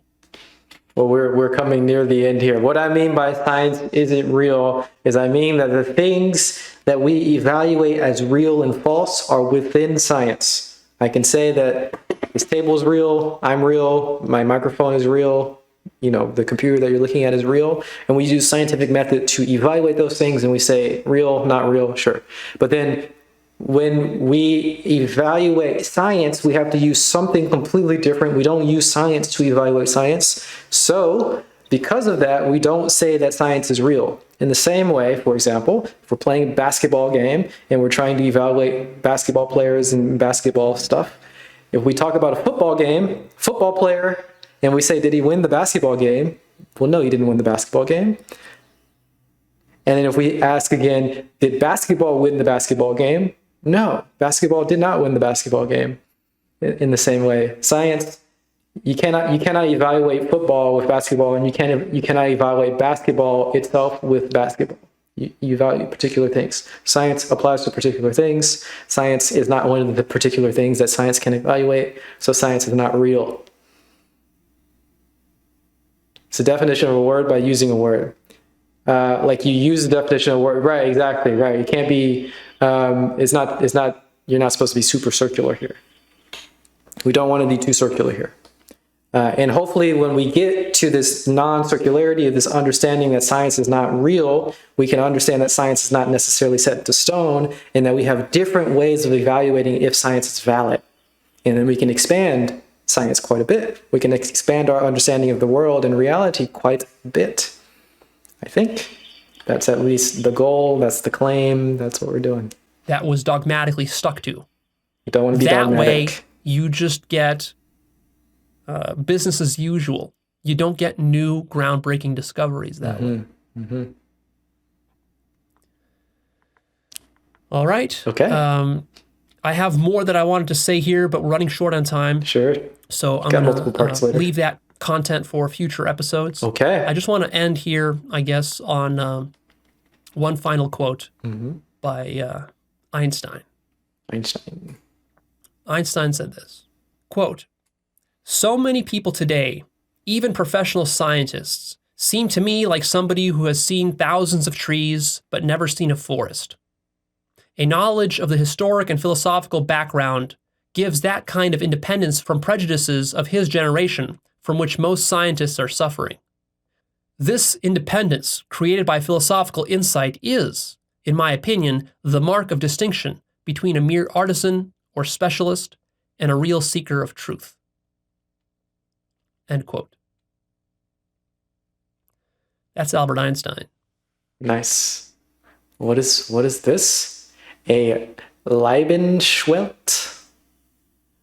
What it can examine is limited somewhat, but it can still be very useful. Oh, of course, yes, science is extremely useful. This is not a dismissal of science. This is not we don't want to get rid of science, obviously. Science, well, I mean, it's not that obvious, I guess. Science is pretty awesome. Science is great. We like science here. We're not attacking the content of science, just sort of trying to expand the structure of it.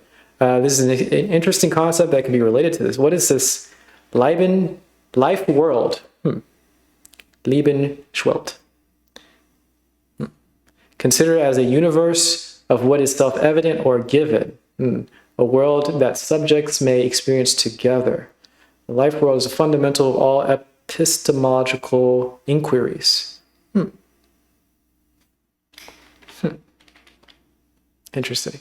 So I think he's just trying to define what it is that we are, the sort of external grounding for, he's saying here in particular, epistemological inquiries. Everything that epistemology applies to is life world. Yeah. And everything, for example, I would say everything that physics applies to is reality. Though this is a definitional issue. Some people use it differently. Some people use reality to be a lot more expansive than what physics applies to. Some people would say, yeah, different things here. Yeah, this is interesting. I like it. We live in an agreed upon reality, but there are also things that fall outside the collective experience normally, which can't be easily seen or dealt with by science. Yeah, science can deal with the collective world. Yeah, and I think there's also another issue because we have a particular lens of the world. A lot of us are sort of locked into this materialistic scientific mindset. So when we see something that does fall outside of it, we kind of filter it out. We explain it away by saying hallucinations or dream or things like that. We just filtered out hand wavy. I don't know. I couldn't explain it, so I'm not going to think about it. And that's a big issue. That's a huge issue. But yeah, interesting. I like this idea of the life world. We have to define and understand. There's a definition of what is the sort of collective agreed upon external world, and then there's some difference between whatever the actual external world may be, and there's a difference between what the external world through the lens of epistemology, the external world through the lens of physics, the external world through the lens of emotions. It's all very different, and it should be pointed out. I don't know if we need to name every one of them, but just point out that these differences are here, in that the way that we see the world is so fluid and vast, so that we can understand and we don't get stuck in this sort of materialistic mindset. And Albert Einstein is a really amazing guy who I recommend you study his work more deeply. Study the meta-scientific aspects of his work. Okay. Because there were sort of two sides to Einstein. One side of him was the scientist, the technical scientist. The other side of him was the philosopher and the epistemologist.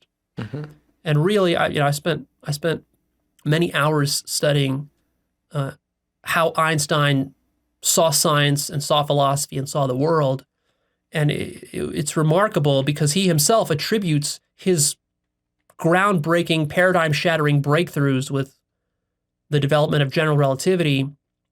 When he was asked, what is it that allowed you to make this, what is the biggest scientific discovery basically in all of human history?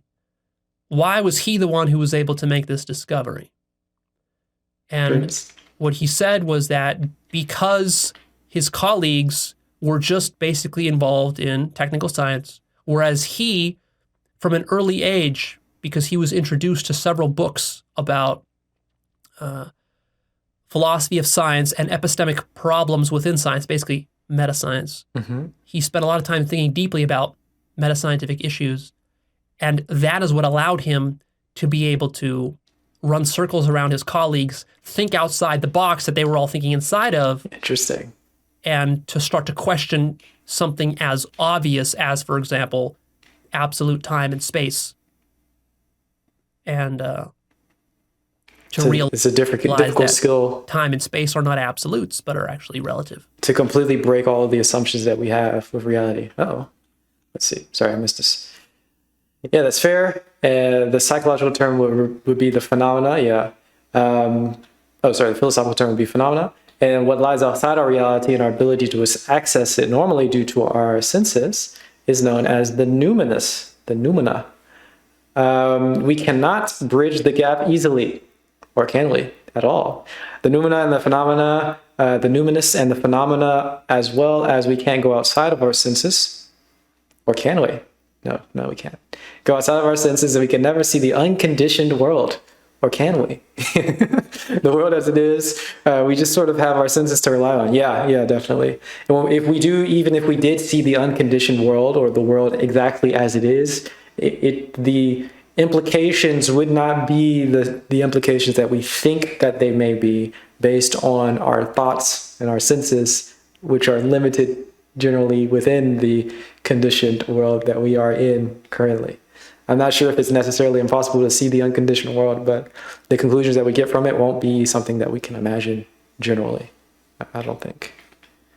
And we do have to rely, we're always going to have to, we're not always, but we're going to have to bring it back into the sort of general framework that we are usually in, unless we completely change our consciousness to always be outside of the conditioned world. Maybe it's a possibility, I don't know. And the reason he was able to do that was because he took these philosophical and meta-scientific issues, these epistemological issues, very seriously. That's very interesting. And he was critical of those scientists who poo-poo that stuff as though it wasn't important. But then again, he was a brilliant scientist doing groundbreaking research, whereas most scientists aren't doing that, so maybe they don't need it. True. Most people don't. I'll end on one final quote of Einstein's, which is, quote, "I want to know God's thoughts. The rest are details." Interesting. All right. That's it for part one. But we're just getting warmed up. Okay. Just getting warmed I'm up. excited. You think this was a lot?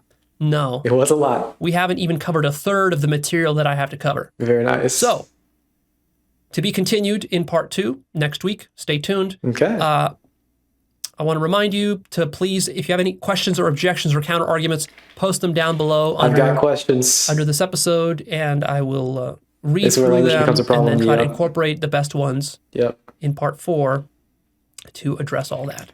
We All right, that's- unfortunately don't have language that is like easily abstractable. Like we haven't even conceptualized the idea that we need to have of more loose, sort of fluid language that we can address things that are outside of our framework. So we don't have a very easily abstractable language. Everything that we use, every word that we use is generally very, very closely tied to the framework that we're stuck in.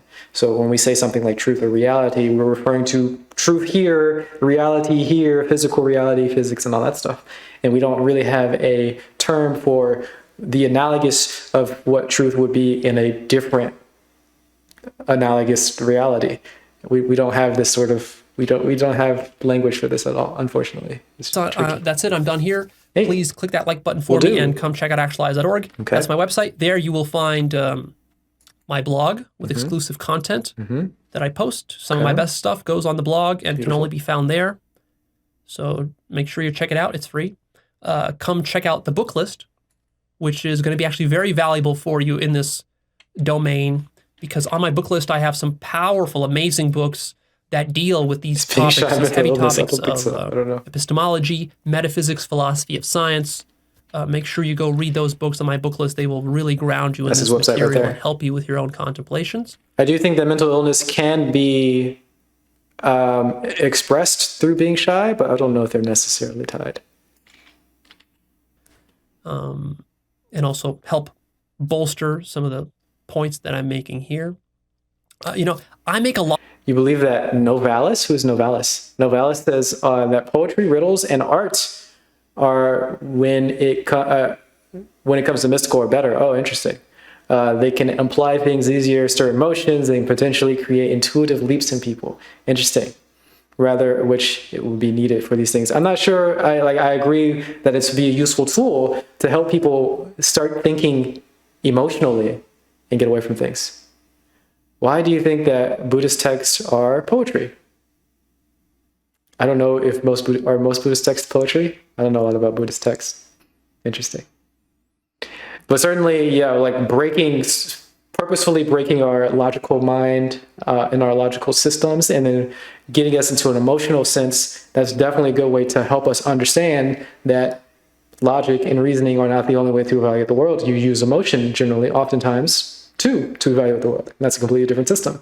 And then hopefully you can bring in art and say, oh, you evaluate artistic things, you evaluate music, and you evaluate paintings in a different way than you evaluate your emotions, in a different way than you evaluate your logical whatever things. And then you give somebody a weird experience and then ask them how did they evaluate it, and they're stuck. They're trying to evaluate it with their logic, they're trying to evaluate it with their emotions, they're trying to evaluate it with their aesthetics, and none of it works. And then they're like, oh, there's a different way. Boom, fantastic, I found it. There's a whole new field of way that we interact with the world. It's not logical, it's not some sort of aesthetics thing, it's not really emotional, it's completely different. It's just a whole separate spiritual way of, I'm evoking this new concept here of spiritual, but this is a different way of evaluating the world, completely. You can't use logical semantics and sentence structure to describe what they want to, exactly, yeah. Well, you could. You could. I do want to be careful here. I don't want to be completely uncareful, but I do want to be careful here, right? So when you can use logic and reasoning and sentence structure to talk about this stuff, but you have to have a different evaluation first, right? In the same way, you can talk and have logic and sentence structures to give you information about emotions, but you need to emote your emotions first. You need to feel the emotion first, and then you have these other things to support. In the same way, you need to spiritual, whatever the spiritual experience is, you need to experience your experiences first, and then you can go back, and then you can, add logic, and then you can add whatever. You need to listen to your music first, and then you can evaluate it with music theory, right? You can support these things with logic and reasoning, but if you're stuck thinking that logic and reasoning is the way, then we need to break that completely first, get you to actually feel the thing in the way that you need to feel the thing, and then we can support it back with logic. Yeah, poetry is often used for that exact reason. Poetry doesn't obey the logical semantic structure and sentences. Yeah, definitely. German philosophers consider that to be arch romantic. The arch romantic. What does that mean? The arc romantic. Tied to the deal with a problem, trying to deal with the problem of how to approach the infinite when we cannot reach it yet through pure logic, exactly. How we ground things, for instance, yeah. Don't do much, but also in academic thinkers have done in philosophy, they study wisdom. You're already outside of logic when you do that. Yes, yeah, I think so, I agree. Spoken a lot of tall sentences, like we say, we must sow the earth with no context, but after a while, you realize that he means philosophers should plant seeds for the ideas of people and let them organically develop in some way. Yeah, so it's much easier to just give them random statements to have people ponder and then actually figure it out.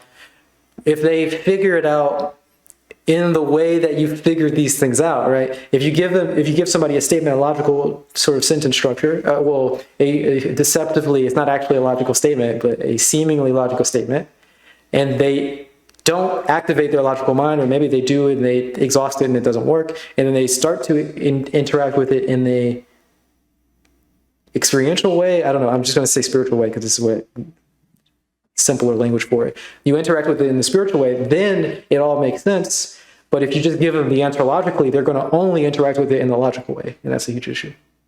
How do you plant those seeds organically, though? Yeah, they're already influenced. Yeah, it's hard to plant organic seeds and give people something without your own context and your own filter. But since I'm telling you that, you're thinking about it and you're stuck in your thoughts.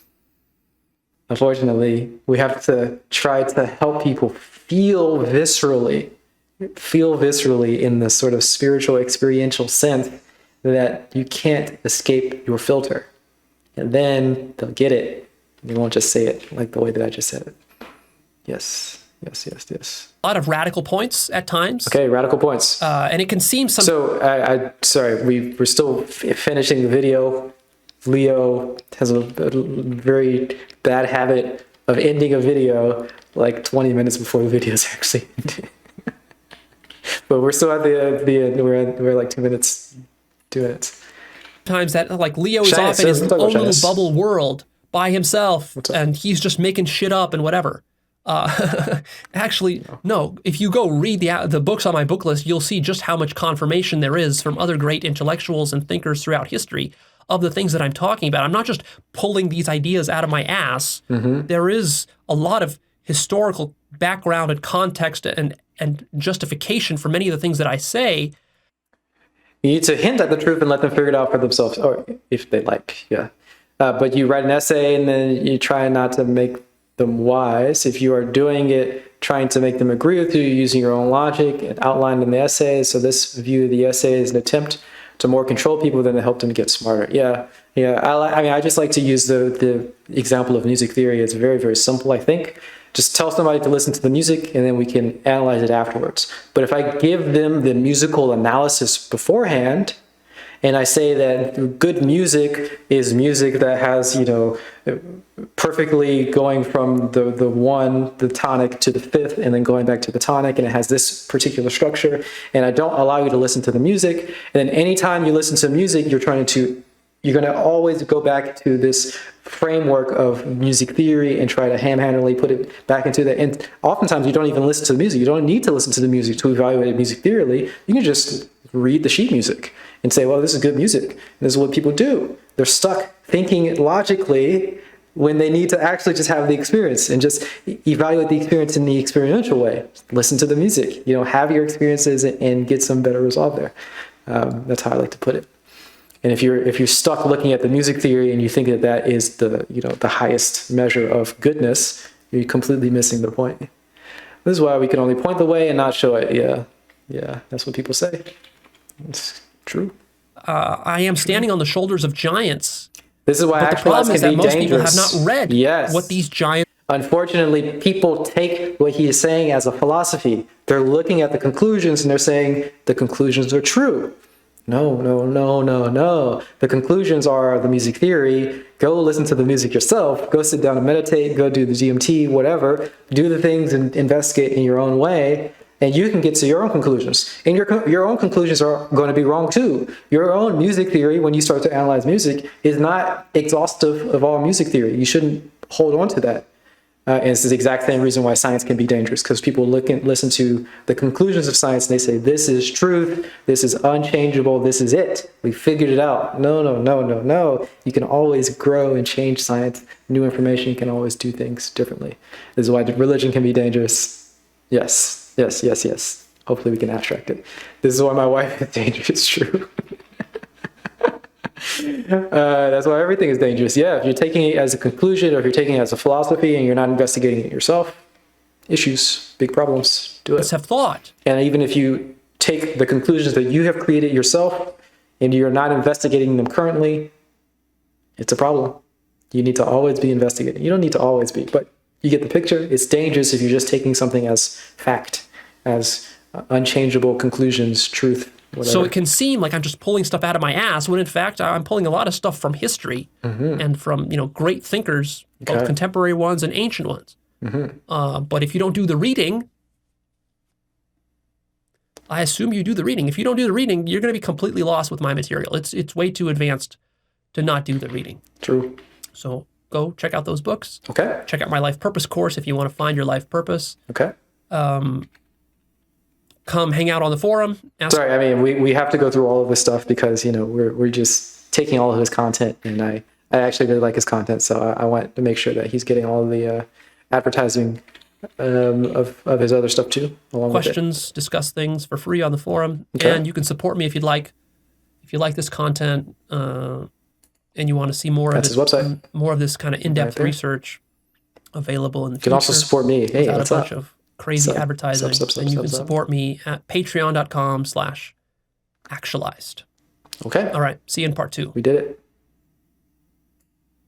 All right. And he also has a very lengthy comment. Oh, that's not what I wanted. Let's look at the lengthy comment that he has. Skip ad. Oh, okay. Lengthy comment. Announcement. Got an announcement. I'm thinking of supplementing this 4-part series with a 5th part that would include a Q&A with a professional person in academia or science, wherein I answer any of their objections or critiques. If you're reading this and you are a professional within academia or science and you would like to record a live Q&A session with me with your objections, please reply. Oh, wow.